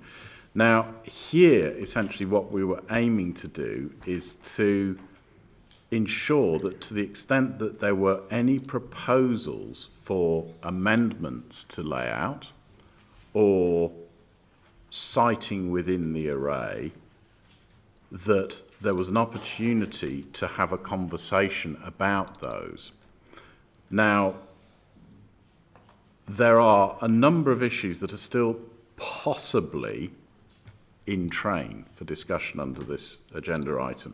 There was the 1 versus 2 lines of orientation point, taking Dr. Carolyn's advice that there are 2 lines of orientation in the indicative layout, but noting that there is also a distribution of wind turbine generators within the layout that is, in terms of its legibility to a mariner, perhaps harder to read than most. So there was a question about the degree to which there is likely to be any change in siting that will broadly move towards a more legible, more predictable layout. And also subsidiary questions there about handling, for example, cable layout with a view to providing an operating environment that was as broadly fishing friendly as it was possible to achieve. So that really are a pair of issues that rest under agenda item 5A. And then there was the question of sea room, which is recorded as agenda item 5B, and this question about whether there is any remaining justification or need to consider structures exclusion zones or equivalent to manage sea room between Mooir, Vannin and Walney extension, between Mooir, Vannin and proposed Morgan, and possibly indeed north of Mooir, Vannin, and providing sort of safe entry into the passage between the banks to move north of Point of Ayre. Now, we've ventilated all of those things at quite some considerable detail in the earlier conversations. I understand. Can I ask that that device be switched off, please? Thank you very much. I understand the applicant's position, which is that it is your submission that no additional sea room is required, and that you will be able to demonstrate to us that you can achieve ALARP for the remaining vessels of concern, ferry vessels, without such. Now, I also note that the ferry operators may not fully agree with that. So again, I return to my proposition that if there is disagreement on that point, and if there are any remaining requests with an underlying technical justification for additional sea room, they absolutely need to have been flushed out through the Statement of Common Ground process and be on the table by deadline 1. Amy Sterling, on behalf of the applicant, we entirely agree, sir. If there are any requests for additional sea room, these need to be specified exactly. The distance we've heard today, as much as possible, that's not specific enough. And evidenced, I think, is the word that you used. We need evidence or justification for the sea space that's being required. So an identification of the sea space that's been sought and justification for why it's been required, because we've provided ample evidence of why it is not required. Now, I think that is a reasonable ask of everybody around this table by deadline 1, so I would like to impel upon everybody the importance of being clear on those points, so that if it is at all possible that we understand what the residual position in terms of the achievement of ALARP is in relation to ferry vessel movements by the end of deadline 1. And if it is still not ALARP, then what we will need to do through subsequent rounds of written questions and or a further hearing will be to work out why and what very precise mitigations could be achieved in order to manage that point. But frankly, by that point, you are getting very, very close to being timed out, because if there is then any additional design work required to be done, you have a very limited amount of additional time in examination left to do that, to carry out the qualitative side of evaluation, and then bring it about. So the deadline 1 point, I dread to think you must be thinking I'm labouring on it ridiculously, but it needs to be solved.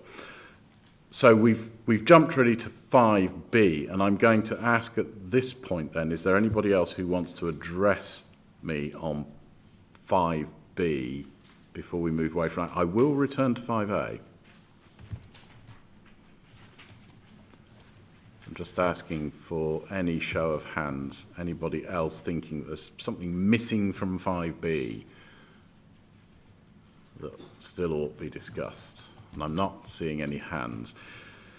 So I am then going to step backwards, I'm afraid, to 5A, because I do think there's a slightly more nuanced and maybe complex conversation that needs to be had between the applicant and representatives of both the Manx and indeed, to a degree, the Northern Irish fishing communities, and that will be this question of sustaining ongoing economic activity within the array area if that is reasonable and feasible, and then looking at any remaining siting, individual turbine siting and or cable management measures that might be achievable in order to maximise the opportunity for ongoing cooperation and ongoing economic yield from the fishing sector in a constructed array.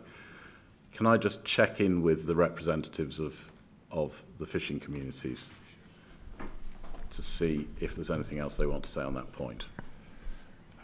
David Beard, Manx Fish Producers.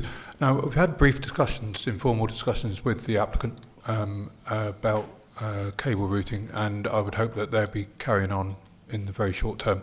So, I mean, we're very willing to sit down and discuss things with them. Well, I'm very pleased to hear that. Now, again, because of this question around design and moving towards possible revisions to indicative layout, should they be required, and or method statements, should they be required around cable installation, again, there is a measure of time pressure here. Ms. Sterling. This sounds like the deadline 1 list. No, Amy Stirling on behalf of the applicant. We're not proposing any changes to the layout, but I'm conscious we haven't actually responded directly to the comments made around potential fisheries displacement. So if we may, briefly, yes, if Ms Nimmo can respond to you about the fisheries mitigations that we are proposing. Well, we've of course got, after the afternoon break that we will shortly take, the operational, social and economic effects discussion, and that I think is the place where we'll bring our Northern Ireland interests back into the table, and we'll talk about fish and fisheries and economic yield. So that was where I was proposing to do that, but I just really wanted to bed down the design point here.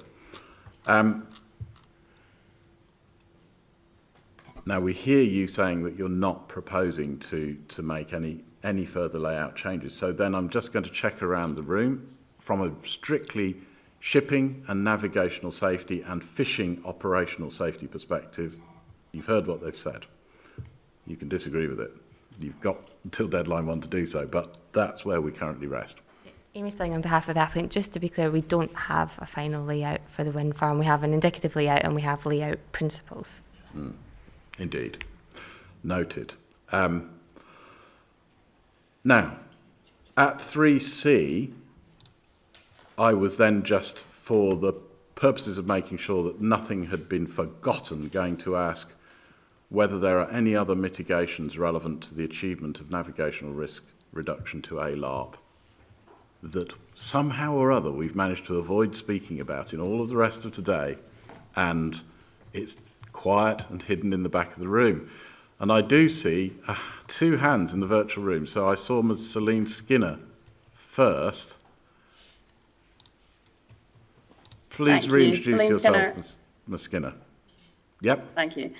Celine Skinner on behalf of the Department of Infrastructure. As was set out in the Department's consultation response, the key mitigation point which the Department's concerned about is the lack of requirement for a traffic separation scheme and a vessel traffic service. And we did just first want to note that obviously we appreciate the applicant is now updating the management plans, and so obviously we look forward to seeing the detail of the outline vessel management plan as part of this. But in the interim, it would be helpful to understand from the applicant how they've got comfortable that the traffic separation scheme and vessel traffic service should definitely not be required. Now, this is an area where the department would expect to see monitoring obligations secured within the MIC, with the provision for remedial action to be taken in the event that the monitoring showed that any impacts were not being adequately addressed by the mitigation in place. And that would just help to ensure that post-consent, if the monitoring did show that the conditions were less than favourable, that a traffic separation scheme and vessel traffic service could be implemented at that stage if it was required. And we are just struggling to understand how the applicant can be comfortable at this stage that the traffic separation scheme and vessel traffic service would definitely not be required. And we do note that they addressed in their response to the department's consultation that early stakeholder engagement had indicated that these wouldn't be needed, but that was quite early in the process. So it would just be helpful to understand the applicant's kind of professional evidence at this point for their position.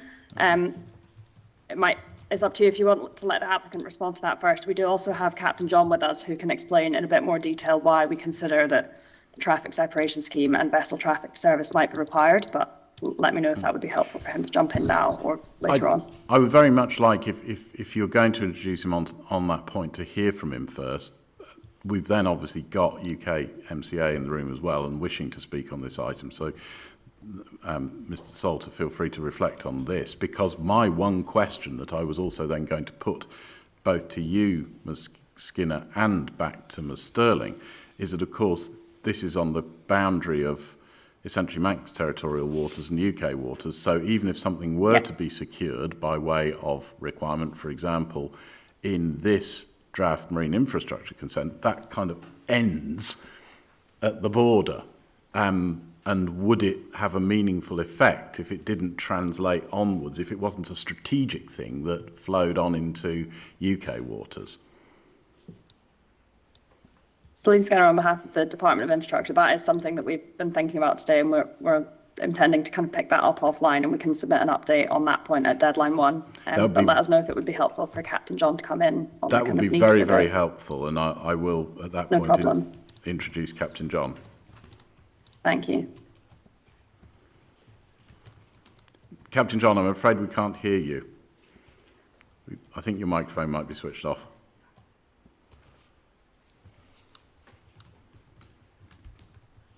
Can I just ask the room here to check the settings for enable Captain John's microphone? Yeah, thank you.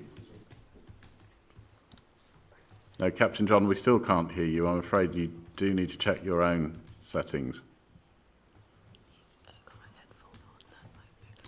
Yeah. Sometimes headphones don't speak to computers. That might be the issue. Can you hear me now? Oh, I certainly can.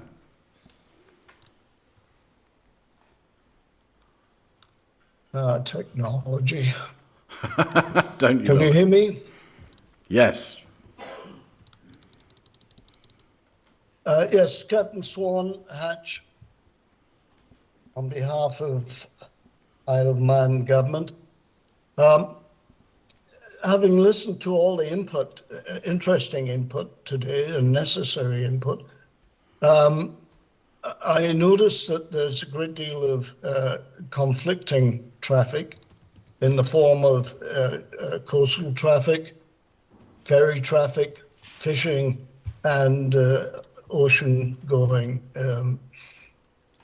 offshore traffic. Very simply put, TSS is designed exactly to mitigate problems associated with all of that type of traffic, perhaps excluding fishing vessels. But nevertheless, it is designed to reduce the risks of conflict within confined waters. So my comment and advice to this point has been that I feel that TSS would address a large number of the conflicts, potential conflicts.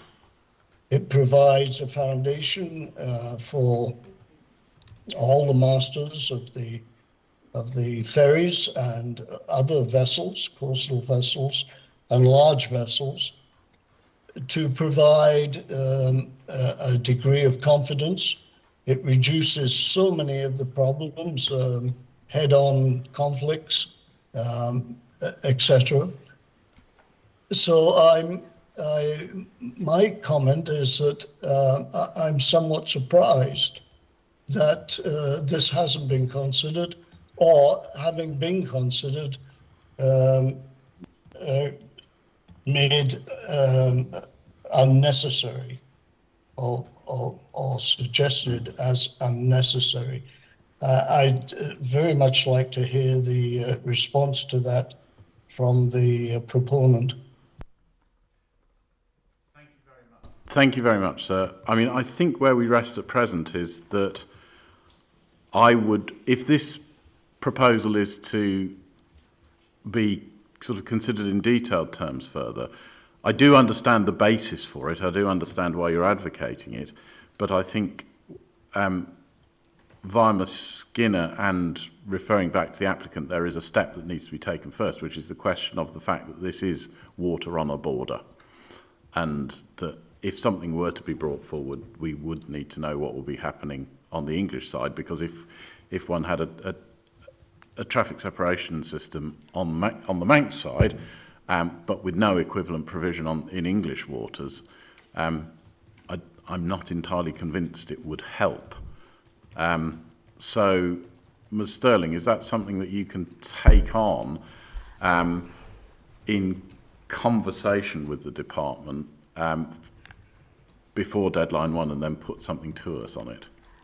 Amy Sterling on behalf of the applicant, we can certainly commit to continuing to engage with the Department of Infrastructure on the need or otherwise for these schemes. If I may, I'll pass to Ms Westwood, who can explain how through years of extensive consultation, no user of the sea has requested such a scheme. So we don't actually see that the risk of having to prepare something in the UK waters would actually arise. Okay. Samantha Westwood for the applicant. So, yeah, as Ms Sterling mentioned there, we have undertaken years of consultation on this project. So it's not that this point hasn't been considered. It has been considered, but there has been no requirement from it, and that includes from the regular operators and other stakeholders that we have spoken to. It was discussed at the hazard workshop in person with the DOI and other operators and regulators there. There is simply no need for a traffic separation scheme in this area, especially noting the low levels of traffic that we spoke about earlier. It might assist if you were able to put a comparative figure to us at deadline 1 on that point, which is a figure referring to the daily traffic, say, for example, in a location where an existing TSS is in place. And I'm thinking, say, for example, off North Foreland in the Channel, in the English Channel, where there is a TSS, but the traffic volume, the shipping traffic volumes are massive. And to compare that with the equivalent traffic volumes here. Samantha Westwood for the applicant. Yes, we can certainly do that. I think the thing I would say is that, you know, traffic separation schemes aren't in general established just because a wind farm is developed. You know, where there are traffic separation schemes, they're to do with, as you say, the, you know, extensive volumes of traffic and complex traffic management. I can see Mr. Salt has put his hand up and has got more to add on this. But, you know, I think the point I really want to be clear on is that we have considered this. We did think about it, but it has been most clearly ruled out. Yeah. Well, yes. Ruled out by whom? Ruled out by you at this juncture, but presumably there, and this gets back to the implementability point, there would need to be, and I know Mr. Salter's desperate to come in, there would need to be a view that it was important and necessary on the UK side of the border. Samantha Westwood for the applicant. It was discussed with the operators and other regulators at the hazard workshop, so it's not just me that's become to that conclusion. It is one of the things that we always consider as part of the navigational risk assessment process. Okay. Mr. Salter, at risk of delaying you even further, very briefly, I do see Captain John Ford DOI with a raised hand again. And I want to make sure I fully understand his point and his argument before I turn to you and then return back to the applicant. So I will just ask him in one more time. Yes, thank you. Captain Swan. Swan, apologies. You are... Captain Swan. Yeah. Swan, yes. 2 N's. Hatch Engineering. Yes, TSS, yes, density does play a part in this, but also there's a conflict of multi types of traffic, especially crossing traffic. And as you mentioned, Mr. Smith, the Dover TSS started off purely as a TSS system and then developed into VTS slightly later on. That is now some 60 years old and has solved a lot of problems with conflicting types of traffic, particularly concerning ferries, large ocean-going vessels, and coastal vessels in a very complex and difficult, narrow area, something not unlike the space of the gap, as you name it, somewhere in the region of 4 nautical miles. So I think it has to be considered that as the wind farms develop in this area, you also have to consider that in the future, the dynamics of the entire area, as it becomes more congested, would benefit from not only TSS, but eventually VTS. Points heard and noted. I think we understand where, as I've said, where you're coming from. I do now, Mr. Salter has been waiting very, very patiently. I'm going to bring you in. Mr. Salter. Thank you, Nick Salter for the MCA. Yes, TSSs are introduced in areas of dense shipping where navigational risk is deemed to be high. This can be in areas where there is restricted sea room, and as is the case in the in the Dover Strait around Land's End, etc.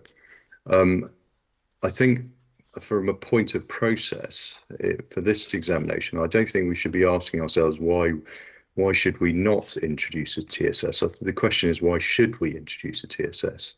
Now, we're very happy to have that discussion. Although,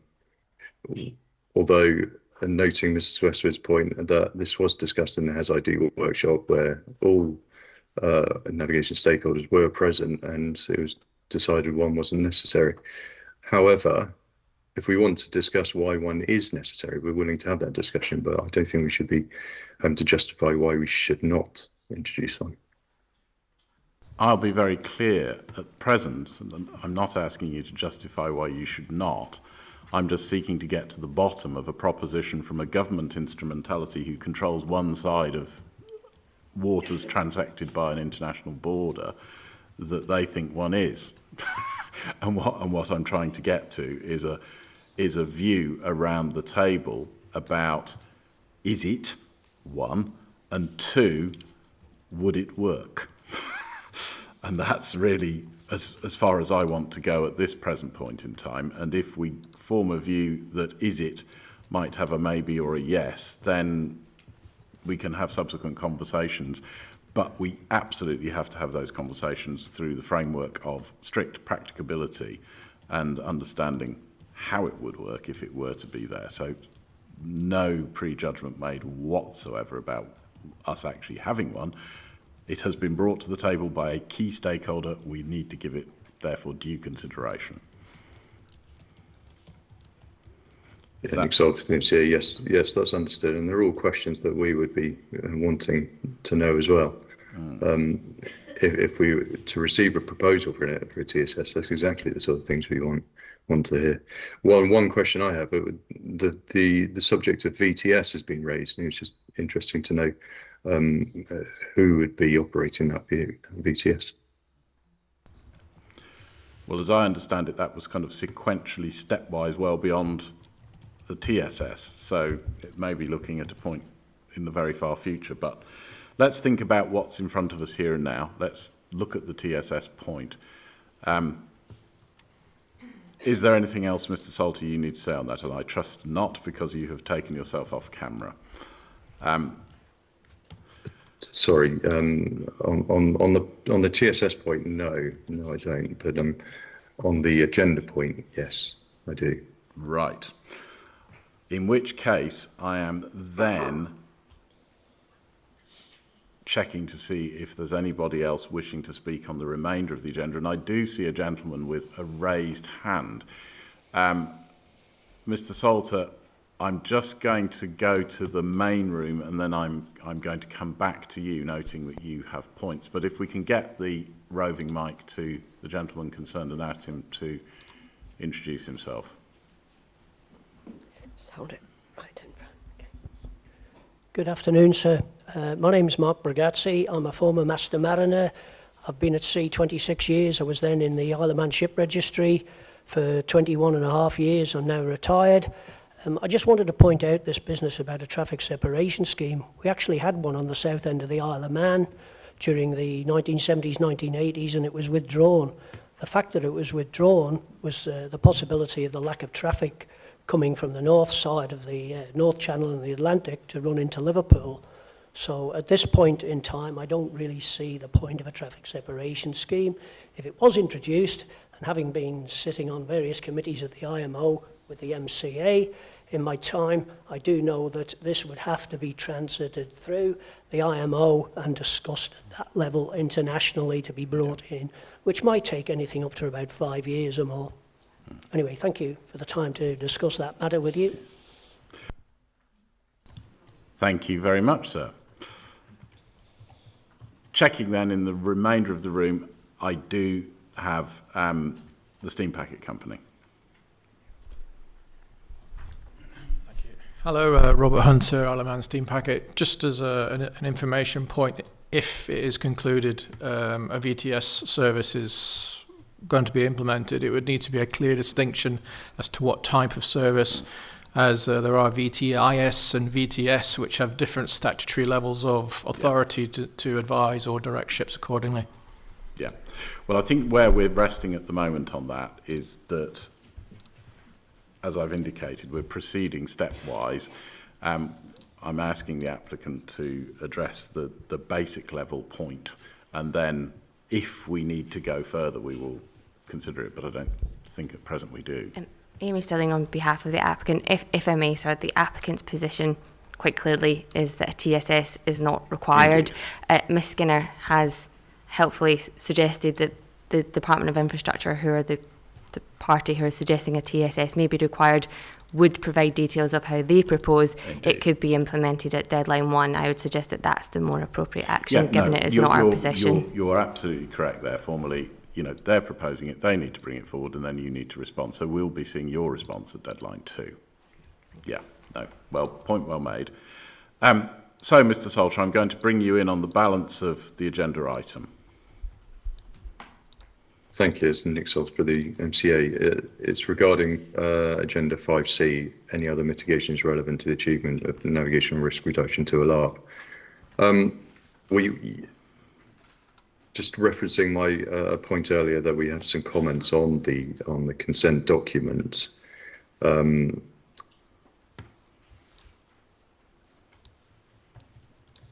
unable to say we're content. There are questions about where is SAR aviation lighting captured, hydrographic surveys and completion reports to the UKHA. Like I say, we are going to discuss this with the applicant next week. We have a statement of common ground meeting set up, but just wanted to make yourselves aware. Very grateful for that. And again, what I would ask is that if you are seeking specific changes to an additional security within the draft marine infrastructure consent, if you can get those in by deadline 1, because we have a rolling sort of iterative programme of the applicant prospectively updating the draft marine infrastructure consent through the examination, and that will enable that to be taken into account, and then they can bring something forward if it is agreed between you. So that's something that's resting in the normal statement of common ground process, and it's good to hear that that's rolling along reasonably smoothly.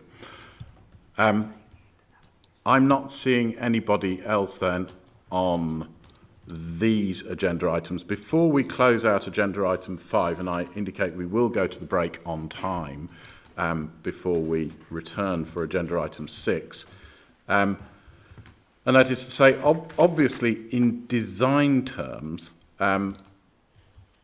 if there were to be any adjustment that led to structures exclusion zones, and I have heard what the applicant has said there, which is that they're not intending any, it is important to note that in specific issue hearing 1, there were a couple of agenda items that we didn't proceed on in detail there and were leaving to rest in writing. But essentially where we were asking about the indicative turbine layout showing an uneven distribution of turbines with a relatively less developed central area, particularly between the turbines numbered 66, 73, 82, 74 and 88, and a kind of residual concern as to whether that assessed layout represents a reasonable worst case across the order limits in all terms, in navigational risk terms, but let's translate back here, looking at this in terms of particularly seascape, landscape and visual impact terms. Now, we haven't started the job of examining that yet, and we were very conscious that we weren't going to, because we didn't really want to until we'd worked out through this hearing process whether there were any significant, particularly boundary case changes that might emerge, which would in turn alter the assumptions on which an SLVIA and any visualisations had proceeded. But nevertheless, it seems now as though we are in a position where we can take a view, at least from you, that you're not proposing anything. But that then means that a matter that we would otherwise have asked in specific issue hearing 1, which is to form a view on the distribution of the turbines, and to give us advice on it is something that is still outstanding and does need to be done, and it's actually worth having that done now because we know where you stand on it. And then indeed there's a related matter that there are 3 possible offshore platform scenarios, and we were looking at there being a tabulation of which scenario or scenarios have been assessed across which environmental topic, not just navigational risk, but across all relevant topics. And again, to achieve a confirmation that we do have a worst case scenario that has been assessed across all relevant topics in the ES. Is that understood? Is that clear? Amy Sterling, on behalf of the applicant, the actions to take away from the hearing, I believe, are clear to present this in writing. Yes. I think Dr. Carlin did touch on the maximum design scenario for SLVIA earlier in his presentation, briefly. But yes, we follow up with that detail in writing and noting the actions and perhaps the written questions that are to follow next week. Indeed, and one of the things that we're then going to consider is how we inquire into that matter, probably orally, maybe at the next round of hearings. I'll just introduce Ms. Fernandez on that because she leads on that topic, so I'm sure she will have much greater insight into it than I do. Not at all, Mr. Smith, not at all. Obviously, we have already begun looking at the SLVIA implications through the reading and the written questions that you will be receiving shortly. Just a question which is playing on my mind. How extensive have your geospatial surveys been in the array area, and how have you got to the number of 87? So whilst you say that there is no design and it's all indicative, 87 is quite a specific number, which would indicate quite a lot of design work and geospatial analysis for foundations. So I'd like to just understand that, which then may have a bearing on our thinking as we put together our written questions. Dr. Julian Curran on behalf of the applicant. In terms of geospatial information, the applicant, so we started when we were awarded the AFL in 2015. We commenced geophysical surveys. We had full geophysical survey in 2016. And when we commenced, then we ceased development after submitting a scoping report to DOI, and then that was all resurrected again in 2022. So we then concluded again a second geophysical survey. So we have 2 geophysical surveys for the array and 1 for the export cable corridor. We have limited geotechnical information from a series of CPTs that were collected in 2023-24. They together have helped us define the ground model for the entire array, and from that ground model we know then the ground conditions both at the surface and at depth. So we know the areas within which we can optimise the layout of the turbines and the number of turbines. And we have a grid connection offer for a project initially, whenever the project was being brought forward in 2016, we were looking at a project with roughly 114 turbines. And when the project was resurrected again then in 2022, we sought then to look again at the capacity of the wind farm and the total number of turbines. And again, seeking to maximise the development opportunity that was presented to us with the AAFL. So going for full build out of the array, and then taking advantage of the changes in turbine capacity between 2015 and 2022. That gave us a substantial uplift in terms of what the capacity of the wind farm could generate. We got a grid connection offer then for 1.3 gigawatts at Penwortham. That then constrained to a certain degree the total output of the wind farm, looking at what the market availability is for turbines now. So in 2015, 2016, most wind farms were in the region of say 6-7 megawatt turbines. Now they're 12 to 15 megawatt turbines. So using that as a base case, then we could reduce down to a much less number, and that's how we got roughly to where we are. So looking for full build out and to maximise the opportunity and the revenue to the Isle of Man government, because that's our primary aim in bringing this project forward, then that ties in roughly with what the capacity and the total number of turbines are. Thanks, Dr. Kernan. Thank you very much. Now, we are very close to the end of this item. You'll see the final element of it is D, which is around there being any siting, layout, design or mitigation measures that have not been included in the submitted application that are sought, and then asking for justification and documentation. Principally, this is an opportunity to discuss matters that may have arisen from parties other than the applicant. Now, we've already surfaced a number of things that the applicant is saying it doesn't consider necessary, so the applicant is going to document on the basis that that is where they stand, having conversations with parties through the Statement of Common Ground process around those, including that traffic separation system point. Is there anything else, again, that somehow or other in the considerable elapse of time since 10 a.m. this morning we have missed, that somebody's asking for, that they want, that is a siting, layout, design or mitigation measure that bears on the design that we haven't spoken about yet? Because if there is, I'm reading the bans. Good. Excellent. Well, on that basis, ladies and gentlemen, it is now exactly 3:45. We will break. However, I will indicate that we will take a slightly longer than scheduled break. We will return at 4:10 because one of the exercises that we want to do is systematise the action list during the break so that we can make sure that we have the clearest and most accurate action list before we close this hearing in total. And a reminder that when we come back, for those who've been waiting for a very, very long time, that's when we go into social and economic effects. Thank you very much, ladies and gentlemen.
I know. I just thought, I was after drama. It's all right.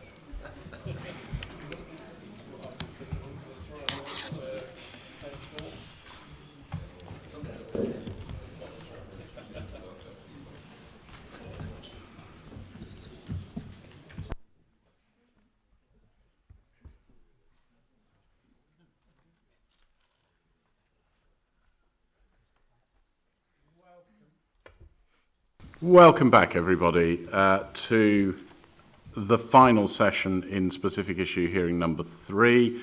My name is Ryn Smith, a member of the examining body, and I am leading this agenda item, after which, for procedural directions and closing remarks, I will hand over to the panel lead.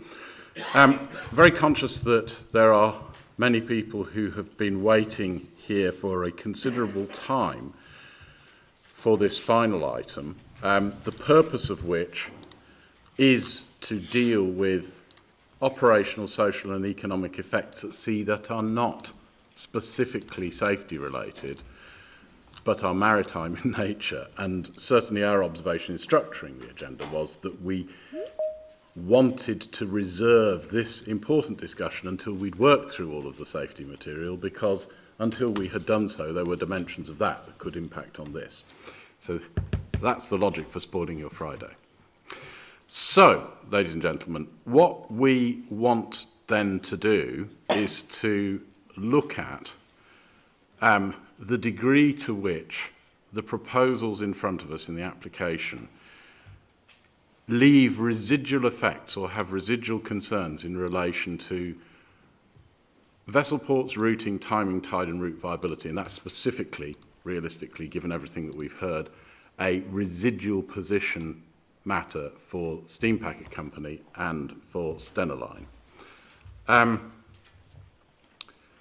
I do want to touch on vessel routing in areas subject to military controls and the operation of the outline firing range communication plan. And so, to the extent that we still have MOD available to us, I would like to touch on that. If we do not, then I would be happy to reduce that to writing. Noting the Northern Ireland interest and also the remaining Manx interest, absolutely we'll be discussing access to and utilisation of fishing grounds, including consideration of the outline fisheries coexistence and liaison plan, and I would add into that, axiomatically it is obvious, that also includes the relationship between the proposal, both construction and operation, and access to fish stocks, fish resources, effects on fish spawning, etc. And then a final catch-all just to test to see if there are any other operational, social or economic effects at sea. So I'm going to start that by taking item 6 first to the two ferry operators. And I think what I will do is I'll go to Stena Line first, and then, sir, I will come to you, so that we deal with 6A. And then I will come to the applicant for an applicant's position and then an integrated response. But, Ms. Sterling, you probably want to address me on that first. Amy Sterling on behalf of the applicant. Yes, apologies, sir, to stop the flow. I do have an important correction. I feel it's important to make as early as possible in this section of the hearing. Earlier, when the applicant said there were 2 lines of orientation within the layout, there are 2 lines of orientation within the layout, but I'm now told the second line of orientation is not currently MGN 654 compliant. Right. Therefore, for the purposes of the layout, there is a single line of orientation. The applicant will review this and make sure that its written summary of hearing and the work that is taken away reflects its position. So, apologies. Okay, well, apology duly noted, and very grateful for it being brought to the hearing's attention as swiftly as it was possibly able to be. And again, for all parties with views bearing on siting layout design, etc., then obviously you will need to look out very carefully at deadline 1 for the applicant's correction note on this. If this could be sort of titled up in a way that makes it easy to find as well, because responses to that will be important. And what I will also flag there is that as there are conversations live in the Statement of Common Ground process that are happening earlier than deadline 1, I guess what I'm asking the applicant to do is, without being premature in any degree, to actually, as far as possible, engage live and in real time with the critical stakeholders on that, so that people are not slowed down, because if you slow them down at this juncture, they may slow you down later. Frankly. So, yes, thank you very much, Ms. Sterling. So let's then return to the particularly ferry routing questions. And at this point, in introducing Mr. Proctor of Stena I am interested in the non-safety stuff now. I'm very interested in where we land in terms of the practicability of routes and the economic yield from routes, taking account of residual impacts then on tide, access to port and harbour, proceeding along your route, how much additional time you'll need, how much additional fuel you'll consume, what the net residual cost of that is, etc. You know, we want to deal with essentially the residual case on an operational ferry undertaking. So, Mr. Proctor, over to you. Hi, good afternoon. Mike Proctor from Stena I think this, in many ways, is a little simpler to actually to deal with or to set out. In a nutshell, the additional deviation for Stena when travelling on passages north of the Isle of Man is in the region of 2.28 additional nautical miles per crossing. With that, we point out that currently Stena have 3 vessels which operate between Belfast and Liverpool. We don't use this route all the time. However, we do use it a considerable percentage of the time. The additional time on the crossing has a large knock-on effect from us, primarily from an additional bunkers perspective. From a secondary perspective, it's the increased environmental trading scheme charges which we would have. We also have to be mindful of the fact of the constantly changing and evolving landscape with regards to environmental requirements for all marine traffic, specifically the Northwest Atlantic SECA zone, which is due to come into place, which will amend the type of fuel which we will be required to use to very low sulfur fuel oil, or gas oil, I should say. This obviously comes at an additional operational cost, and Stena has a commitment to its own environmental targets, and it is our intention for 2 of those 3 vessels to change over to use methanol. Methanol is a very green fuel, has a 0 carbon footprint. However, it comes at a considerable cost. But as I say, that's part of our environmental commitment. 2 of those vessels are already built from new, being methanol ready, which means there's no appreciable changes to be made to the vessel for them to be able to operate with methanol. So it demonstrates our commitment. The other factor with regards to this is that we operate 5 vessels from our berth at 12 quays in Belfast, in Liverpool. Those vessels operate very much like a Swiss clock or a very well managed train service. So as one vessel departs the berth, the other one arrives. Additional knock-on effect by vessels arriving late has a very big scheduling impact on all the other users. And therefore, we need to keep this schedule. The only way we can maintain the schedule, should there be any fall behind, is to increase speed. By increasing speed, we exponentially increase the amount of fuel we use, and we have the knock-on effects from additional bunkers and, of course, the additional ETS charges, which tend to rise very sharply. That is the biggest part of it. If we have a lesser amount of time in port, we would also have the requirement to increase the level of infrastructure by deploying more tug masters, which are the the units would actually remove the unaccompanied trailers from vessels. So we run on a very tight schedule, and there's very little scope to increase that. I appreciate that 2.28 nautical miles may sound like a very, very small deviation. However, when you stack that up over the period of a week or a month or a year or 35 years for the estimated length of the project, and you break that down into monetary terms, it's a considerable monetary cost. Can I ask, I hope I haven't missed something in the papers, but have you produced a piece of economic modelling on this? The way you actually stack out the accumulating effects over time of this additional route length? We've calculated the length. We haven't actually put it into any document which we've shared with the inspectorate. However, we are sharing it with the applicant, and we are in dialogue with the applicant. I would urge upon you, and if you want us to take it into account, that it is shared with us at a sort of possible deadline 1. I think it would be, it is something that is, prospectively a relevant and important consideration. And if you're going to rely on it at all, then we can't rely on something we haven't seen, I think is it may be it may be a situation going forward that we enter into an NDA with the developer, which case I don't really want to put the ass before the cart or the cart before the ass.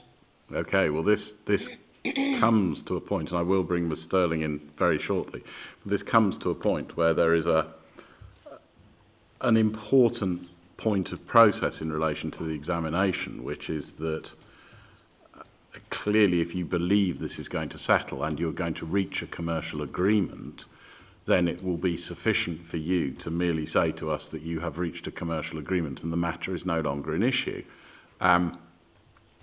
However, if you don't, and you want it to be considered in the recommendation because you and the applicant are still in dispute, it can't come to us too late because we will need to examine it. That's what we're here to do. We can't just let something flow through to ministers that is untested by us.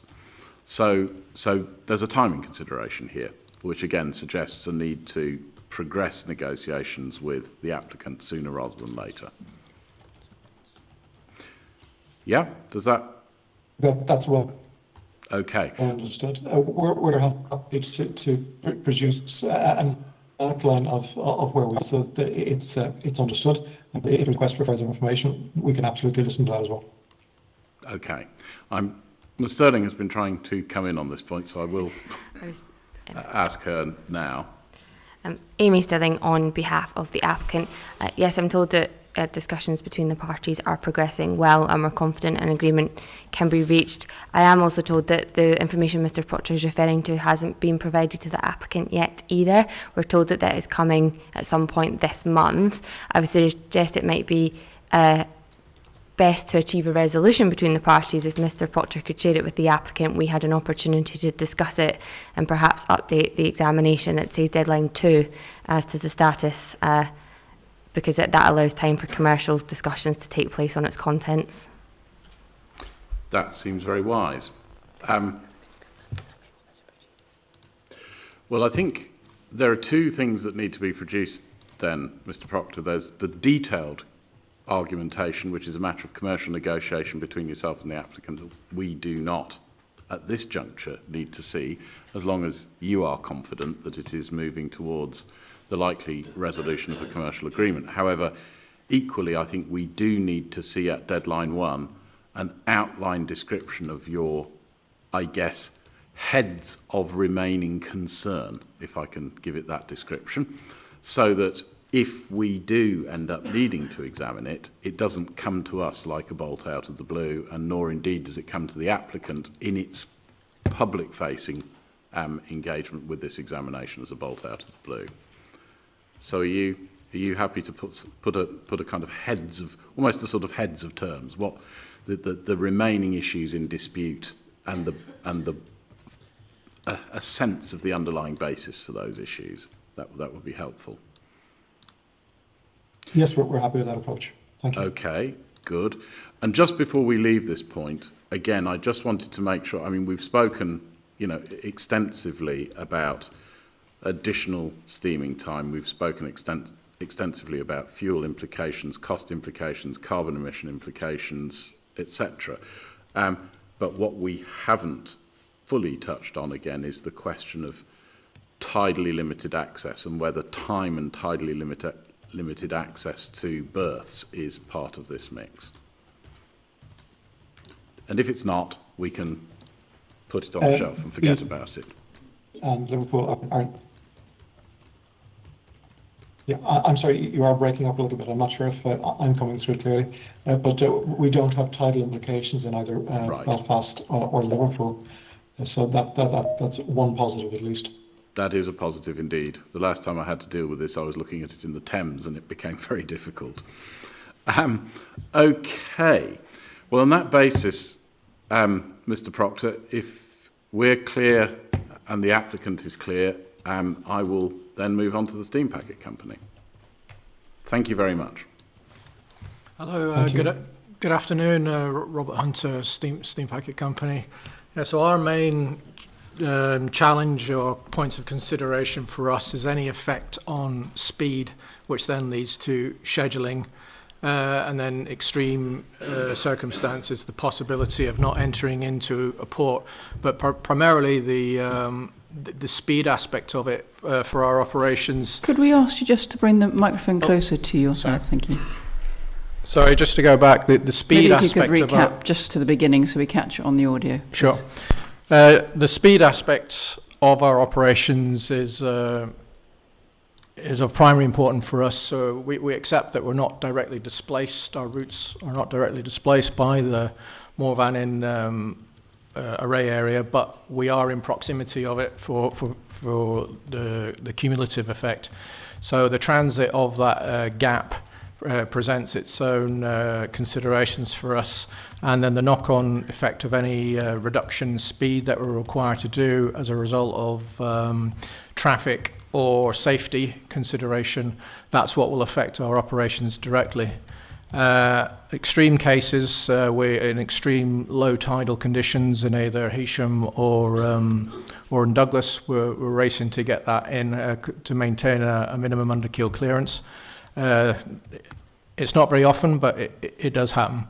So our other primary concern is safety going through the gap, and that will be a bespoke scenario based on what is perceived at the time as what traffic, what's the weather, what's the visibility, and if I can get my words out.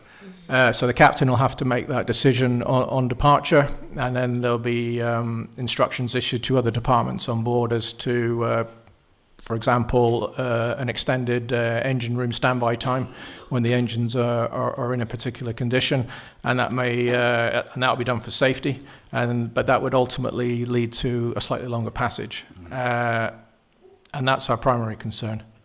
So yeah, time is of relevance, an extreme important factor, and extreme circumstances would it involve missing a tidal slot into a port.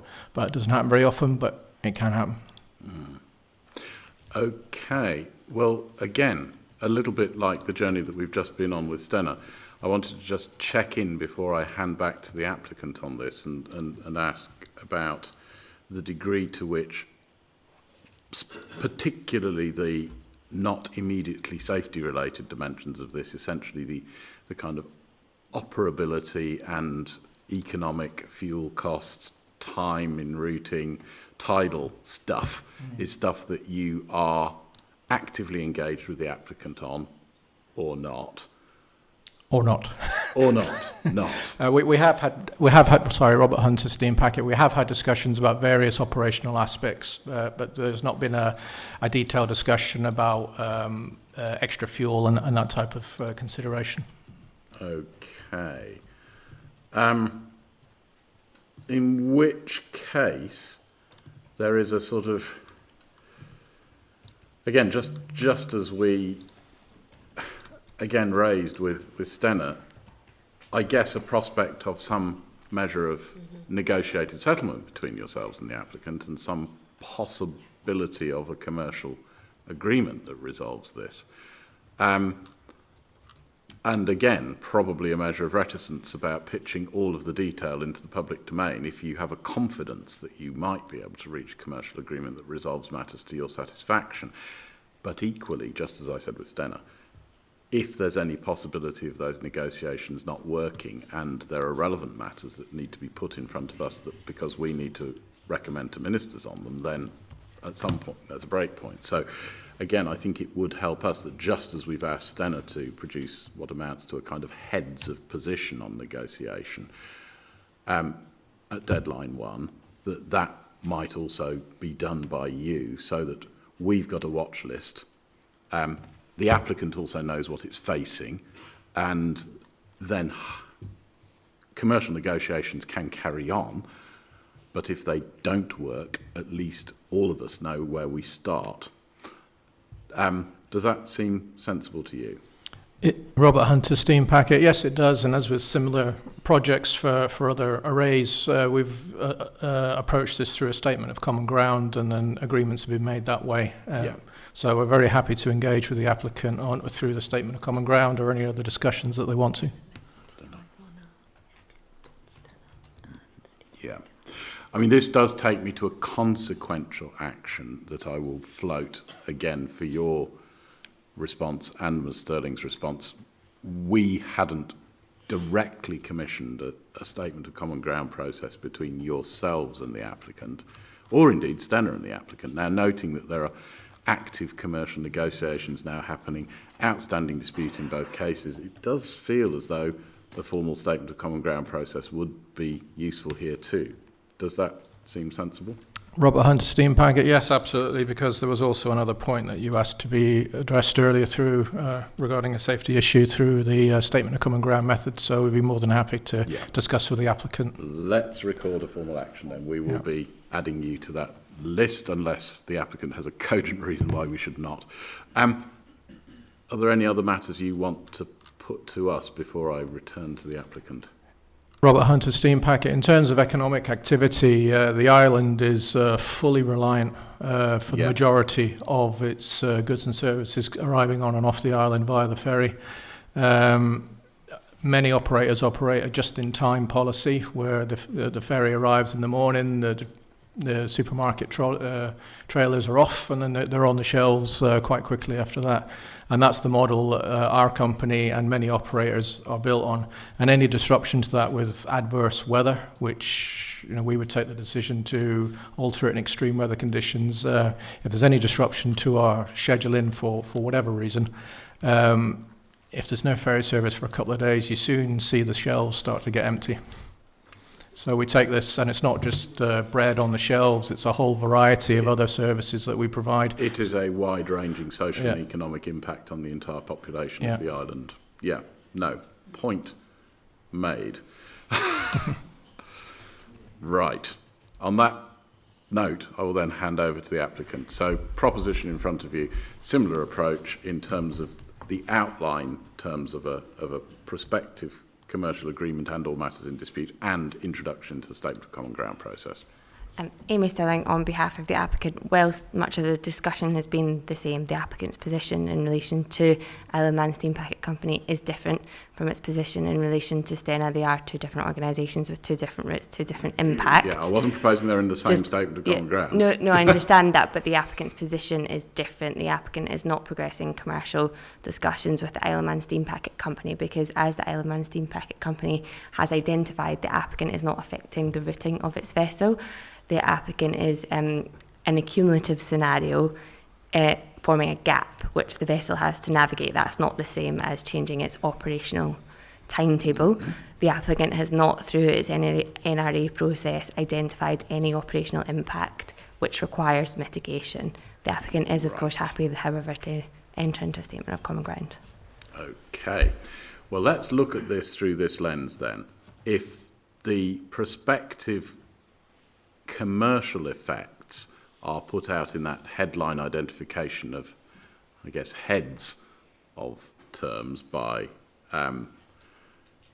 by the steam packet company, noting your position that you do not propose to conclude an agreement on them, if those are then brought in front of us at deadline 1, at least you'll see them and you'll be able to consider them. That may or may not change your position, and at deadline 2 you can respond. However, again, that places us in a position where if this remains a matter in dispute and a matter that we essentially have to adjudicate in a recommendation to ministers, then we're not leaving ourselves in a position where we have no information to hand to do that. And I think in terms of considering your position in relation to it, although there may be an initial quite robust view in your mind that you do not see the basis for mitigation being required because you do not see a material adverse effect, nevertheless, in a kind of looking at this through risk management spectacles, this may be a case of a relatively small effect with maybe potentially severe consequences if there were to be effects that related to reliability, timing, and, for example, restocking of supermarkets, essentially food supply and resilience for the population of the Isle of Man. So something that I don't think we have fully bedded down, something that I'm sure the steam packet company can clarify in terms of their own reasoning, that in terms then will enable you to think about whether it needs further consideration and us to be in a position to adjudicate if you end up not being in agreement. Amy Sterling on behalf of the applicant. I would note those are quite substantial claims, I would guess. We would encourage... Dave raised them. Yes. We don't have the evidence yet, nor do you. That is my point. If any such claims are being made, we would strongly request that those are evidenced to us directly and also into examination. And I guess the only point I'm making there, Ms. Sterling, is one that you're very well aware of, which is the clock's against us all now, because we've got this examination to end on a date, and at that point we've got to either be clear we need to deal with this in the recommendation report or not. So, does that provide a process that enables us to get to the starting point on this in terms of working out whether a settlement needs to be reached or not? Robert Hunter, Steam Packet. Yeah, we're quite happy to engage in that process, and I mean the prospect of looking at potential speed reductions through a gap is hypothetical at this stage, and that's widely recognised. So it'd be difficult to evidence at the minute because we operate in open sea. So it would be very much responding to circumstances which may or may not occur. And I think if we're looking at an evidence-based position, which this would have to be, that a starting point there is if you are then asserting that you are going to need to reduce speed in order to operate through that sea, then a scenario that describes what you are doing and why you think you are going to do it and in what percentage of your operational circumstances you think you might need to do it is probably going to be the basic starting point. If that is advanced, and I can see nodding on the applicant bench, if that is advanced in a way that makes sense, then actually there is a basis for a conversation about an agreement, which at the moment I think the applicant's starting point is there isn't. Robert Hunter, Steam Packet. Yeah, that's acknowledged. We know that any potential reduction would be responding to a set of circumstances at sea, whether it's based on visibility, weather, or vessel concentration in the area. So sometimes it may occur, sometimes not. It'd be an entirely reactive process. Yeah, noted.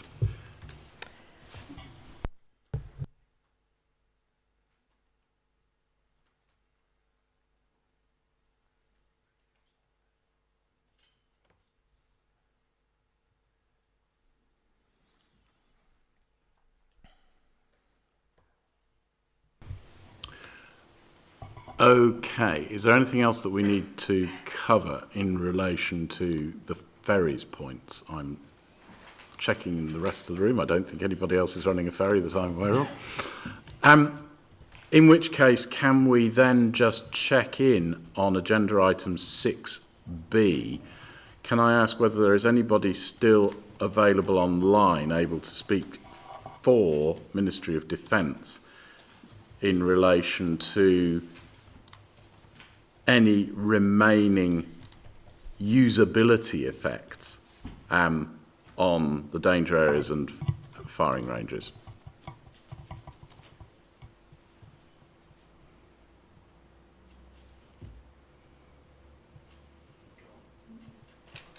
Looks as though they may have left us. I think we'll just take that one on in writing. But essentially, so that the applicant is aware of the matter that we're seeking to resolve, and that's the question of the degree to which the outline firing range communication plan works and can be made operational and deliver a detailed plan in due course, and one that we don't have the Ministry of Defence turning round and saying, well, that has rendered our range activities obsolete and our training programme obsolete, because neither of those effects would be sensible. So yeah, we'll try and frame a written question that deals with agenda item 6B. Now, deep apologies to those present for fishing, because it's taken all this time to get to a point where we can talk about economic effects in relation to access to and utilisation of fishing grounds and consideration of an outline fisheries coexistence and liaison plan. I am going to go to Northern Ireland first, because I was acutely conscious of a gentleman who wished to be able to speak earlier and was unable. Sir, at least you're a local resident. So can I ask if Mr. Collier can take the floor and walk us through the entire economic piece as he so eloquently began to earlier on this afternoon? Ben Collier, Northern Ireland Fishermen's Federation. Thank you, sir. I will try not to repeat too much of what I said earlier on. You can take it, we've already heard those bits, but carry on. Thank you. Yeah, so, you know, as I did say earlier, the herring fishery in particular is of significant economic importance to the Northern Ireland fleet. And, you know, we do have several concerns relating to this development. We take some of our lead from ICES as commercial fishermen, and ICES issue explicit advice along with their advice on total allowable catch each year. And for herring, they're quite clear that no activities on spawning habitats should be allowed unless the effects of these activities have been assessed and shown not to be detrimental. Now, to be fair to the applicant, they have assessed these effects, but we don't feel that they've satisfied the second point of that statement and shown that these effects won't be detrimental. So, you know, during some of the surveys that have been carried out as part of this project so far, spawning habitat has been identified both within the cable corridor and the offshore array. And in the summary of assessments, which is provided in table 52 of APP 050,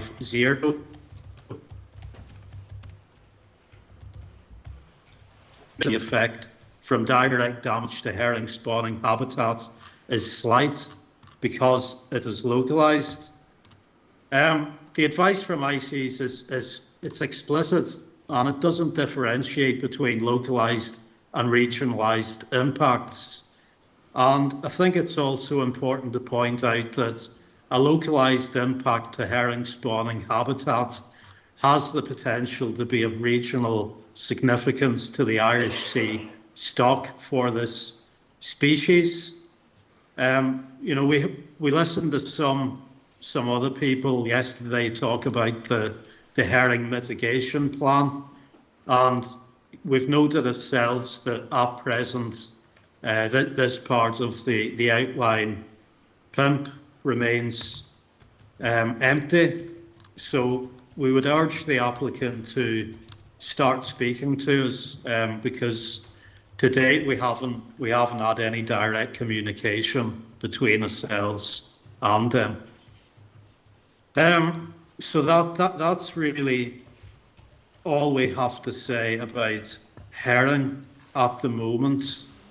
We do have similar concerns that relate to king and queen scallop, which are also important species for the Northern Ireland seafood sector, both vessel-wise and processes. So again, we would like to speak to the applicant about these concerns, and hopefully after today the communication between ourselves and them will be improved to what it has been so far. Now finally, we felt that it's important to flag the impacts that the array in particular will have on the Agri-Food and Biosciences Institute's ability to carry out their annual herring acoustics survey. This survey has been undertaken annually for several decades now and follows the same path down the eastern side of Manx territorial waters. And the array sits directly in the path of this survey line. This survey is really important to us because this is the basis for the annual IC's advice that delivers the total allowable catch and therefore what our fishermen can catch. So if a large swathe of that survey area is lost due to the presence of Mooir Vannin, then this has implications for future advice and ultimately what our members can catch. We did note in the applicant's response to this point when we made it during our consultation response last November that, and I'll quote the applicant on this, "It is not anticipated that the proposed development would prevent the Agri-Food and Biosciences Institute from being able to undertake their annual stock assessments." So we really have 2 points in relation to this response. What information underpins it, and has the applicant consulted with AFBI or the wider IC's community, specifically the team responsible for Area 7A stock assessments, about this issue? And if not, why not? We can't speak on behalf of AFBI, sir, but we do work very closely with them. Personally, as a fishery scientist who's employed by the fishing industry here, I participated in AFBI's herring survey on board their research vessel last year and had ample time at sea to speak to them about this point. So as things stand at present, on this basis, we have to refute the applicant's position until we get a chance to hear from them in relation to the questions that we've posed. Thank you. Thank you very much. Now, those are, in general, clear points. I just want to clarify one dimension of this, and that is in relation to impact on survey, and there you are seeking a clear warranty that the impact of both construction and then operation of Mooir Vannin will not leave you with a reduced stock survey, the effect of which then is to reduce the assessed available catch for fishermen, and once that occurs, irrespective of the presence of stock, you accrue a loss due to the loss of the assessed stock in the survey, because the survey can no longer access the places as it used to proceed. That's at the core of your concern on that survey point, as I understand it. Ben Collier, Northern Ireland Fishermen's Federation. That's correct, sir. Okay. Right. Well, I'm going to pass that over to Amy Sterling for the applicant, and let's hear what the in-principle position is, and then let's see if there are some routes forward that are possibly able to provide you with some reassurances on these points. Yes, Amy Sterling for the applicant. The applicant's position remains that it is not seeking to prevent the survey, but I can pass to Mr McManus, who can provide you with more detail and also more detail on the attempts to engage with AFBI on this. Thank you very much. Ryan McManus for the applicant. So I think it's probably worth just taking these 2 points separately. So firstly, in relation to the impact on the herring, the Manx herring stock, just a point of clarification. Our assessment has predicted significant effects on the Manx herring stock, not in relation to direct damage, but in relation to underwater noise and deposition effects. And as we discussed yesterday, that's why the applicant has committed to a herring mitigation plan to deal with these impacts, and that's secured in the draft marine infrastructure consent under requirement 22D. So we acknowledge that. In relation to the survey and engagement with AFBI to date, we have an open line of communication with AFBI, and indeed we have used the data from this survey to inform, from the AFBI survey to inform our assessment, and we're happy to continue conversations with AFBI and hopefully reach a position of agreement with them that we can, facilitate the ongoing collection of that survey data in future. And it's our position that, as Ms Sterling said, that the proposed development doesn't present an impediment to that survey. Yeah, that's it really. I guess my concern here is that this needs to avoid becoming one of those impasses that one tends to see rather too often in these examination processes, where the applicant will say in kind of clear and calm tones that there shouldn't be an effect, and the industry that might be the receptor of the effect will say, you haven't proven that to me, and their concerns persist. We get no further. There does seem to be some virtue in an additional process of dialogue, whether that be with AFBI or actually directly with the Northern Ireland fishermen themselves, simply to make sure that we are not in a case where there is an avoidable persistence of a concern that could be laid to rest. Does that make sense, Mr McManus? Ryan McManus for the applicant. Yes, that does make sense. I think it's worth also noting that the applicant has, through its commercial fisheries team, liaised with the Northern Irish Fishermen's Federation.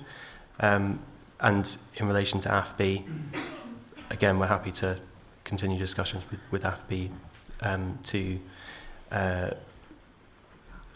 present the evidence that we have. And I note that we will be submitting a further detailed response to the Northern Irish Fishermen's Federation's public consultation response at deadline 1, which provides that evidence and justification.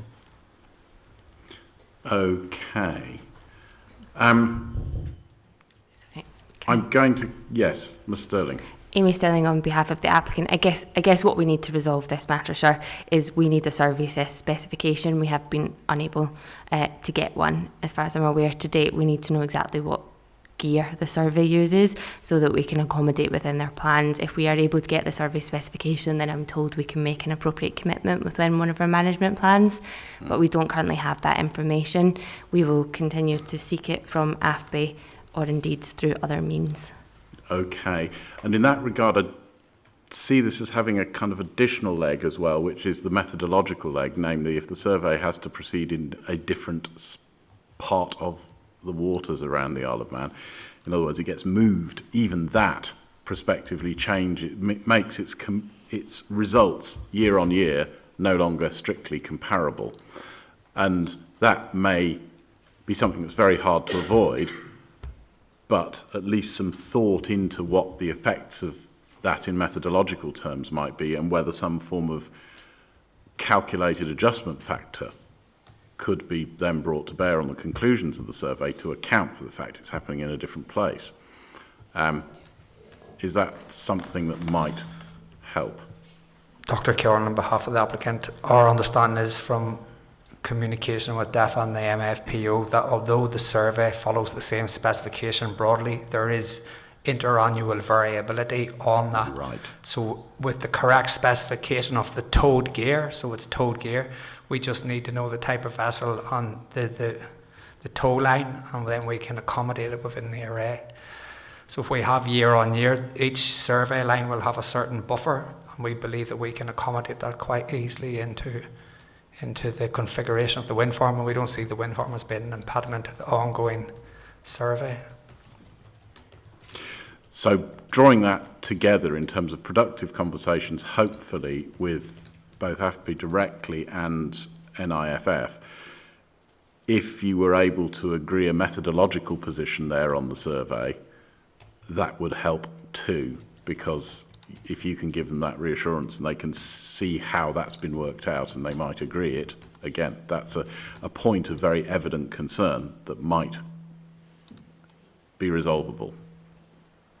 Yeah, AFPI need to provide the information to us in terms of the technical specification and the variability of that on an interannual basis, and we can accommodate that within the array. And you've asked for it, and you haven't. We've been seeking to get that information. We've got some information from DEFA on it, and we have had, but we don't have the specification for the survey, only the output.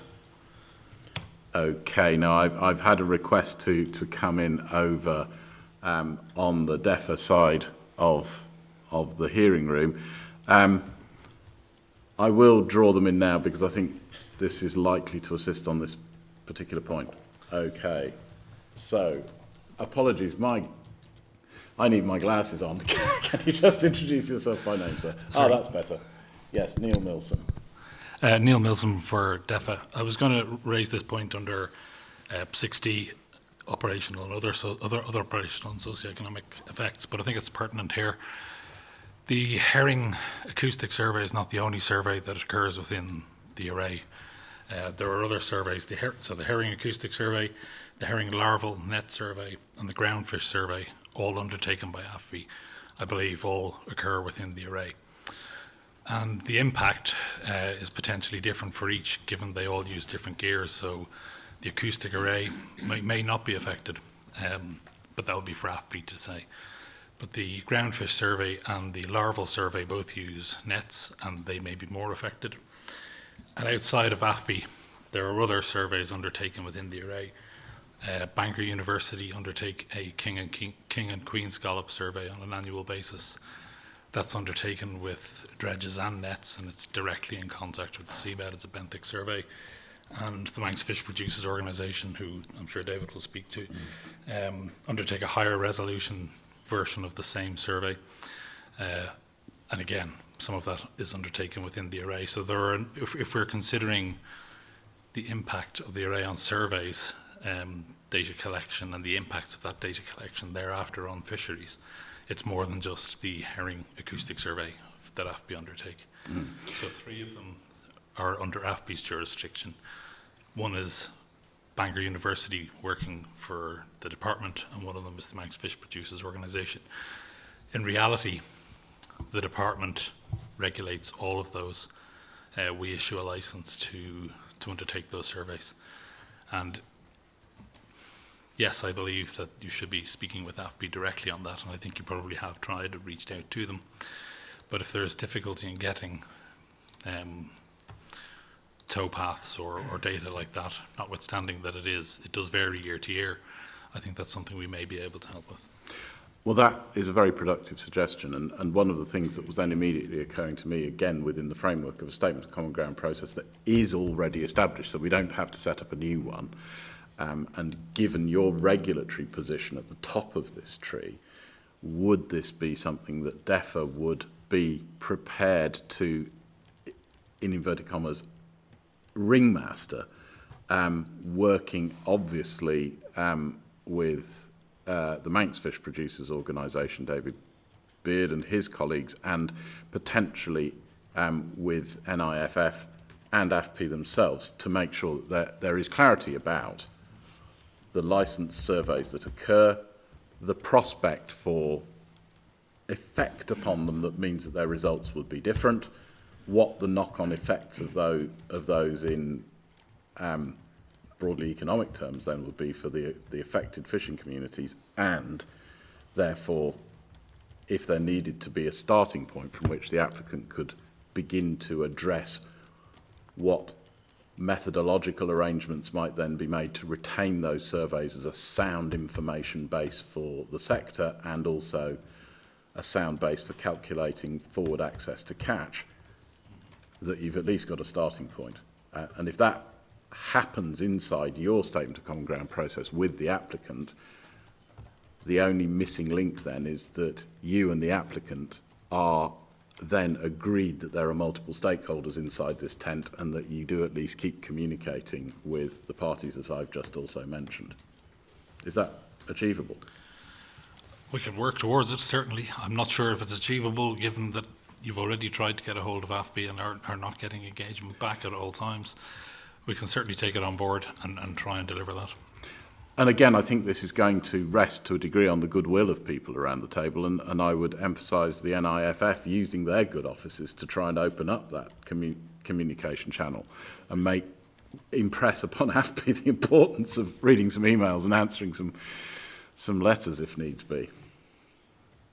Ben Colley, Northern Ireland Fishermen's Federation. Sir, we're happy to engage with AFB directly on them points and emphasise the importance of that information. Excellent. Right, now before I come back to Ms Sterling, I'm conscious that, there is a very patient voice around this table, Dr Beard, and I need to allow him now to make his points on behalf of the Manx Fish Producers organisation. So we've got the Isle of Man side of the table represented too, and then we'll have the full picture.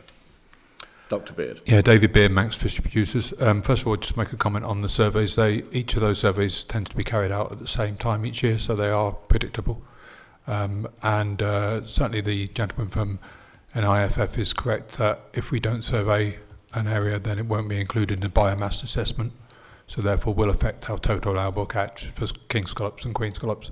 So it is important that we carry these on. Okay, and then do you mind if I start talking about the impacts on the fisheries at construction and operation stage? Yes, by all means. Good. This is your agenda. I'm going to refer to my notes because I'm going to try and be quick because I don't want to miss any points. Okay.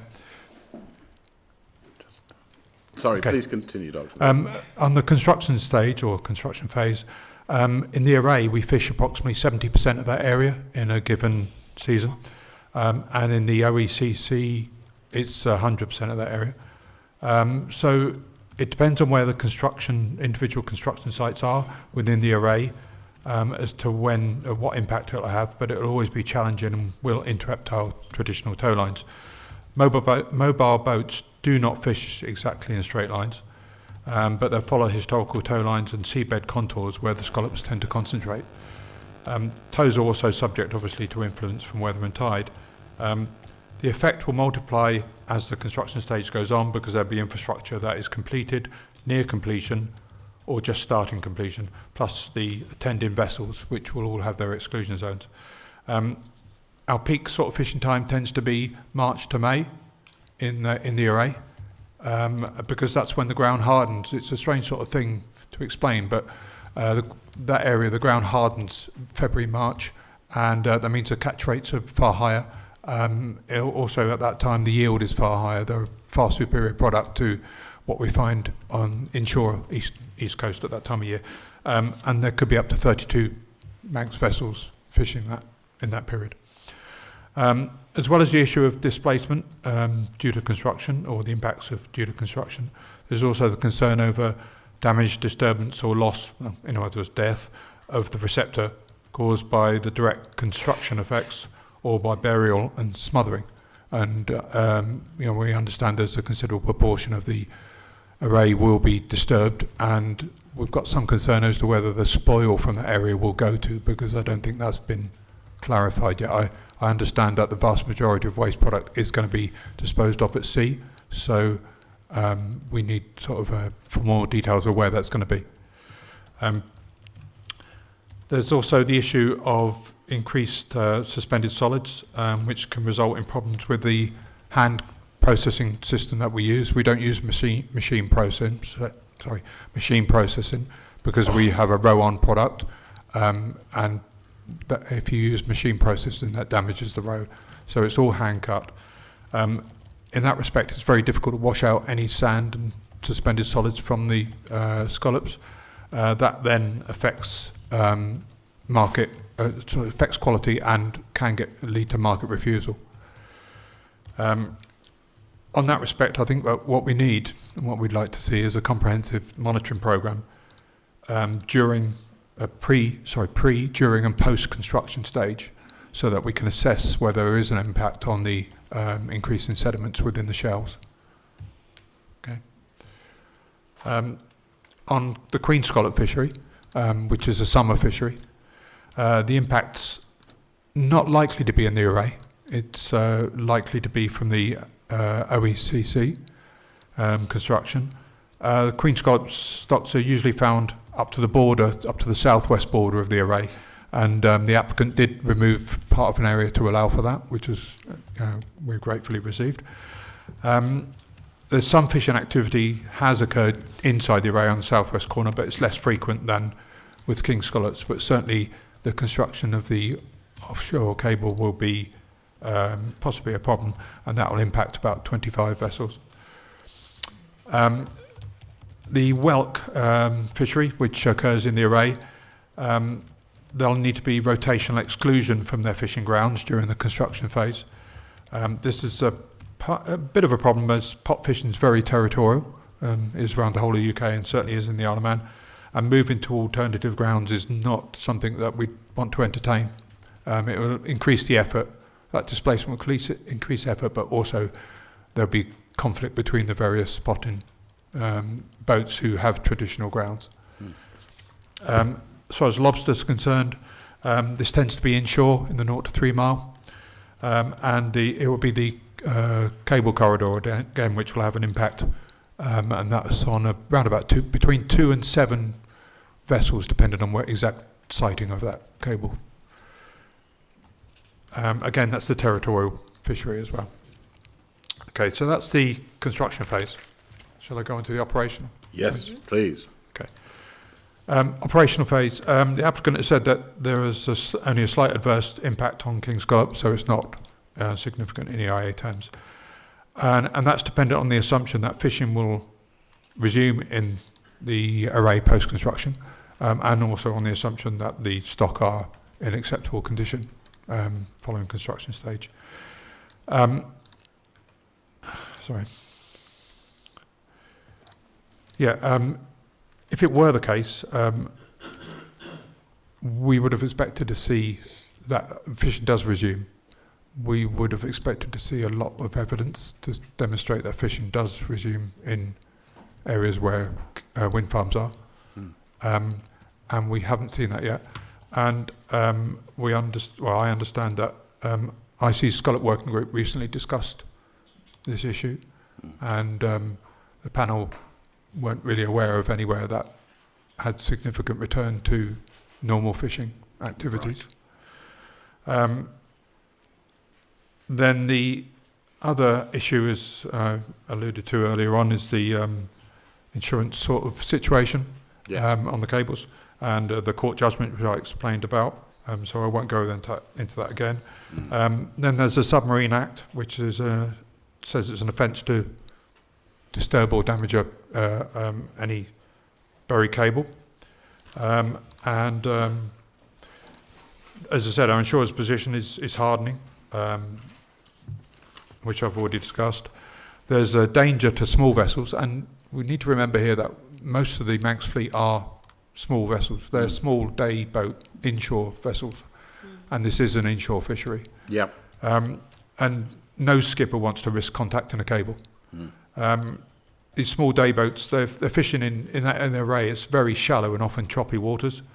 And with catchers on board, they're very susceptible to capsize if they hook onto any gear. So even if cables are buried and the insurance situation wasn't a concern, small boats that fish there would consider it unsafe to fish over cables. Can I just explore that point from a standpoint of, I guess, agreed design approaches around cable installation, and whether you can envision there being anything that the applicant or an undertaker could reasonably do that would give you and small vessel operators the reassurance necessary to believe that they would be able to enter those waters safely after the wind farm cabling had occurred. To a small extent, that's possible. There's 2 areas which is consistently fished in the array. One of those areas is visited by small boats, and it has been discussed about having a mitigation zone with the applicant. And we'd need more detail on that, because while it's a mitigation zone, it still may not be an area which is free of cables. Yeah. So it would depend on the spacing and matching that up to against traditional tows and the sea contours. So it's something that has been discussed, and I'd like to carry that discussion on further for sure with the applicant. Then there's the other aspect of Flow FLOWW 2025. It was originally 2014, 2015. And I know that the applicant has said they're going to follow the guidance of this document. This includes the Admiralty Handbook information, which says not to operate within a quarter nautical mile either side of the cable. And the applicant has asked the MFPO whether we consider signing up to that as well. Our insurers have also referred to this as well, in the fact that that guidance is there, and that even now that we're covered at the present situation for fishing over cables, they have said that they'd expect that the skipper to behave according to the rules of the Admiral's Handbook. Yeah. So, yeah.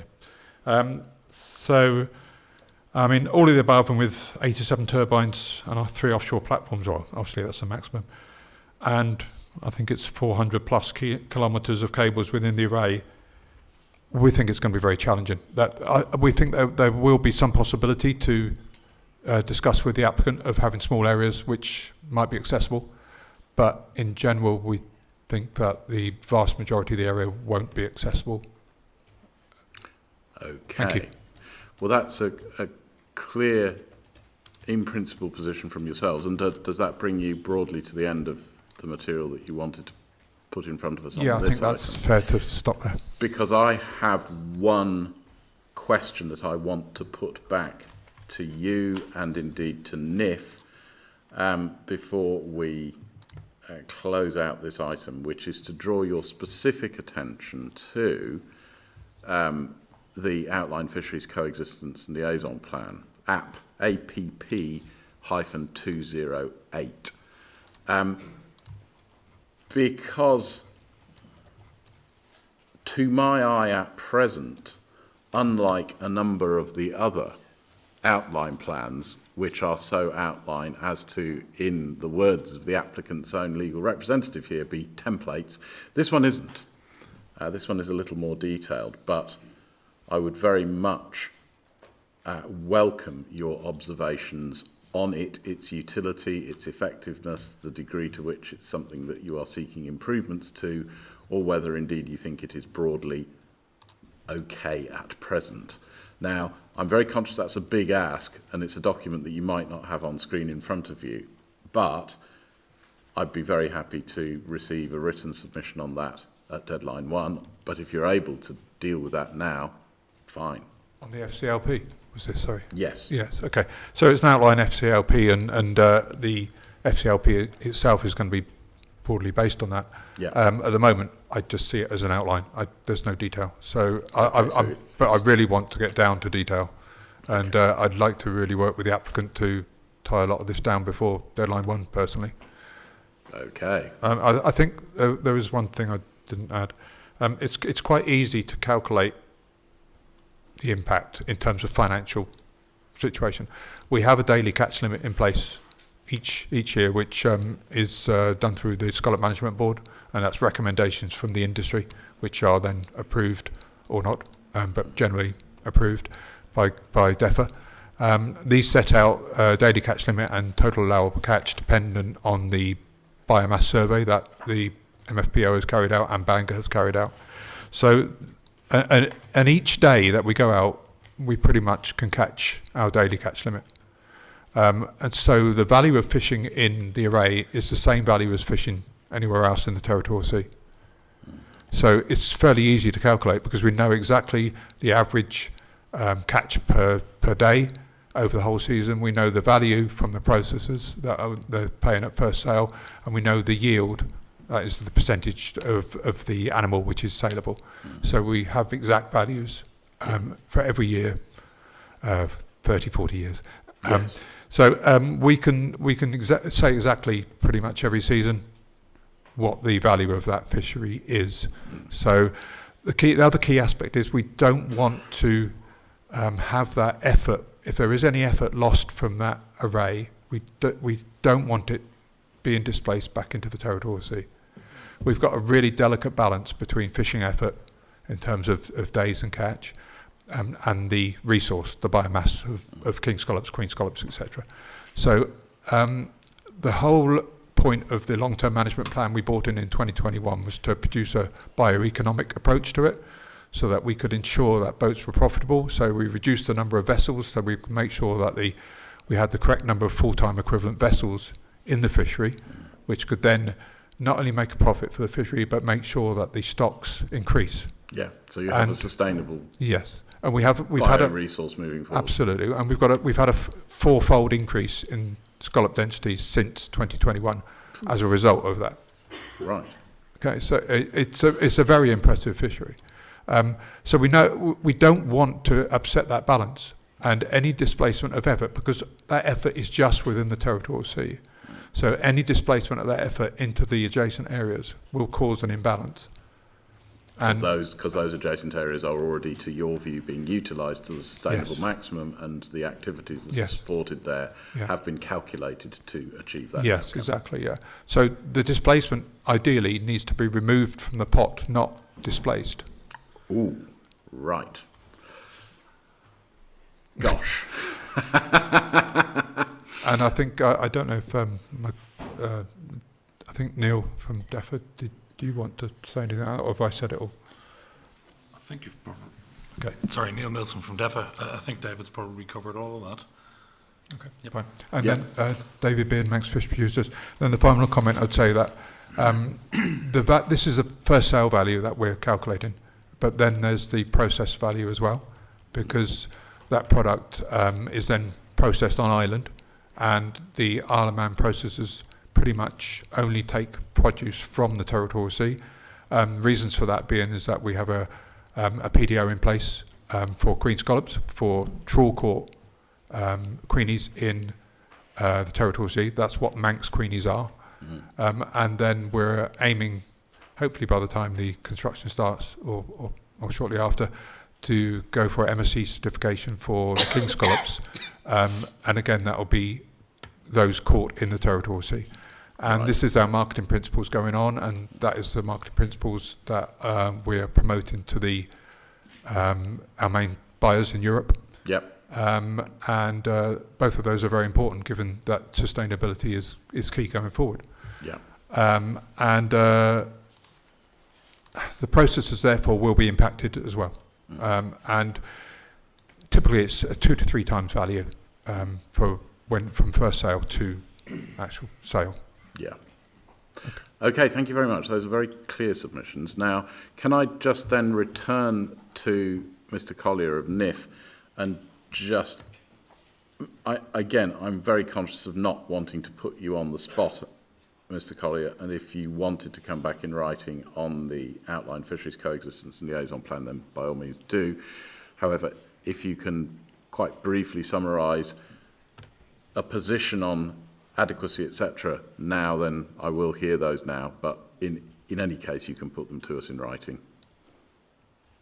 Ben Colley, Northern Ireland Fishermen's Federation. Yes, we have been reviewing that document in-house. The two chief execs are going over it. We are happy to provide a full written response by deadline 1. We do agree with our Manx Fisheries colleagues that that document does need more meat on the bone, so to speak. And here in Northern Ireland, we've had some significant changes to the operation of Northern Ireland vessels within Manx waters in the last few weeks that are related to migrant crew fishing inside Manx territorial waters using transit and skilled visas. So that is that will have a big bearing on what we respond with by deadline 1. Okay, well, we'll be looking for those written responses. I think in both of your cases, I think it will greatly assist everybody around this table if you do make fulsome written submissions detailing out all of the matters that we have discussed today and drawing our attention to what you consider to be the key points that we need to be working on moving forward. Now, Ms Sterling, I'm very conscious that you need a right to reply to that. Amy Sterling, on behalf of the applicant, we will keep it brief, sir. We are very grateful for the engagement from the fishing community. I know Dr Beard has been here every day and has waited till almost 5 p.m. on a Friday to make his submission, so thank you. We also welcome his commitment to continue to engage with the applicant, and we're also committed to ensuring coexistence with the fishing industry. So that engagement will continue, hopefully positively, throughout the examination. I'll pass to Ms Nimmo, who has a few specific points she wishes to clarify. Thank you. Ms Nimmo, on behalf of the applicant. So I'd like to clarify that we did find significant impacts, moderate, adverse, significant impacts in relation to a number of the commercial fisheries impacts, including king scallop, dredge, loss of access, and we have developed the outline FCLP as discussed. So some of the mitigation that's included in that includes an adaptation fund, it includes cooperation agreements, and it includes working with the fishers to identify further measures such as increasing the spacing between turbines within the array area. So we look forward to continuing working with them. I'd also like to touch on some of the assumptions made in the impact assessment, which is that fishing would resume within the offshore array, both during construction and during operation. We do understand the concerns that have been raised today by Dr Beard, and also want to highlight the commitment within the FCLP for ongoing monitoring pre, during and post-construction to identify whether those assumptions are correct and valid, and also to have that provision for remedial action within the FCLP to revisit the FCLP if those assumptions are shown to be not valid. In relation to cables, I'd like to highlight that the applicant's preferred position is for all cables to be buried, and there's a target burial depth of 3 metres.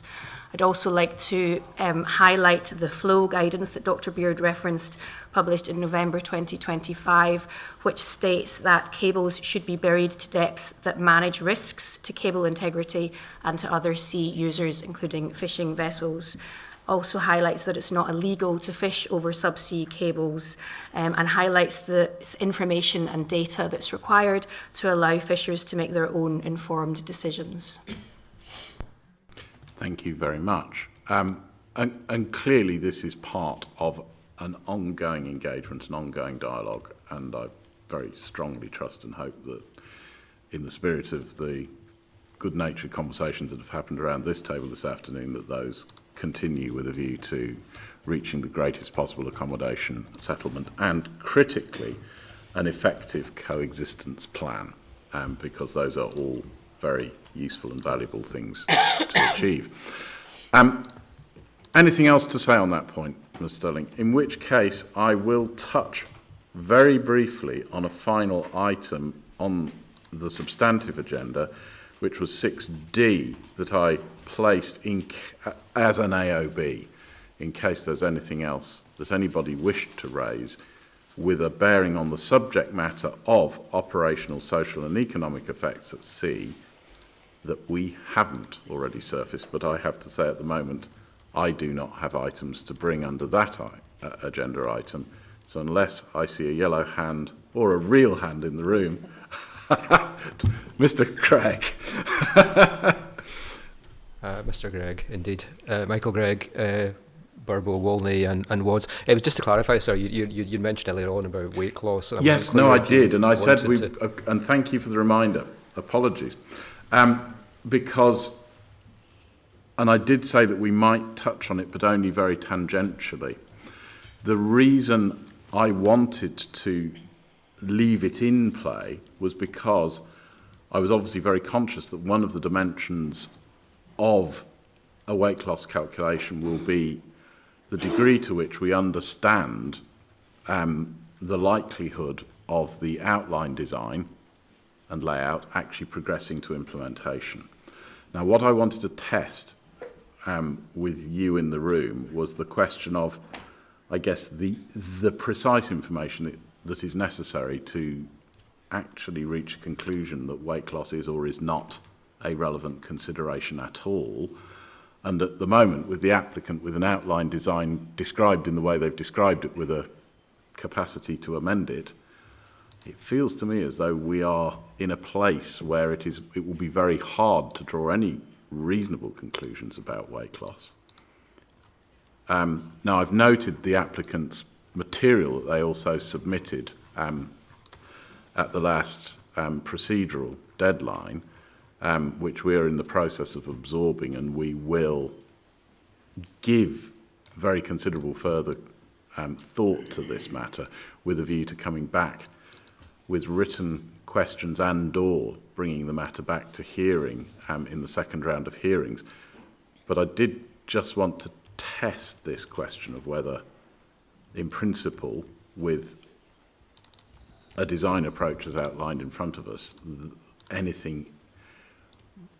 any useful conclusions can be drawn about the precise likelihood of weight loss, because actually we don't really know where turbines are going to sit, and therefore optimizing turbines in order to manage weight loss also is something that is actually quite hard to draw conclusions about at this stage.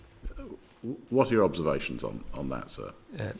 Yes, thank you, sir. Michael Gregg, on behalf of Burbo, Wolney and Wads. I suppose obviously both parties have undertaken assessments on certain assumptions in relation to potential weight loss impact.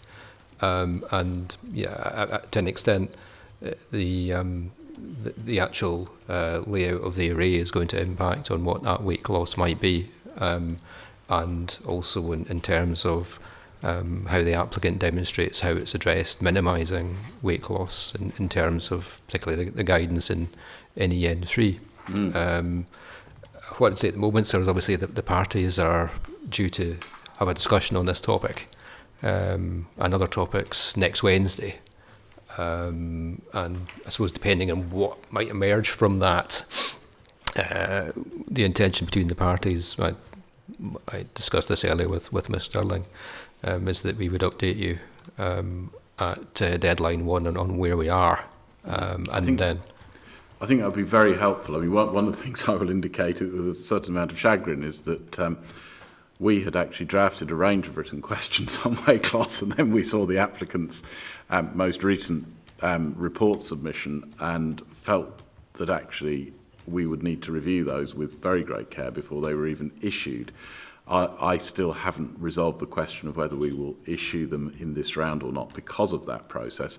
But I think if you are having the conversation that you're having in the light of the applicant's recently submitted documentation, then maybe the best route into this will be for us to watch that process and then think on what we further question on weight loss, if anything, given where you land. Now, I do see on screen a hand from Scottish Power Renewables, so I am just going to ask them in on this same point, please. Can we have camera on? In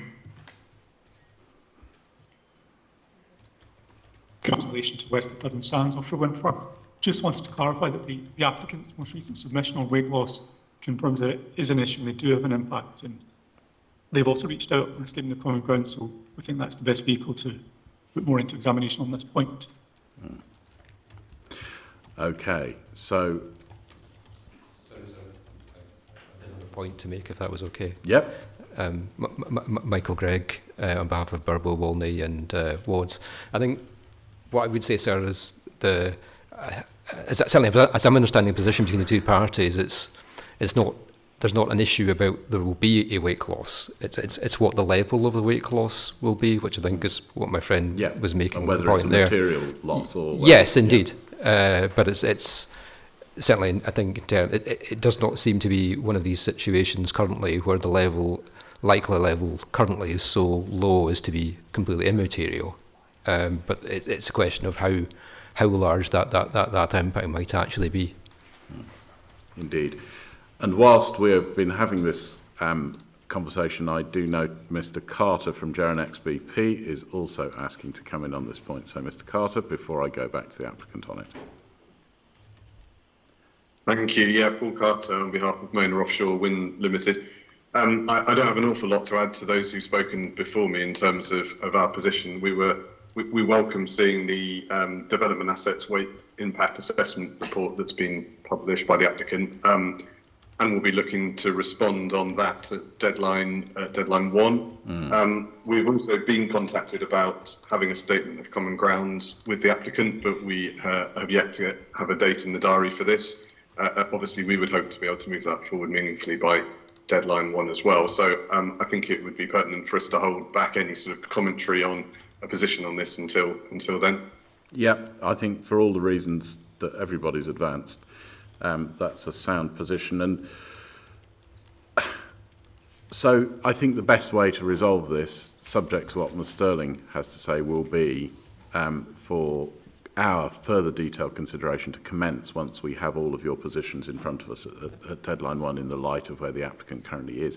Ms. Sterling. Amy Sterling, on behalf of the applicant, we agree, so there's nothing further from us. We obviously touched on this at earlier hearings. We are intending to provide commentary on the weak assessment report more generally in terms of policy compliance at deadline 1, and we'll continue to discuss with the parties as has been mentioned. Thank you. Excellent. Well, on that basis, unless anybody else has anything else to bring in under item 6D, I will check the virtual room and the physical room and my colleagues. No.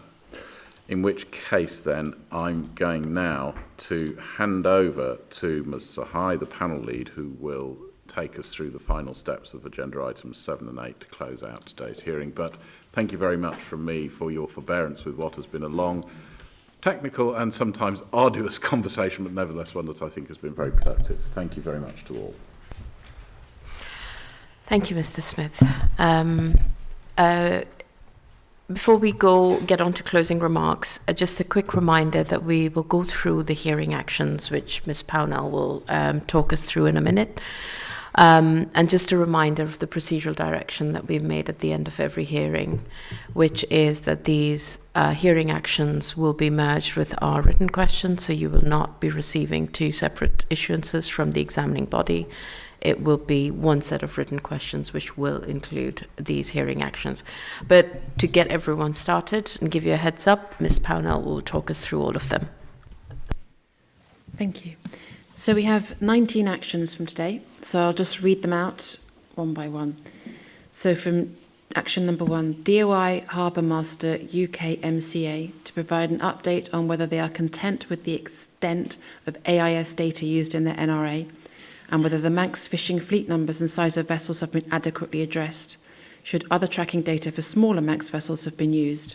And that's for the DOI Harbour Master UK MCA by deadline 1. Action 2, to submit the consented works plans for Morgan and Hornsey 4 and provide additional OWF beyond these 2, providing commentary that addresses the question of different approaches with respect to the internal lines of reference, to include examples from East Anglia 1 North and 2, and those North Sea Irish wind farms, using these examples to address 2 internal lines of reference, given that most consented schemes do have 2 internal lines of reference, and this application has 1 compliant one. That's to the applicant D1.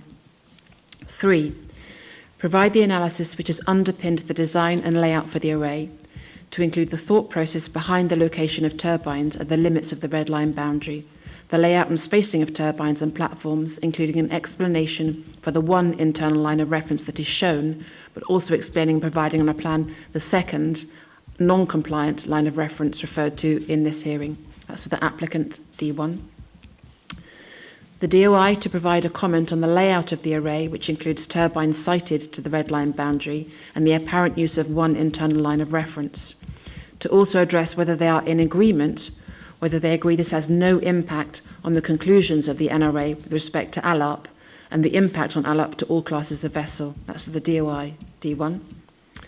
Number 5, applicant to provide examples of offshore wind farms of more similar context to this proposal in terms of proximity to the coastline, to include Rampion and Walney with a focus on seaward views from land, to the applicant, deadline 1.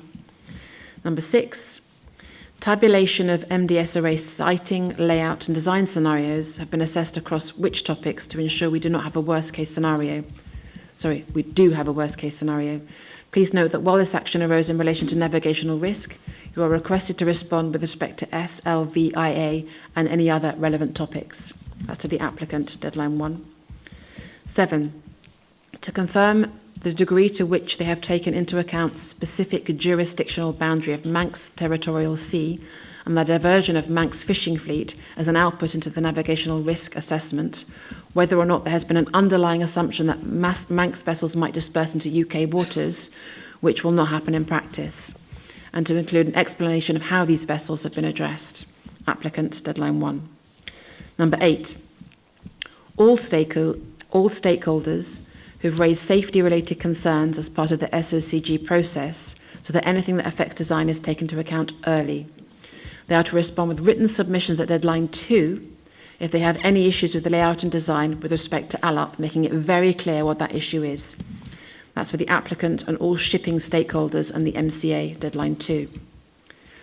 All stakeholders to raise remaining requests for additional sea room through the SOCG process by deadline 1 to the applicant, and to justify why it is required, the gap, and that it does not have an impact on vessel traffic. If stakeholders have any outstanding concerns, they need to be raised at deadline 2. That's to the applicant, shipping stakeholders and the MCA. Number 10, update of mitigation and monitoring plans in outline at deadline 1 to include the outline ERCOP. That's to the applicant, deadline 1. 11, the MCA to make representation at deadline 1 to cover outstanding issues on 3C1 from the agenda today. That's to the MCA and deadline 1. Number 12, the applicant to set out why the 20-degree rule does not apply in this situation, and Stena to respond at deadline 2 if concerns remain. That's to the applicant and Stena at deadline 1. 13, the applicant to prepare a statement of common ground with BAE Systems Operations and also a separate one with BAE Limited Marine. That's for the applicant, BAE System Operations and BAE Limited Marine at deadline 1. 14, sheltering vessels close to the east shore of the Isle of Man at Laxey Bay and the surrounds. Summary at deadline 1 of the existing utilisation of sheltered waters in the lee of the Isle of Man. Is it a usual occurrence? And has it been taken into consideration here in the application? The applicant at deadline 1.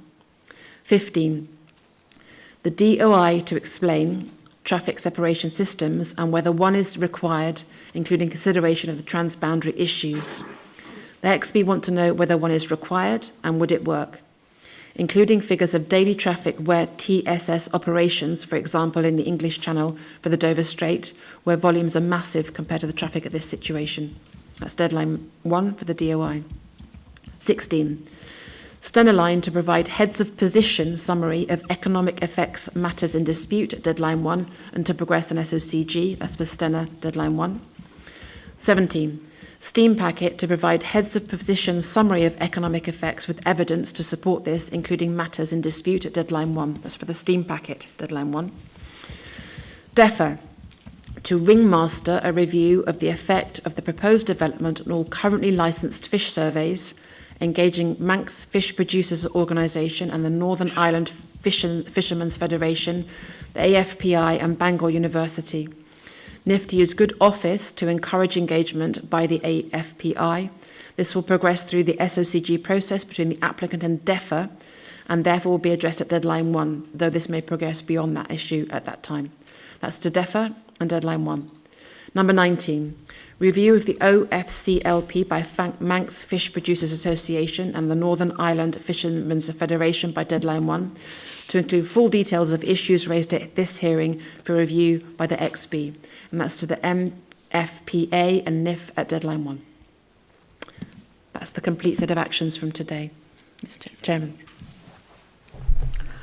Mr. Smith, is that clear? Do you have any? No, those actions have been very well recorded as I see it, so unless anybody has any observation that we've got any of them wrong or there is a missing action, then I trust that we can close that out as the list that we will issue. From the conversation that's happening on the applicant side, I feel like we've missed a couple of really good ones. Amy Sterling on behalf of the applicant. He was just checking there was nothing on wake, but I think we are all clear in our position on wake. Okay. Now, I will clarify, having reached the position that we reached on wake once the applicant's additional reports were put in, we will be waiting, as we have said, until deadline 1. Thank you very much. Okay, noted. And then as I said, this is just to get you started. They will obviously all be included in written questions. Once again, as I've said all this week, thank you very much for your participation. I think we've made really good progress this week. There's a lot of work to be done, so no time to waste. And I think that just leaves me to close this specific issue hearing 3. The time is now 5:42 p.m. And I close specific issue hearing 3. Thank you very much.